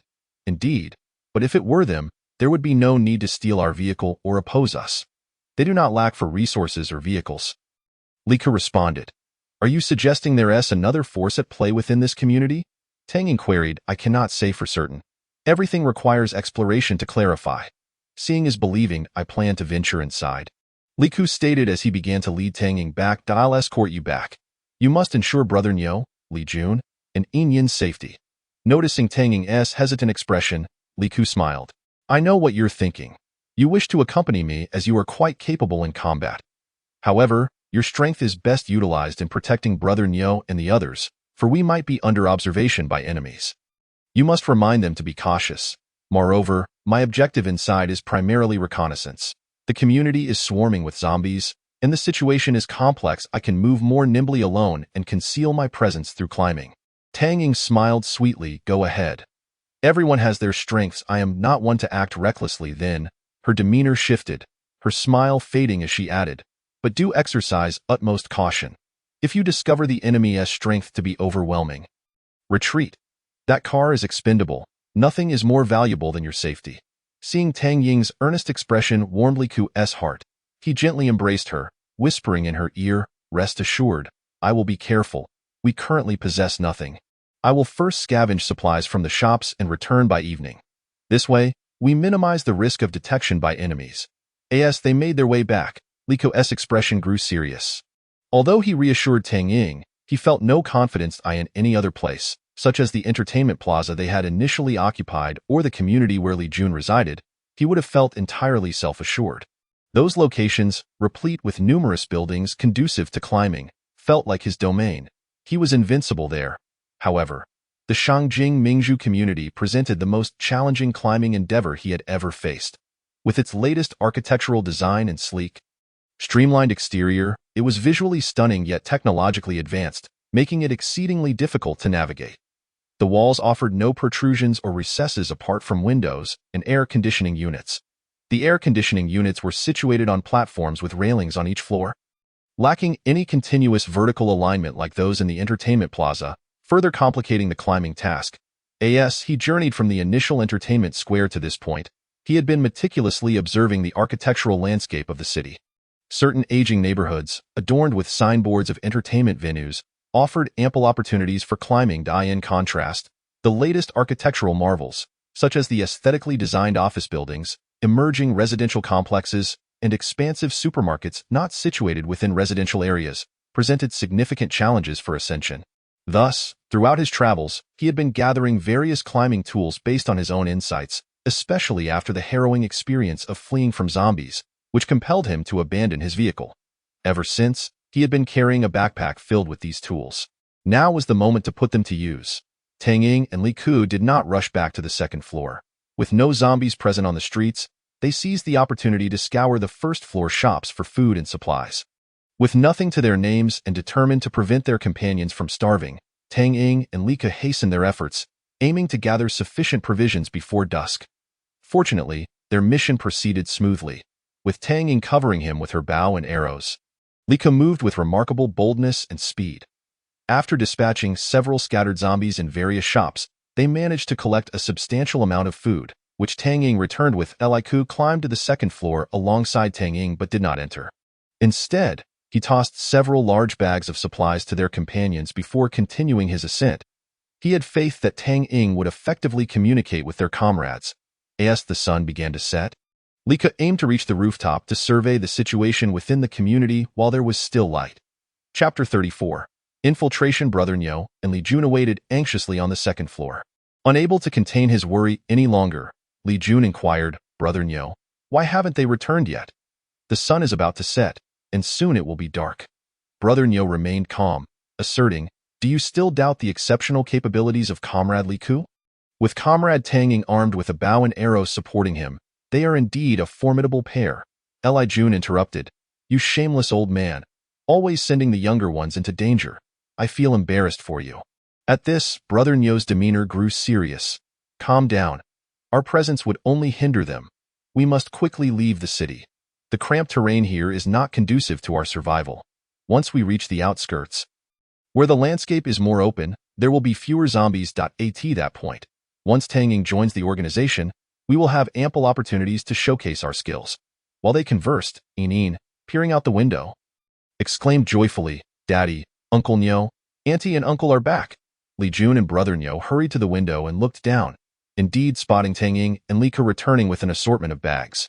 "See? I told you these two are unbeatable together. They must have gone out to gather dinner for us." "How thoughtful," Brother Niu remarked with a smile. "Comrade Li Jun, you must learn to have faith in your comrades." Li Jun mused, "Li Ke is truly extraordinary.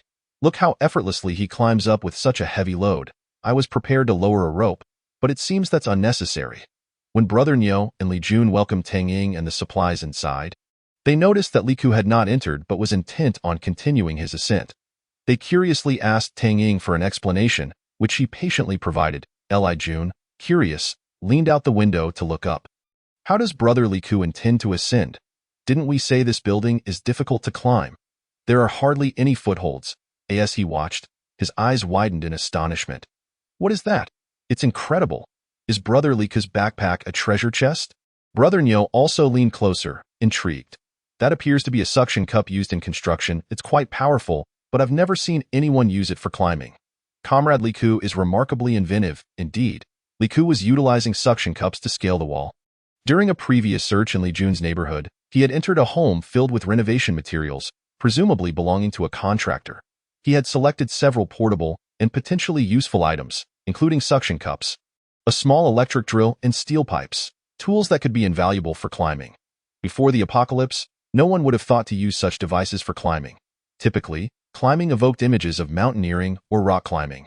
Few would consider ascending a building, especially given the potential damage to its structure. However, in this new world, all conventions had shifted. Eliku employed every conceivable item to facilitate his ascent. Under these circumstances, climbing a building became significantly easier than scaling a mountain. Many simply had not adjusted their mindset. Eliku retrieved 4 suction cups from his backpack, arranging them in an alternating pattern to ensure that at least 2 remained secured at all times for leverage. While 1 remained mobile, that he ascended in this manner, although 3 would have sufficed.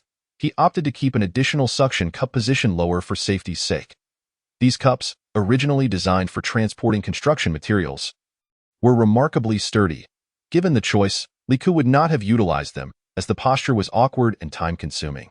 After some time acclimating to the technique, he gradually improved his speed, though it still paled in comparison to his swift, unassisted climbs of more easily ascended structures. Fortunately, he only needed to reach the 5th floor, where an open window awaited his entry. As he climbed inside, he aimed to observe the situation within the community from the opposite room. Meanwhile, Brother Nyo and Li Jun, gazing up from the 2nd floor, were left agape, having witnessed Liku's entire ascent. They had never imagined such a method of climbing existed.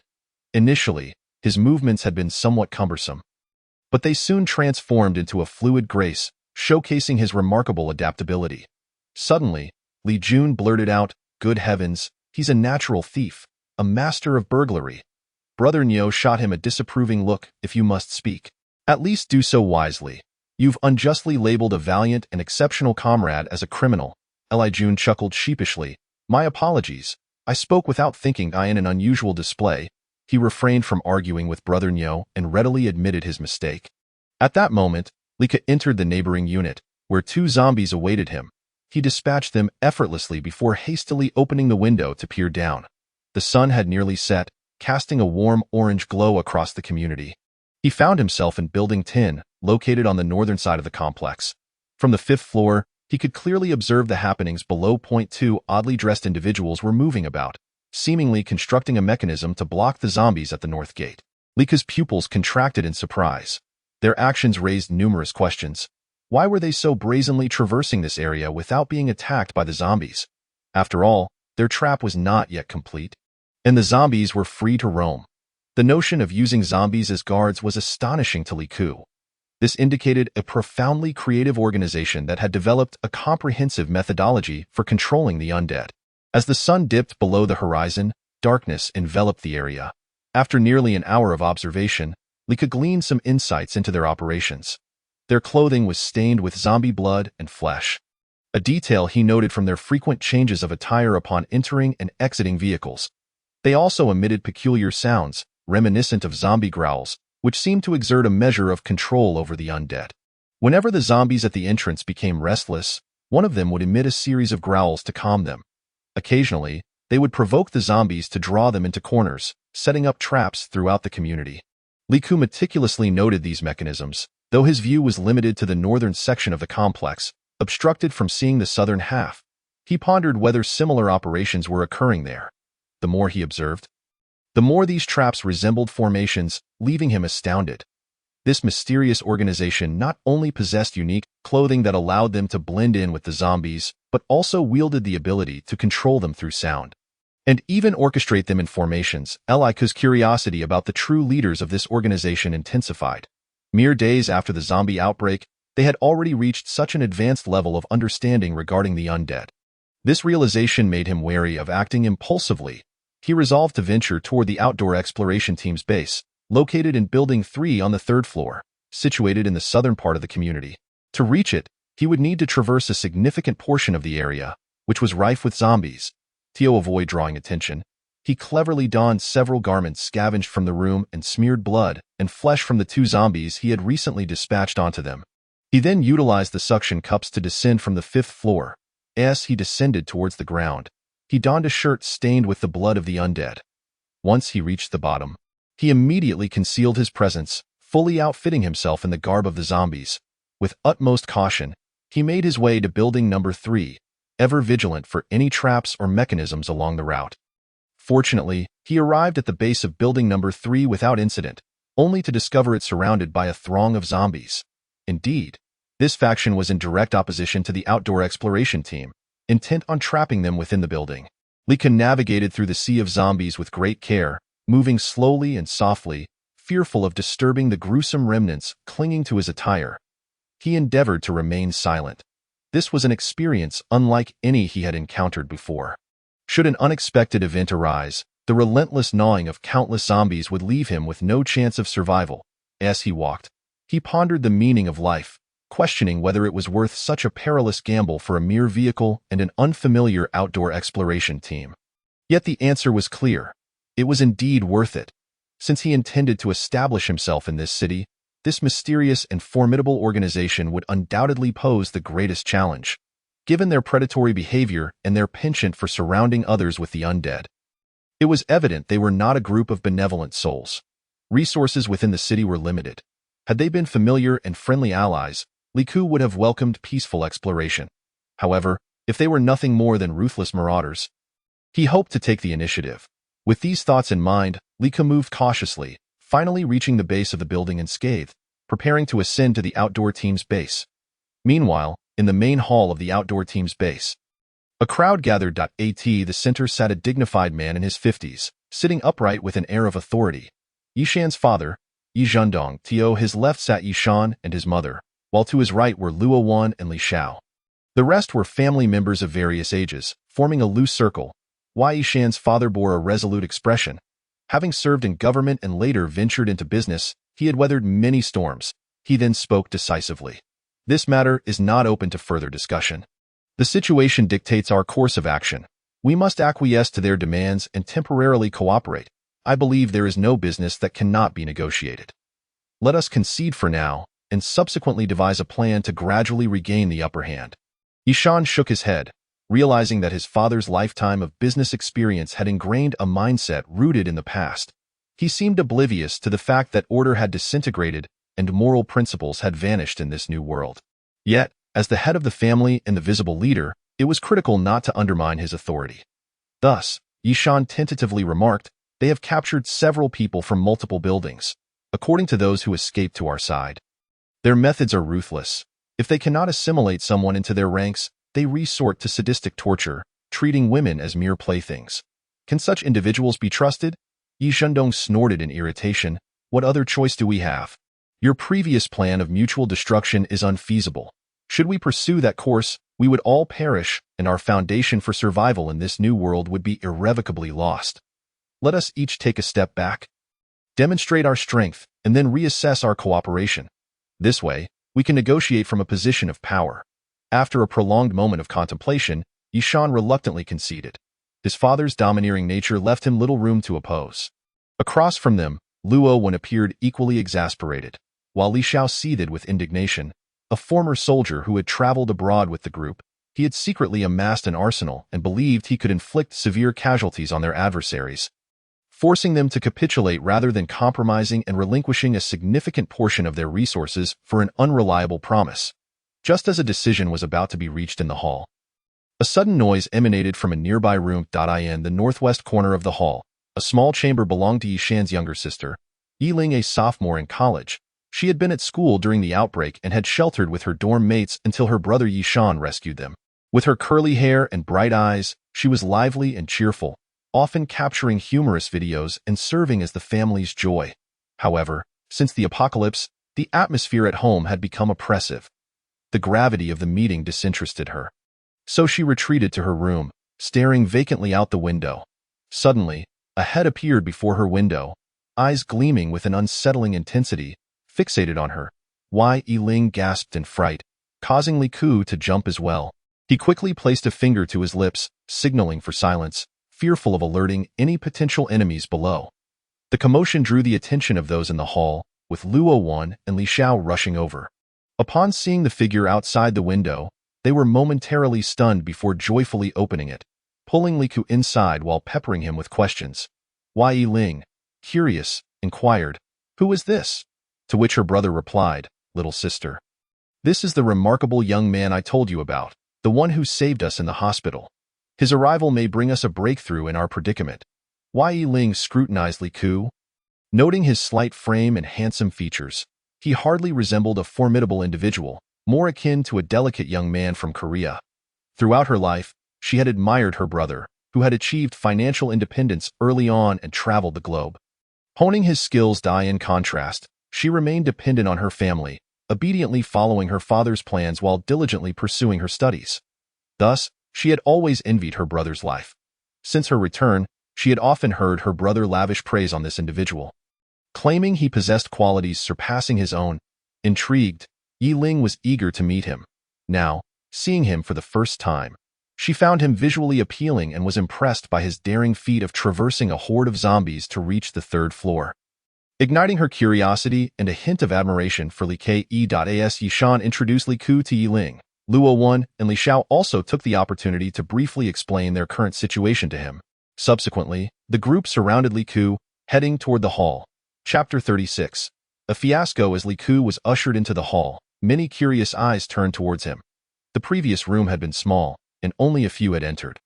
As he met the numerous gazes, he instinctively lowered his head. Since the onset of the apocalypse, it was the first time he had encountered such a crowd, and his social anxiety flared. This scene evoked memories of his middle school days when he had to answer questions in class. Finally, he reached the center, where his gaze inevitably met that of the imposing elder, Yi Zhendong. The elder sat with a commanding presence, while Li Ke's eyes flickered nervously. Yi Zhendong scrutinized the somewhat unimposing, slender young man before him, shaking his head slightly. Had he been an ordinary guest's child, he would have offered a lesson on confidence and self-expression.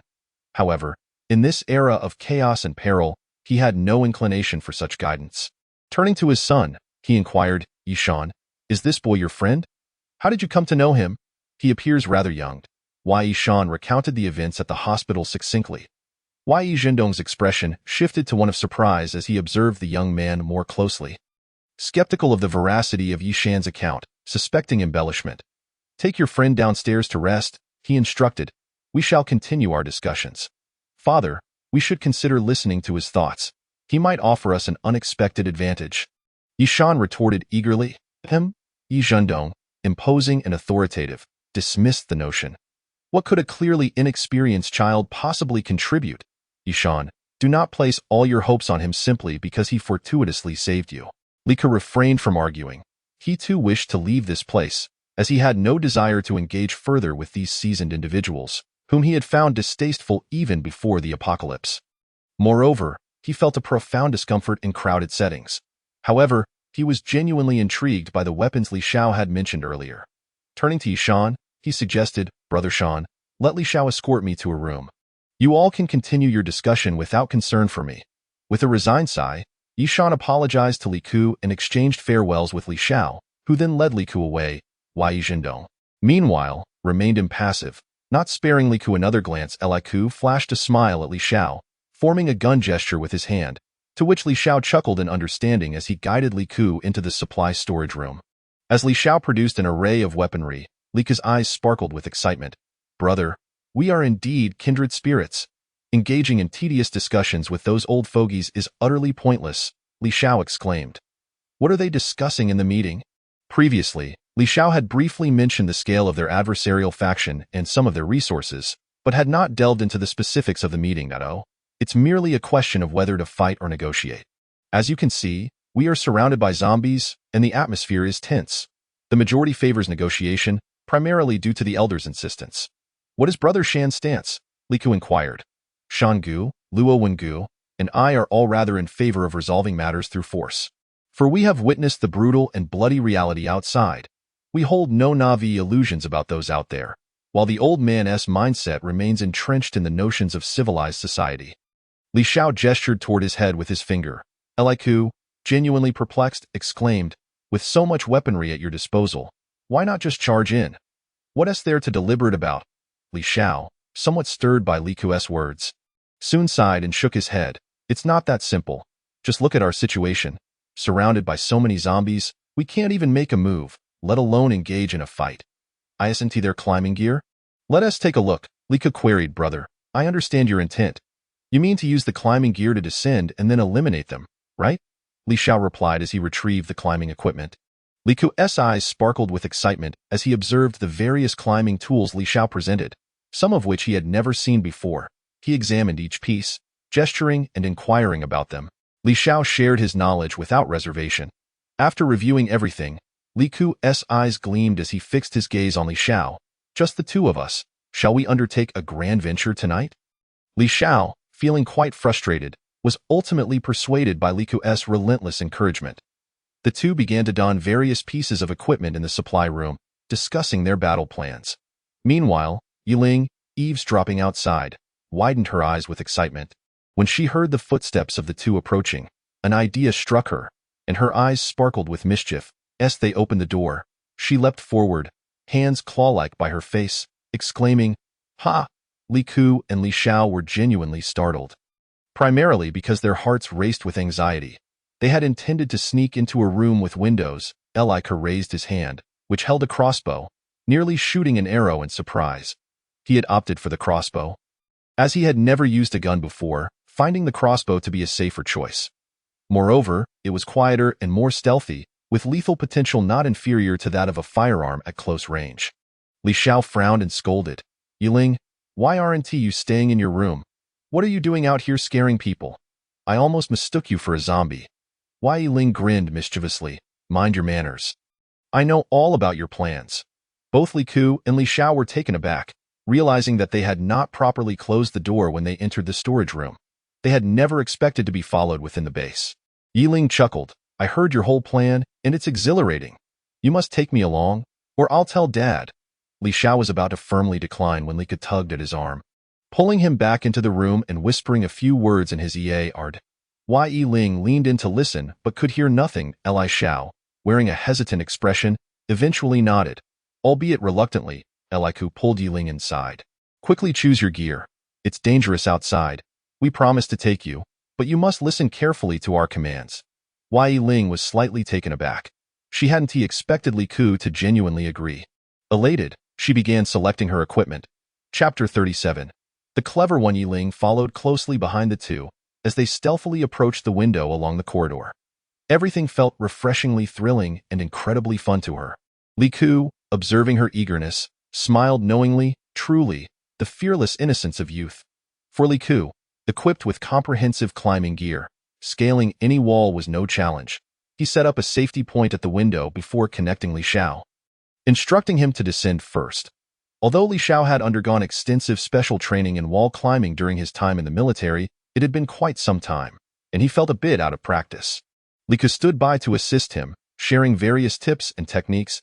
Wai Yiling listened with wide eyes, intrigued by the intricacies involved. Li Ku, however, paid her little mind, knowing he had methods to handle her later. Li Xiao adapted quickly, reaching the first floor and donning the zombie attire provided by Li Ku, gradually blending into the night. At this moment, Yiling grew anxious. It's my turn now, right? It's my turn? Isn't it? Li Ku glanced at her. Are you sure you want to go down?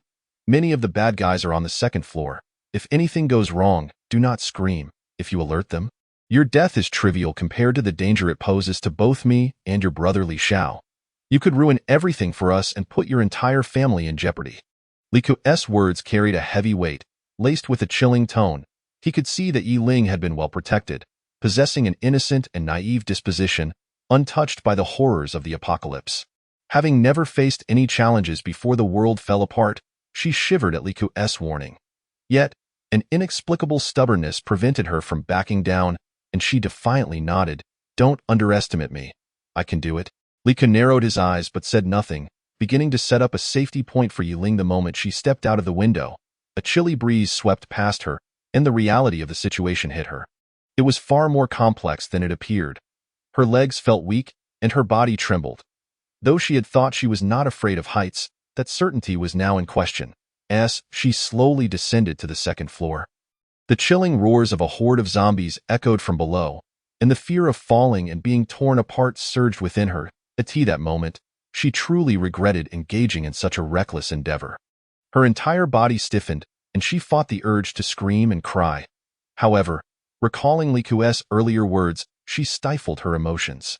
Just then, Li Ke also descended and stood beside her. Seeing him, Yiling realized her savior had arrived. Her eyes brimming with excitement. Anticipating her reaction, Li Ke whispered softly, "Stay silent and hold on tight. I'll take you up." Yiling clung to him like a vine, nearly causing him to lose his balance. He quickly scaled the wall, tossing her through the window, and coldly remarked, "Now you're scared. Because of the time you wasted, if we can't act simultaneously with Li Xiao, do you have any idea how dire the consequences are? Stay put, keep an eye on the safety point, and if your family or friends have any questions, explain thoroughly and stall them."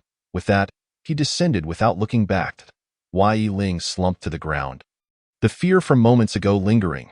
She stared blankly in the direction Li Ke had departed, gradually feeling a surge of admiration for him. Slowly, she adjusted her mindset, stood up, and tiptoed to the window, her ponytail swaying gently in the night breeze. Clutching the walkie-talkie, she focused her gaze on Li Ke's movements below. Suddenly, familiar footsteps approached from behind. Yiling's heart skipped a beat. It was her father. "Ling Er?"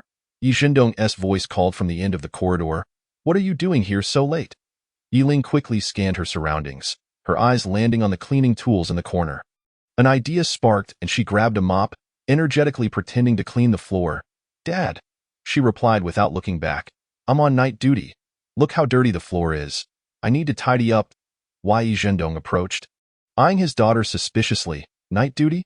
Aren't you in the logistics team?" "Yes, the logistics team has night shifts too." Yiling continued to mop vigorously. "Look, this floor is filthy." She deliberately kicked over the water bucket, spilling water everywhere. "I don't know. I'm so sorry. I'll clean it up right away." Yi Zhendong frowned, stepping back to avoid the splashes on his shoes. "You're so careless. Dad, you should head back." Yiling seized the opportunity to push him toward the staircase. "It's too dirty here. You might get your clothes wet." Yi Zhendong was guided away. He reminded her, "Be careful. Don't fall." "That I know. Yiling smiled sweetly. "Dad, please go rest." Watching her father's figure vanish at the staircase, Yiling exhaled deeply. She quickly pulled out the walkie-talkie, lowering her voice. "Li Gu, my dad just came by, but I managed to distract him." A voice filled with laughter came through the walkie-talkie. "Well done. You played a significant role, little clever one." Yiling beamed with pride. Her chin lifted high as she continued to keep watch by the window. Under the moonlight, her ponytails danced gently in the night breeze, resembling two playful bunnies. However, it wasn't long before her eyes widened in alarm, and she covered her mouth in shock. She saw Li Ke scaling the building's exterior like a shadowy lizard.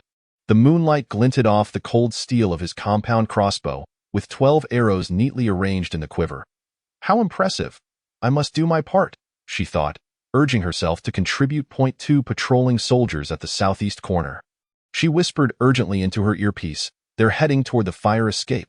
Received, Li Xiao responded, yet he did not act immediately. His primary goal was to toss fresh blood into a corner of the community, luring the zombies away. Without the zombies' assistance, the corpse whisperers would be much easier to handle. Despite their formidable abilities, they could not rival the allure of blood to the undead, like who hooked one foot around a drainage pipe and drew 2 arrows from his quiver. As the whistling sound pierced the air, the zombies below erupted in excited howls. Li Xiao, draped in the foul-smelling blood-soaked attire, shattered a container of blood in a corner of the community, in the control room on the 2nd floor. As the figure in the black robe grasped the intercom to report the situation, the tempered glass suddenly shattered. Li Ke crashed through the window, flipping into the room, while arrows instantly pierced the shoulders of 3 corpse speakers. Meanwhile, the hand of another black-robed figure, reaching for the alarm button, froze midair as a bullet fired by Li Xiao shot straight through his palm. "Area B has been cleared," came Li Xiao's voice through the earpiece. Chewing gum audibly. "How many are left on your side?" Li Ke stepped on the wrist of the black-robed man, pressing a crossbow bolt against his forehead. "Speak.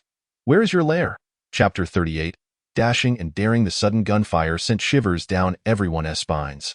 As Yi Zhendong and Yi Shan burst through the iron door, they beheld Li Ke swinging from a climbing rope onto the 2nd floor, 3 bullets ricocheting off the wall just beneath his feet. Li Xiao suddenly emerged from the shadows, his combat boots forcefully kicking away the attacker's rifle. "Spare him alive." Just as Yi Shan was about to rush forward, he witnessed Li Ku perform a mid-air turn, launching a trio of arrows in rapid succession. The assailant screamed as he plummeted from the fire escape, only to be bound like a dumpling by Li Xiao's rope. As the dawn painted the horizon crimson, the two blood-soaked individuals dragged their captive back to the hall. Yi Ling was the first to squeal in delight. Li Gu, you were so cool. How did you pull off that mid-air triple shot? Just basic maneuvers, Li Xiao replied, removing his tactical goggles smeared with brain matter before magically producing a chocolate bar. Didn't your brother say he'd break your legs if you snuck snacks again? A hush fell over the crowd. Yi Zhendong's fingers, gripping the shotgun, turned white, his face flushed with indignation. How dare you, Dad? Look! Yi Ling suddenly tugged at the captive's collar, revealing a tattoo of a snake. He was the second in command of the corpse speakers. They were the ones who killed Uncle Wang. Yishan quietly picked up a deformed bullet from the ground and reached out to Li Ku. Can I take a look at the climbing rope? The gear you took from the supplies room has been modified quite well. Wait! Luo Wen suddenly pointed out the window, exclaiming, a black-robed figure is escaping in a car. Li Xiao, lazily cleaning his sniper rifle, flashed a toothy grin. He won't get away. With fluid motions, he opened the window, crouched, aimed, and with a bang, the sound of an explosion followed as the car erupted in flames. Yi Zhendong's shotgun clattered to the ground. The elder trembled as he retrieved a cherished bottle of whiskey, pouring generous glasses for the two young men. Let us discuss your entire operation. Truly, the younger generation surpasses the older. I'm outclassed by you two. As cheers erupted, no one noticed Yi Ling secretly stuffing Li Ku's combat uniform into the washing machine. The girl hummed a tune while polishing the composite crossbow, the moonlight illuminating a small heart etched onto its body. She bounced over and patted Li Ku's back. You should have seen it. My dad looked like his jaw was about to drop to the floor. He brought out the whiskey he has treasured for 5 years. Yishan polished the crossbow bolts given by Li Ku, clearing 5 armed points in a minute. What unit were you in? Never served. I'm just an ordinary person, Li Ku humbly replied. Just as Yishan scoffed in disbelief, Luo Wen focused on the surveillance screen at the community entrance. A cash truck is headed to the western junkyard. Should we act now? Li Xiao toyed with a dagger. Why the rush? Let them gather all their misfits. Then we strike. Li Ku was equally surprised. That truck belongs to our team. Now that it's left the compound, we want to catch up. We must be wary of their tricks with the zombies. There are too many of them in the city. If they return, we want to be able to handle it. Our team needs to head to the suburbs. Are you interested in joining us? Just a moment. I'll call our team to gather and discuss our next plan. Li Ku promptly left to summon Tang Ying and the others.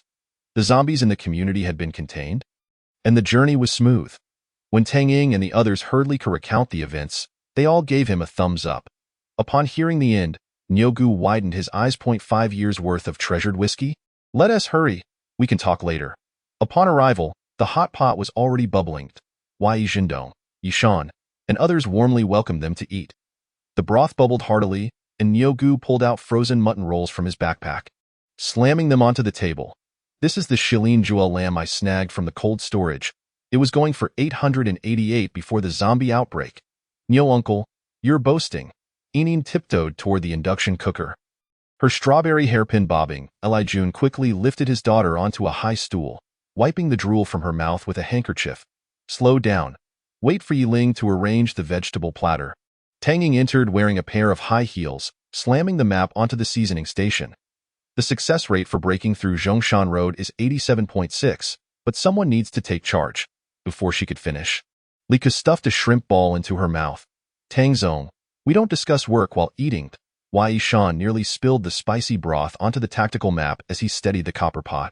Yi Ling cheered while holding up a slotted spoon. This frozen tofu will soak up all the broth. Suddenly, she turned to the kitchen and yelled, Nyo uncle, don't sneak eat the tripe. Nyogu coughed as he emerged from behind the door, still clutching half a bowl of sesame sauce. I was just checking the seasoning. His eyes widened as he spotted the bottle of red wine Tang Ying brought. 1982 Lafite. Did you find this with Xiaoku? Why didn't you bring it out sooner? ISNT it because I was afraid you wouldn't resist drinking it. It's kept at -40 degrees in the supermarket cold storage, more professional than a wine cellar. Tang Ying swirled her wine glass. She served a piece of baby bok choy to Yin. We must maintain a balanced intake of vitamins. The strong-willed businesswoman's piercing eyes softened as she met the little girl's gaze. Nyogu suddenly clinked his chopsticks against the bowl, witnessed the moment of miracles. He deftly dipped a slice of lamb into the clear broth 3 times, then into the spicy pot for 7 seconds, coating it in crushed peanuts before stuffing it into his mouth. This is called the 7-up 8-down Tai Chi meat cooking technique. Blowing your own horn again, Li Jun remarked as he crushed a beer can in his hand. Last time, you said to use zombie brain matter as fish sauce. Cough, cough. Tanging suddenly coughed violently, stuffing cotton candy into Yin-In's ears. Not suitable for children. Yi Ling leaned close to whisper in Yin-In's ear. And the 2 girls burst into giggles. Tanging raised an eyebrow. What are you 2 whispering about? Yi Ling said. Just as Yin began to speak, her mouth was covered. Yi Ling blushed, exclaiming, she said your lipstick color is as pretty as chili oil.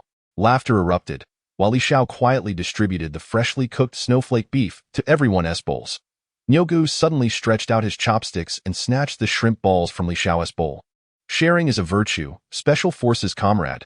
You little Li Xiao's curse was stifled by Yin-In's sparkling eyes as he angrily chewed on the stolen lotus root slices. Just wait. Tomorrow, you'll be in charge of all the off-road vehicle maintenance. Yi Zhendong downed 3 glasses of red wine in a row and slammed the table. When does the relocation plan commence? An immediate silence fell over the room, with only the bubbling of the hot pot to be heard. 4 a.m. the day after tomorrow. Tanging switched back to her commanding tone, drawing a red line on the map with a laser pointer. Nyogu will modify 2 trucks, and Li Jun will be in charge. I want to ride the rainbow car with Yi Ling, Yin cried, holding up an ear of corn, her mouth smeared with sesame sauce. Li Jun helplessly wiped her face. That's a bulletproof armored car. Not a rainbow pony. Yi Ling suddenly produced a box of candies, as if performing a magic trick. Whoever guesses my riddle gets chocolate. What becomes more spirited the longer it is boiled? Brain matter. Nyogu raised his hand. Zombies. Li Xiao chimed in. Yin chirped innocently. It's hot pot. Amidst laughter, Yi Zhendong quietly poured his treasured beef jerky into the spicy pot.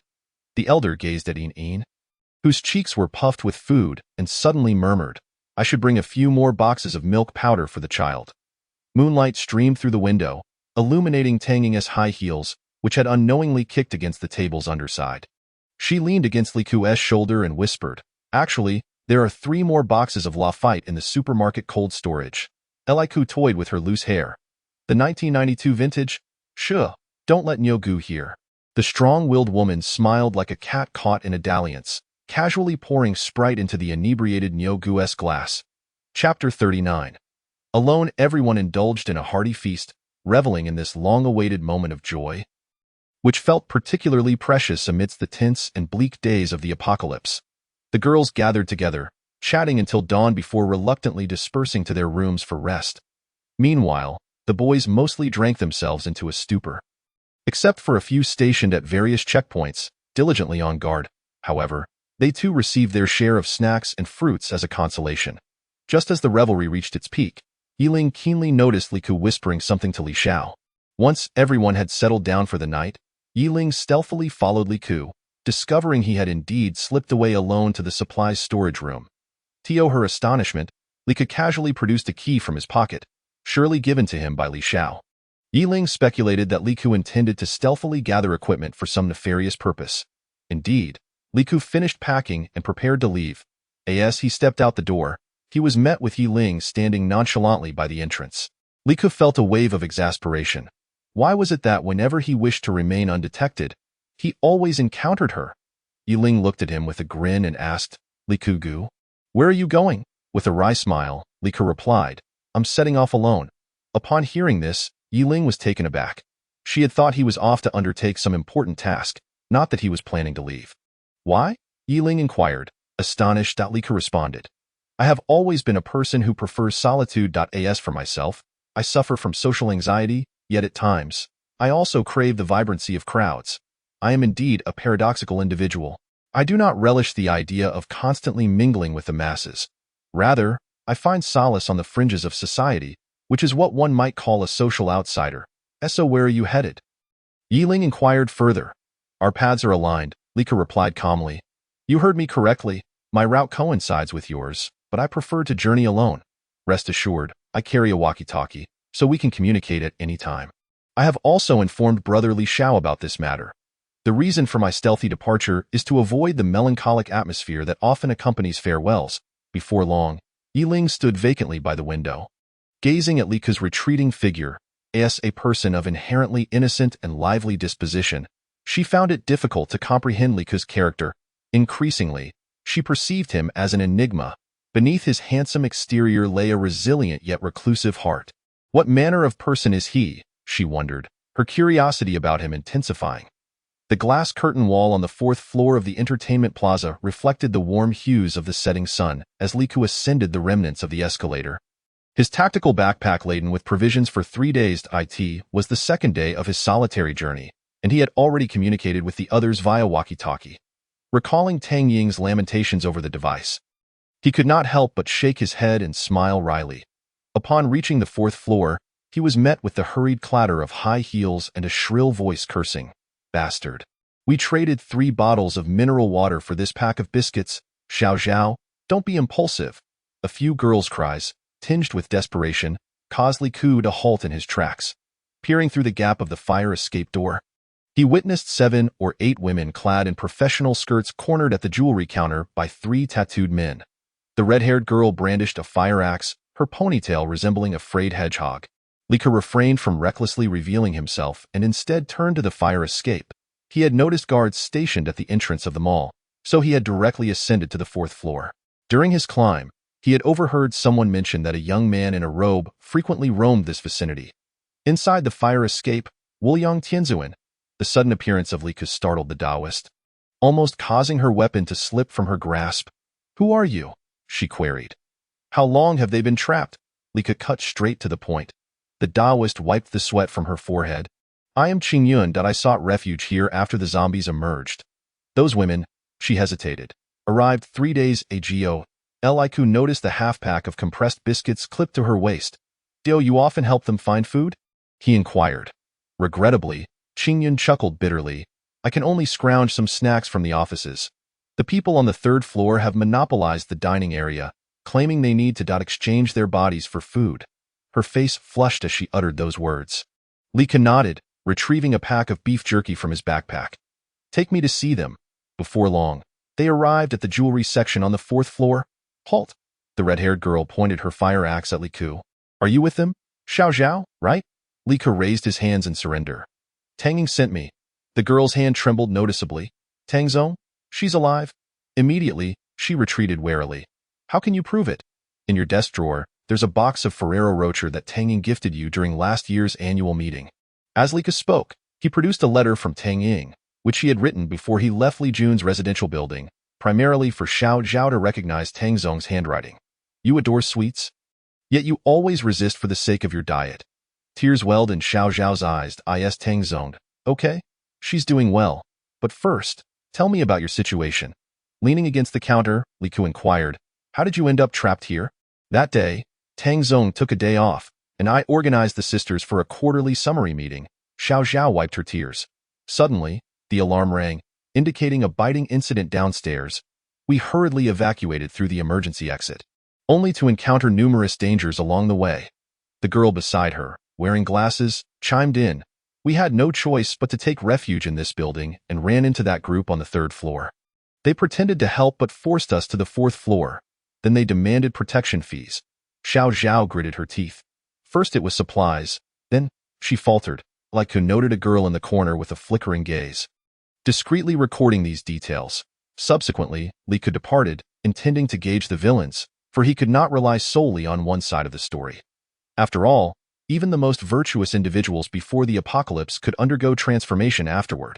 I want to meet your leader, Li Ke addressed the tattooed man guarding the staircase, to negotiate a business deal. In the 3rd floor Hadaleo hot pot restaurant, the scar-faced man was using a steak knife to pick his teeth. Bring 20 women for a box of canned goods. That's the rule. I need to inspect the goods first. Suddenly, Li Ke seized the man's wrist and twisted it, grinning as the man yelped in pain. Do you think you have time to inspect goods in front of me? As the scar-faced man reached for his gun, Li Ke released his grip, chuckling, just a joke. However, he leaned in to whisper, I know there's a stash of gold bars on the 4th floor. We might as well collaborate. The scar-faced man narrowed his eyes. Kid, you'd better not be pulling tricks. How could I? Lika replied with an innocent smile. I am merely a passing merchant. Chapter 40. Confrontation. The third-floor hot pot restaurant in the entertainment plaza was permeated with the rancid odor of spoiled ingredients. Eliku sat in a booth, a murky glass of beer before him. The scar-faced man, cigarette in mouth, eyed him sideways. You say you know where the gold bars are? In the jewelry section on the fourth floor. Lika swirled his drink. But it requires specialized tools to open the safe. The scar-faced man exhaled a smoke ring. What's your background? A jewelry appraiser before the apocalypse, Lika replied, pulling a diamond ring from his pocket. For items of this caliber, you might as well toss them aside as if they were mere glass. The scar-faced man's eyes lit up immediately. How much is this worth? Enough to trade for a truckload of canned goods? Lika tucked the ring away, but it depends on the purity. That moment, a tattooed man rushed in, breathless. Boss, those women on the fourth floor are causing trouble again. The scar-faced man shot up in anger. Looking for death, he turned to Liku. Brother, want to go see the commotion? Liku smiled as he followed him to the jewelry section on the fourth floor. Xiao Zhao was currently leading several girls in constructing a makeshift barricade at the counter. Upon seeing Liku and the villains together, her face turned ashen. You deceived me. Don't be agitated. Lika raised his hands. I am here to discuss business. He deliberately raised his voice. I heard you have a stash of gold bars? Xiao Zhao hesitated for a moment, then quickly regained her composure. Yes, it's in the safe. She pointed to the metallic cabinet in the corner. But it requires a password. The scar-faced man grinned maliciously, stepping forward. I have ways to open it. He pulled out a gun and aimed it at the safe. Wait, Lika interjected. Violent destruction will damage the jewelry inside. Let me give it a try. The scar-faced man regarded him skeptically. You think you can? Leave the professional matters to the professionals. Lika retrieved a small decoder, but it will take some time. While the decoder worked, Liku meticulously observed his surroundings. He noticed a girl whispering behind the counter. Xiao Zhao, Lika suddenly spoke. How do you usually solve your food issues? Xiao Zhao began to reply, but the girl interjected. It's that foul Taoist who takes us scavenging. Lika squinted at. Oh? He must be quite capable. Capable my foot, the girl exclaimed. He only finds snacks each time. It's simply not enough to eat. The scar-faced man laughed heartily. Did you hear that? Stay with us, and you'll have meat to eat. Liku observed Xiao Zhao's hesitance, formulating a plan in his mind. The decoder suddenly beeped, and the safe door slowly creaked open. The scar-faced man rushed over, only to find a few documents inside. What the hell is this? He roared, angrily seizing the papers. Liku glanced at the documents and discovered they were financial reports from the entertainment plaza. Flipping to the last page, his pupils contracted sharply. A detailed map of the stored supplies was meticulously recorded. It seemed the gold bars were not here after all. Feigning disappointment, Liku remarked. However, he pointed at the documents. These warehouse locations are worth far more than gold bars. The scar-faced man's eyes gleamed. Where? Let me study it. By the way, where do you usually procure so many supplies? That's none of your business. The scar-faced man suddenly grew wary. First, tell me the warehouse locations. Liku chuckled. Collaboration requires sincerity. How about you take me to see your stock? After a moment's hesitation, the scar-faced man led Liku to the warehouse. In their territory, he assumed such a small, frail figure posed no threat. The underground parking lot had been converted into a makeshift warehouse, filled with various supplies. He feigned astonishment. Those women clearly lacked discernment. The scar-faced man boasted. I traded a few packs of biscuits for all this. Liku smirked inwardly, maintaining his composure. Indeed, quite a bargain. However, he pointed to several boxes in the corner. What are those? The scar-faced man's expression shifted. Don't ask about what you shouldn't. Lika keenly observed the military insignia on the boxes. Understood. The fluorescent lights in the underground warehouse flickered ominously as Lika stood before the pile of suspicious military supplies, delicately tracing the numbers on the boxes with his fingers. The scar-faced man glared at him suspiciously. Have you seen enough? These are military rations. Lika straightened up and asked. Where did you acquire these? The scar-faced man's expression shifted. What is it to you? He raised his axe menacingly. Demanding the location of the warehouse? Or else what? Lika suddenly chuckled. Are you going to kill me? He leisurely retrieved a remote control from his pocket. Do you know what this is? The scar-faced man's hand trembled slightly. What do you mean? I have planted a bomb on the second floor. Elika pressed the button, and a muffled explosion echoed from above. Would you like to hear the effect? Meanwhile, on the fourth floor in the jewelry section, Xiao Zhao was reinforcing the defensive fortifications with the girls when she suddenly heard the explosion below. She rushed to the window and caught sight of Li Ku standing in the atrium of the third floor. Gesturing to her, "Quick, follow the plan," Xiao Zhao shouted. Several girls immediately moved aside the counter, revealing the ventilation duct behind it. The Qingyun Taoist was the first to crawl inside. I shall scout ahead. In the underground warehouse, the scar-faced man's henchman had encircled Li Ku, yet he remained calm and composed. Now, we can have a proper discussion. Discuss what? The scar-faced man ground his teeth. First, Li Ku raised a finger. Where did these military supplies come from? Just as the scar-faced man was about to explode with anger, a scream suddenly erupted from above. His face paled. Oh no! Those women are trying to escape. In that moment of distraction, Li Ku swiftly seized the man's arm, causing the axe to clatter to the ground. Secondly, what is your connection with the military? A black dagger pressed against the scar-faced man's neck. And he began to panic.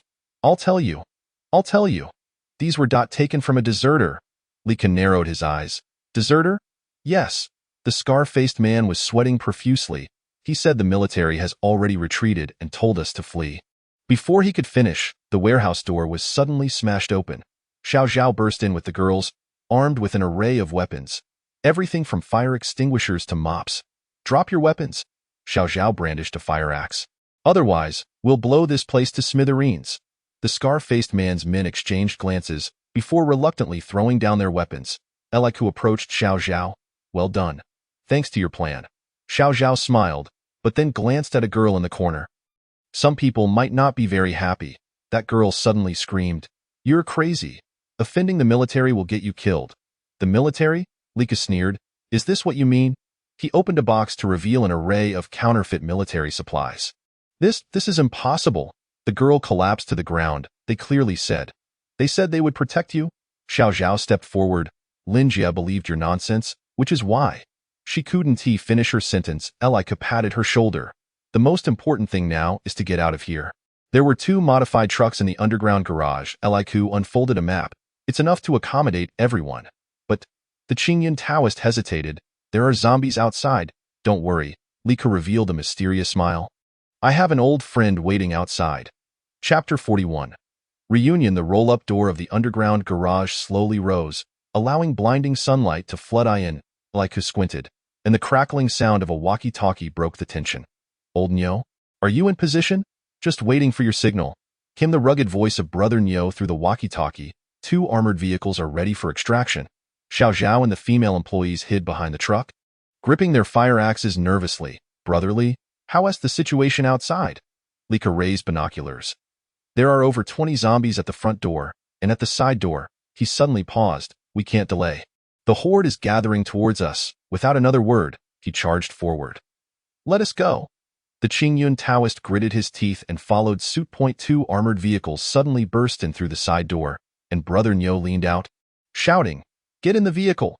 The horde of zombies immediately reacted, letting out piercing shrieks as they rushed forward. Eliku rolled behind a truck and fired a shot.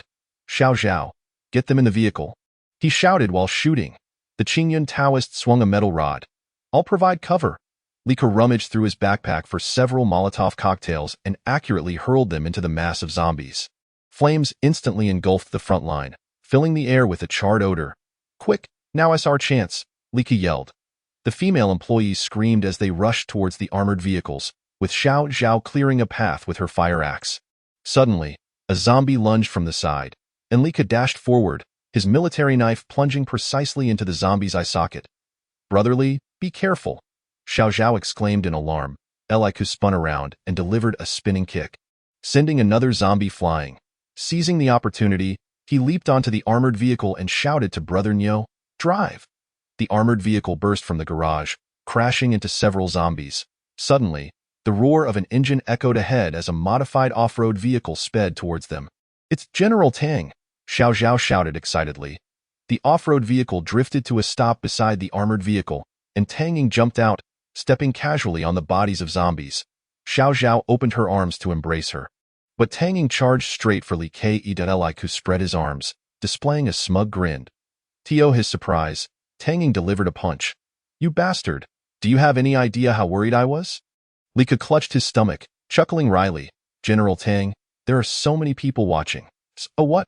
Tang Ying struck him again before turning to embrace Xiao Zhao. Silly girl. I'm so glad you're okay. Brother Niu, with a cigarette in his mouth, laughed. Comrade Li Ke, you're quite fortunate. The Qingyun Taoist stroked his chin. Infinite glory to heaven. This young benefactor. Shut up. Tang Ying shot him a glare. Are you the one who's been acting all mysterious? Xiao Zhao hurried to explain. General Tang, Taoist Qingyun has helped us a lot. Helped my foot. Tang Ying interrupted. If it weren't for Li Ke, you all would have. All right, Li Ke interjected. Let South leave this place first.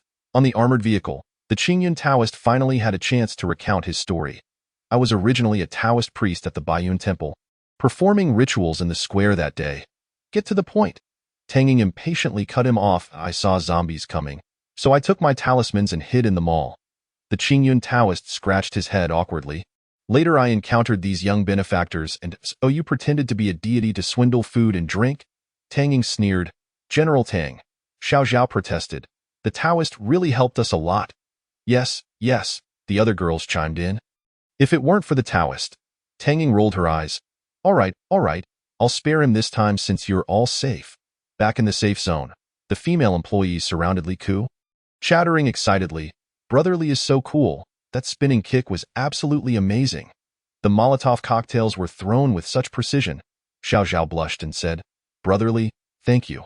Tang Ying pulled her close. Silly girl. What are you thanking him for? It's what he should do. Li Ke shook his head helplessly. General Tang, what you said. What? Not satisfied. Tang Ying glared at him. If it weren't for you.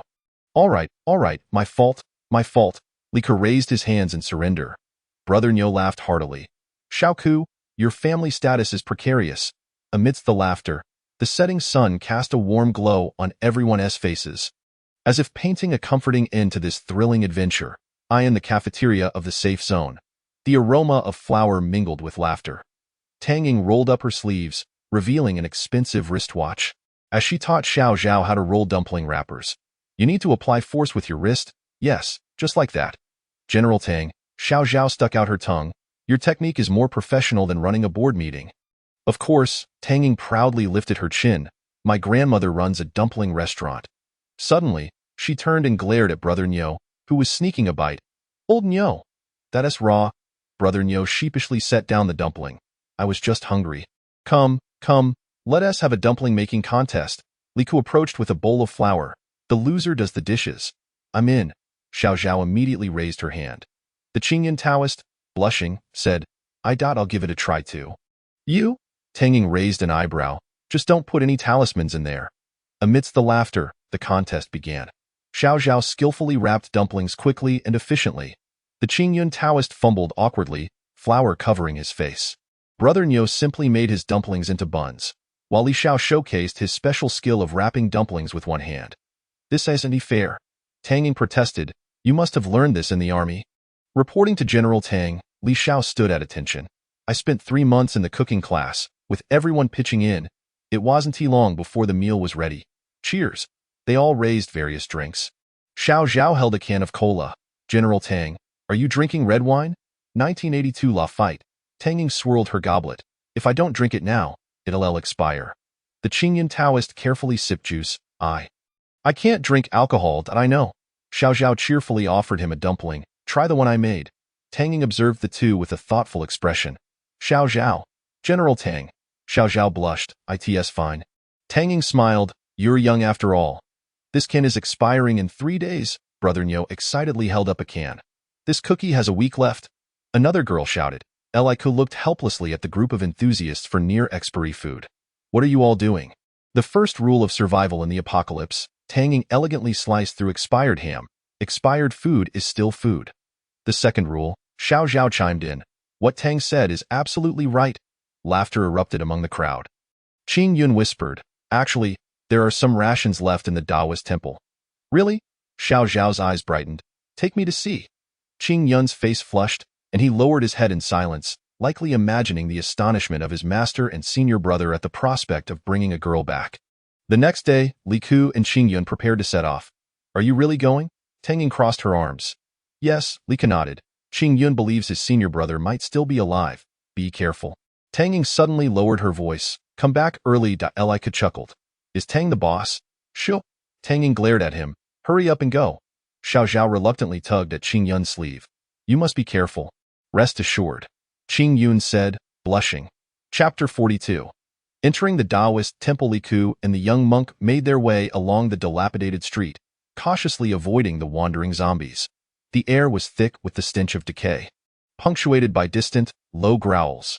The young monk's Taoist temple was located in the city center, a place Li Ku had never noticed before, yet it had now become their target. His senior brother must still be inside. The young monk whispered, a flicker of anxiety in his eyes. He enjoys surfing the internet, and the temple has a generator. He certainly wouldn't leave. They circumvented an abandoned parking lot and finally caught sight of the temple's outline. However, the sight before them weighed heavily on their hearts. The temple's entrance was guarded by a group of individuals clad in gray robes, their gazes vacant and fanatical, wielding rudimentary weapons as if ready to sacrifice themselves for their so-called faith. The Salvation sect, the young monk gritted his teeth. How could these lunatics be here? They refrained from approaching recklessly and instead concealed themselves among the nearby ruins to observe. Before long, a gaunt man slipped out from a side door of the temple. His movements furtive, his eyes brimming with wariness, Li Ku and the others stealthily followed him and intercepted him in a secluded corner. "Who are you?" the man asked nervously, his hand already reaching for the dagger at his waist. "Don't be alarmed." Li Ku raised his hands in a gesture of peace. "We're merely passing through and wish to gather some information." The man scrutinized them for a moment, seemingly convinced they were not affiliated with the Salvation sect.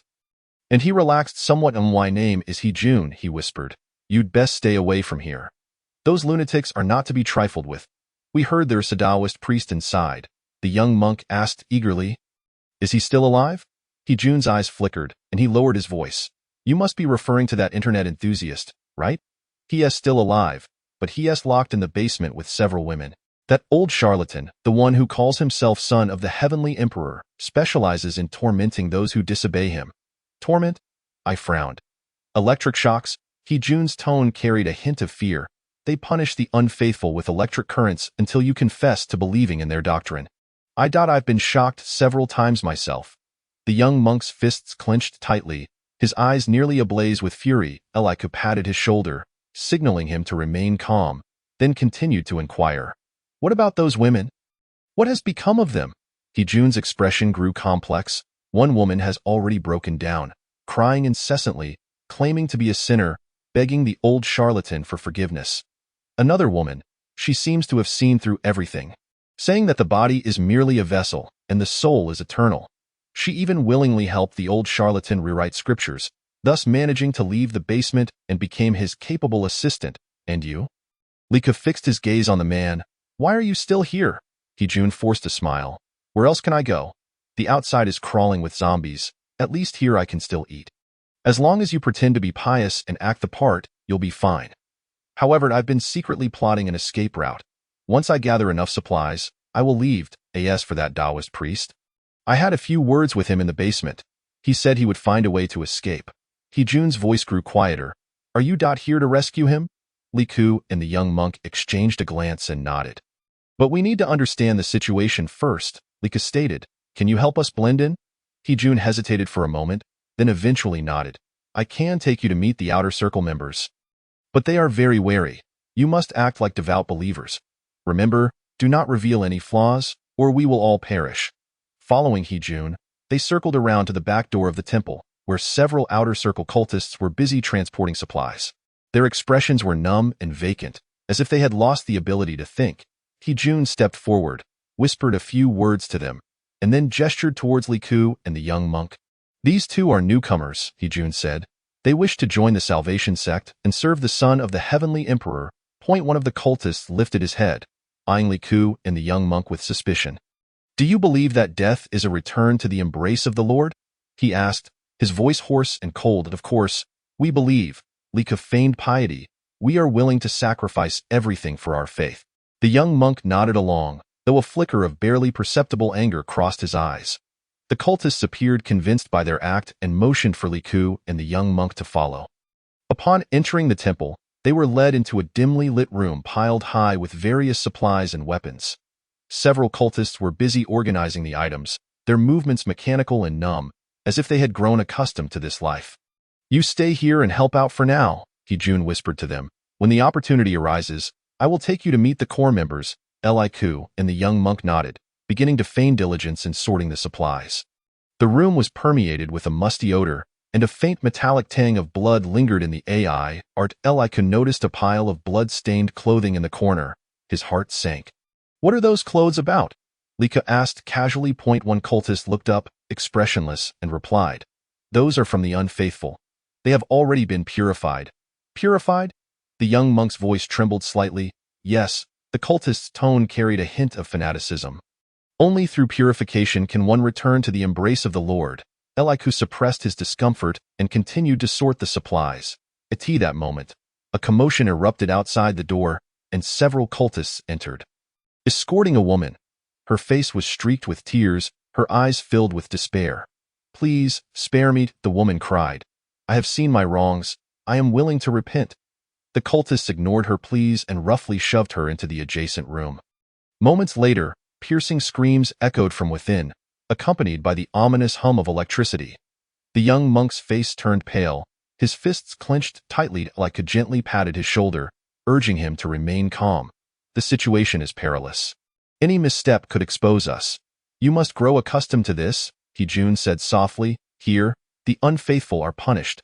Li Ku nodded, yet internally resolved to act. They must locate the young monk's senior brother quickly and devise a means to dismantle this deranged cult. Just then, footsteps echoed from outside once more. A woman clad in a gray robe entered, her gaze cold and profound, as if she could see through everything. "Newcomers?" she appraised them, her tone tinged with scrutiny. "Yes," Li Ku feigned respect. "We wish to serve the son of the heavenly emperor." The woman nodded, seemingly satisfied with their demeanor. "Remember, in this place, faith is everything. Only by fully dedicating oneself can one attain salvation." Her tone was calm and indifferent, as if discussing the most mundane of matters. Li Ku noticed scars on her wrists, a shiver running through him. "You stay here and help for now," she said. "When the opportunity arises, I will take you to meet the son of the heavenly emperor." Li Ku nodded, watching her depart. The young monk whispered, "That woman, she must be the one who sees through everything. Right?" Li Ku nodded, yet felt a weight in his heart. In this mad world, the awakened often suffer more than the insane. They continued to sort supplies, silently planning their next course of action, and no matter what, they must rescue the young monk's senior brother and then obliterate this malevolent sect. Chapter 43. The test. The growls of the zombies grew ever closer, and the air was thick with the stench of rot. Li Ku and the young monk stood against the outer wall of the temple, gripping their rudimentary weapons tightly.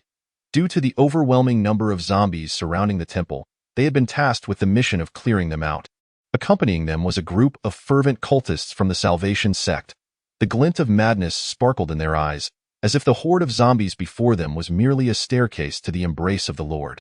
"For the son of the heavenly emperor," one cultist raised a wooden club high, shouting hoarsely, "Death is eternal life." His cry served as a signal, prompting the other cultists to join in a deafening chorus. Their faces bore no trace of fear, instead filled with a morbid excitement. Li Ku cast a fleeting glance at the young Taoist priest, whose pallid visage clearly betrayed his shock at the frenzied scene unfolding before them.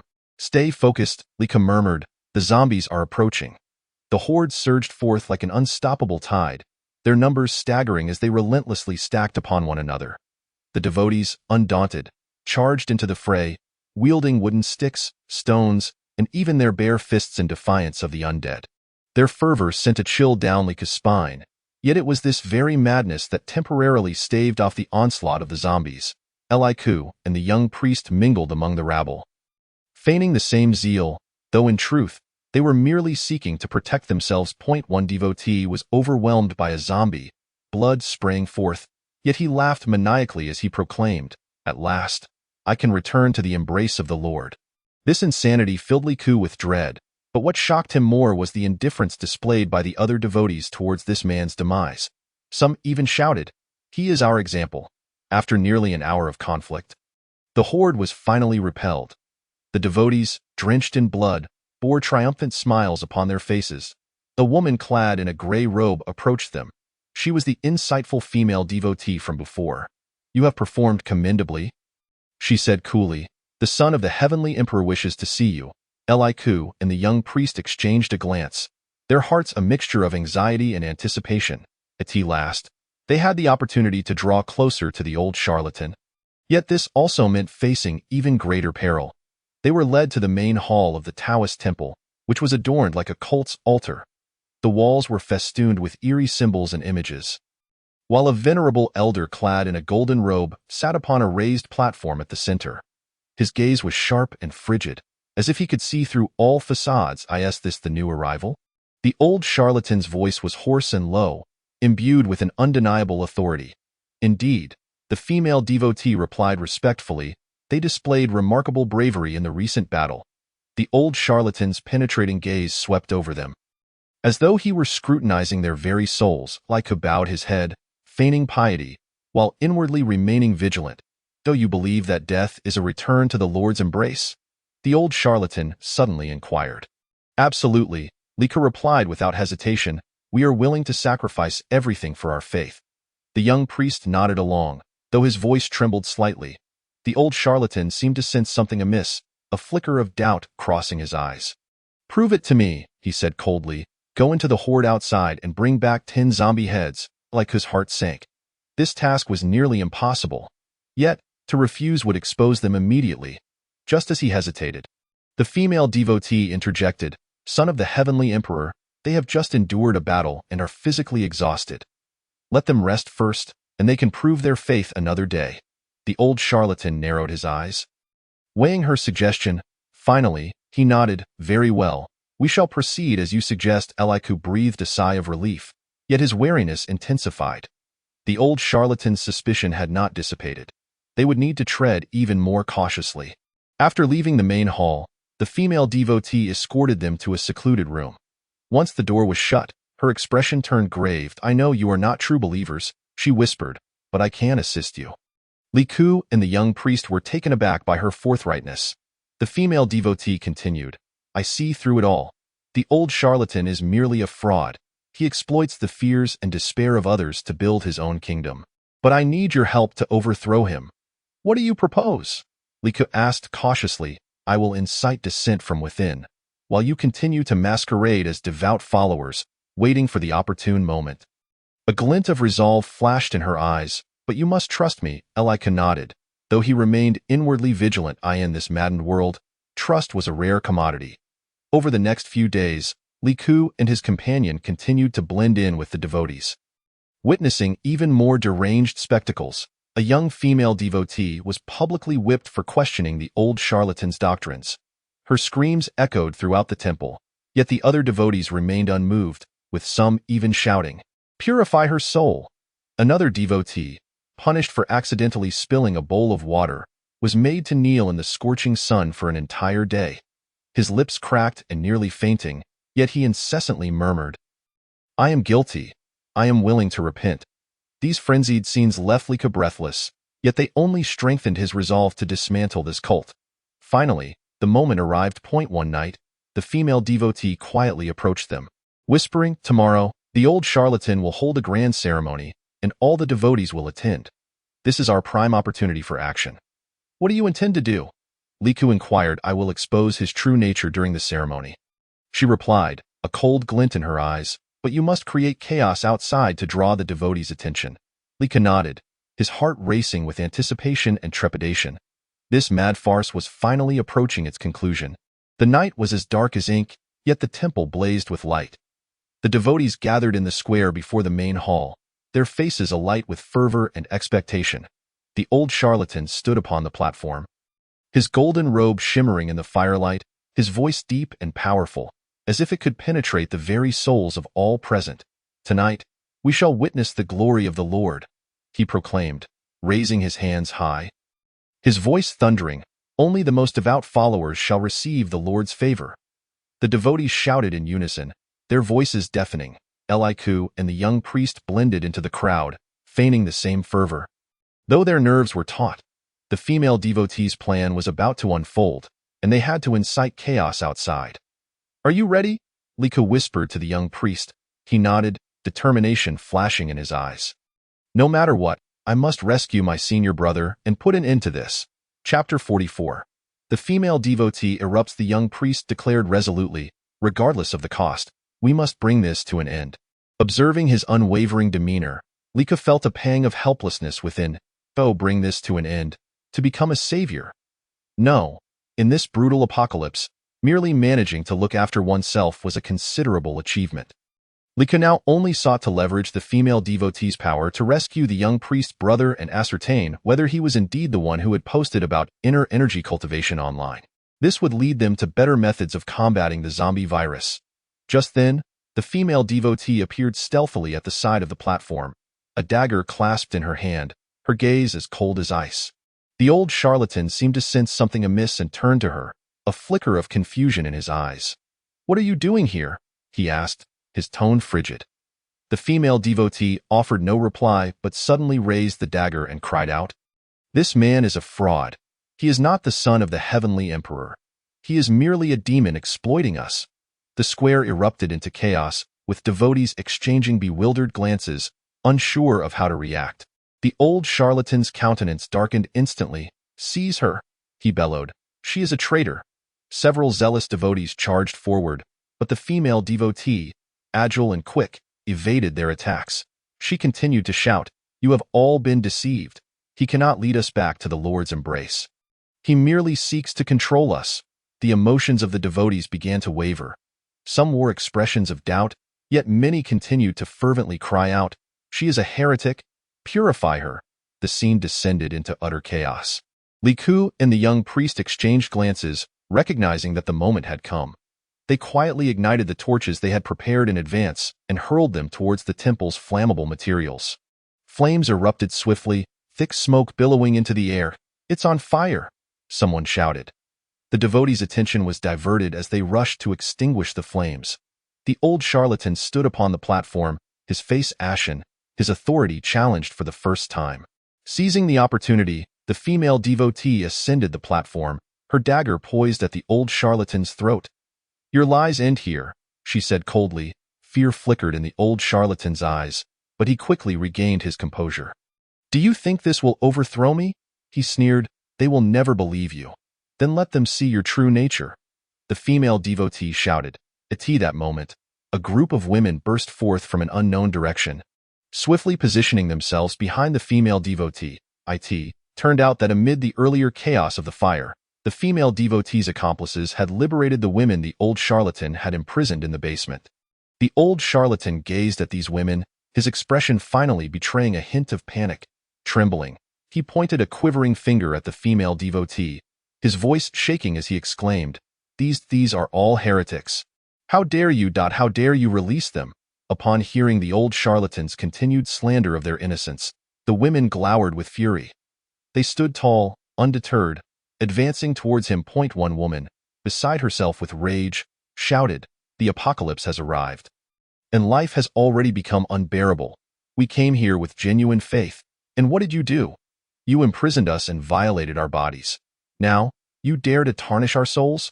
The women's gazes were fierce, as if they would devour him whole, surrounding the old charlatan completely. With the nearby guards distracted by extinguishing the flames, there were few to fend off the onslaught of these women. Particularly when the guards heard their accusations, filled with hysteria and tears, they hesitated. Failing to intervene immediately at that moment, the female devotee stepped forward and slashed the old charlatan's robe with her dagger. What was revealed was not a sacred body, but a lavish silk undergarment, adorned with a golden chain. The old charlatan lay prostrate on the ground, pleading in a subdued voice. This scene rendered the congregants below utterly astonished, their faith collapsing in that very moment. Some, filled with indignation, rushed towards the platform, eager to mete out punishment to this deceiver. The old fraud's complexion turned ashen as he attempted to flee, only to be felled by a kick from a female devotee. "Did you witness that?" she exclaimed, brandishing a dagger, her voice reverberating like thunder. He is naught but a greedy swindler. We need no such son of the divine ruler. The fervor of the followers swiftly morphed into fury, and they began to chant in unison, "Kill him! Kill him!" The old charlatan curled up on the ground, trembling in fear. His aura of authority and mystery evaporated, leaving behind a pitiful fraud. The female devotee did not act immediately. Instead, she turned to address the congregation, proclaiming with fervor, "From this day forth, I shall lead the salvation sect. I will guide you to true redemption." The women surrounding her raised their hands, shouting in unison, "A new leader, a new salvation." Some of the followers, ignited by this proclamation, echoed, "A new leader, a new salvation." Li Ku and the young monk stood amidst the crowd, their hearts a tumult of emotions. They had anticipated that this farce would culminate in the old charlatan's demise. Yet they were taken aback by the female devotee's ascendance. Her eyes glimmered with ambition and coldness, clearly not driven by a quest for justice, but rather for power. "We must leave," Li Ku whispered to the young monk. He nodded, disappointment etched across his features. "I never expected it would unfold this way. We have been used. Not only can we not end this, but we cannot even rescue our senior brother. Let us depart swiftly. This place is no longer safe. Our senior brother will find a way to rescue us another day." Li Ku grasped the still-dazed young monk's hand and quietly extricated themselves from the throng, intent on escaping this maddening locale. However, just as they were about to exit the temple, the female devotee's voice rang out from behind them. "Where do you think you are going?" Her tone dripped with sarcasm. Li Ku and the young monk turned to find her standing atop the platform, her gaze icy as it bore down upon them. "Did you think you could simply walk away? We were merely passing through." Li Ku feigned calmness. "Your internal affairs are of no concern to us." The female devotee scoffed, "You know too much. I cannot allow you to leave just like that." Her voice oozed with menace, causing Li Ku and the young monk's hearts to plummet. At that moment, the young monk's senior brother suddenly emerged from the crowd, positioning himself protectively in front of Li Ku and the young monk. "Lin Lan, let them go." He spoke softly. They posed no threat. It turned out that Lin Lan had released everyone from the basement, which included the young monk's senior brother. Lin Lan scrutinized the man before her.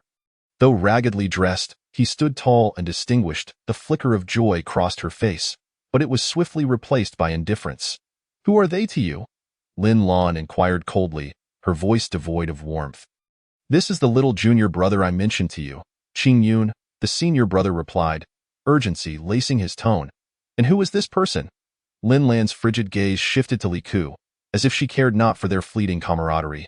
Li Ku understood that if the senior brother uttered a single word of unfamiliarity, she would immediately order his capture, branding him a heretic to be executed. "He is also my little junior brother. We have lived in the temple for many years, sharing a bond akin to brothers," the senior brother explained desperately, attempting to diffuse the tension. Lin Lan narrowed her eyes, seemingly weighing the pros and cons.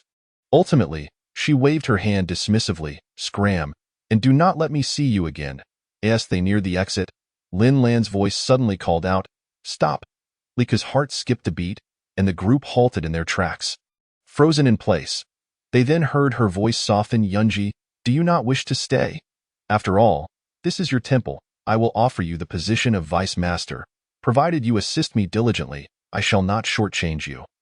Li Ku sensed a tremor in her voice, perhaps a flicker of hope and trepidation within her heart. All eyes turned to senior brother Yunji. He lifted his chin, an expression of reluctance crossing his face, as though lost in recollection. Slowly, he turned and said gently, "Lin Lan, come with me. There is too much madness here. It is not a place to dwell. If you insist I stay, then you must reveal the truth to them. Cease deceiving these poor souls. Let their fervor dissipate. Do not exploit them any longer. Shall we not seek a way out together?" His words were earnest, and all who heard them were moved. Yet Lin Lan's gaze grew colder still. After Yunji's declaration, her expression seemed to freeze over. "Yunji, if I recall correctly, you have remained in the temple since the outbreak of the undead, never having ventured into the outside world. Are you aware that among this crowd, including myself, many know that this faith is false, yet remain fervent and unwilling to leave? It is because the outside world is far more terrifying. There are countless malevolent spirits beyond these walls. Without a certain obsession, a belief, How does one survive in this brutal apocalypse? Rather than be devoured by evil spirits or zombies, or succumb to despair and take one's own life, it is far better to embrace madness first. What is wrong with them living joyfully in this manner? Very well, you may go. Venture into the outside world with them, and perhaps one day you will understand, and return to my side. Go now. Go with a sense of relief. We swiftly departed the temple, anxious to avoid any further complications. Qingyun grasped the hands of the still speechless Yunji, pulling him through the doorway as we stepped outside. I glanced back and saw Lin Lan standing on the platform, surveying her followers. Her silhouette appeared particularly imposing yet profoundly solitary in the firelight. An inkling of understanding dawned upon me regarding her plight. Liku, He-jun, the young monk, and senior brother Yunji tread cautiously toward the exit. Along the way, Liku inquired of the young monk and his senior brother, "Are there any others left in the temple? What about your master?" Qingyun responded that since their temple was situated in the city center and was not large, it typically housed only him, his senior brother, and their master. Oh, not worry about the master. He often travels to preach and is highly skilled. He can surely take care of himself. He-jun, however, was preoccupied with worries, muttering to himself about how to break through the encirclement of zombies. The young monk, on the other hand, wore a secretive smile, appearing remarkably at ease. Observing this, Lika couldn't help but smile slightly as well. He retrieved a walkie-talkie from his bag and waved it, saying, "Do not fret. I have already contacted a friend who will come to pick us up in an armored vehicle." As they climbed atop the wall, they caught sight of an armored vehicle charging through the horde of zombies like a beast, coming to a steady halt beside the wall. They quickly descended and scrambled through the hatch. Once settled, Lika finally had the opportunity to converse with senior brother Yunji. "I am Yunji." He introduced himself. "I have always lived in the temple with this little junior brother and our master. I enjoy reading scriptures, browsing the internet, and occasionally dabbling in divination. Recently, I began researching artificial intelligence in divination, and the results have been surprisingly effective, significantly enhancing accuracy." Upon hearing this, Liku could not contain his curiosity. "Senior brother Yunji, was that post about Jiandan Yuanya for abstaining from desires written by you?" Yunji nodded, and Liku's excitement surged. "In fact, one of the reasons Qingyun and I came here was that he mentioned your interest in ancient texts and the internet. I suspected that post might be yours, and it seems I was right." Eagerly, Lika pressed on. "Which book did you find that method in?" Senior brother Yunji scratched his head, feeling a bit embarrassed. "I stumbled upon it in an ancient text that is so old it is falling apart. Even the cover is gone, and I do not know its name. However, it contains many peculiar techniques, currently stored in the innermost room of the temple." Hearing this, Lika sighed. Now with that female tyrant in the temple, if she discovers it, that book will likely be irretrievable. Senior brother Yunji chuckled awkwardly, still reluctant to return to that painful place. Noticing Lika's despondency, he tentatively asked, "Have you practiced that technique?" Lika nodded, sharing the circumstances and insights of his training. Senior brother Yunji praised him repeatedly. "I never imagined there would be an old man in the suburbs practicing such a technique. Truly, extraordinary people abound. Do not lose heart.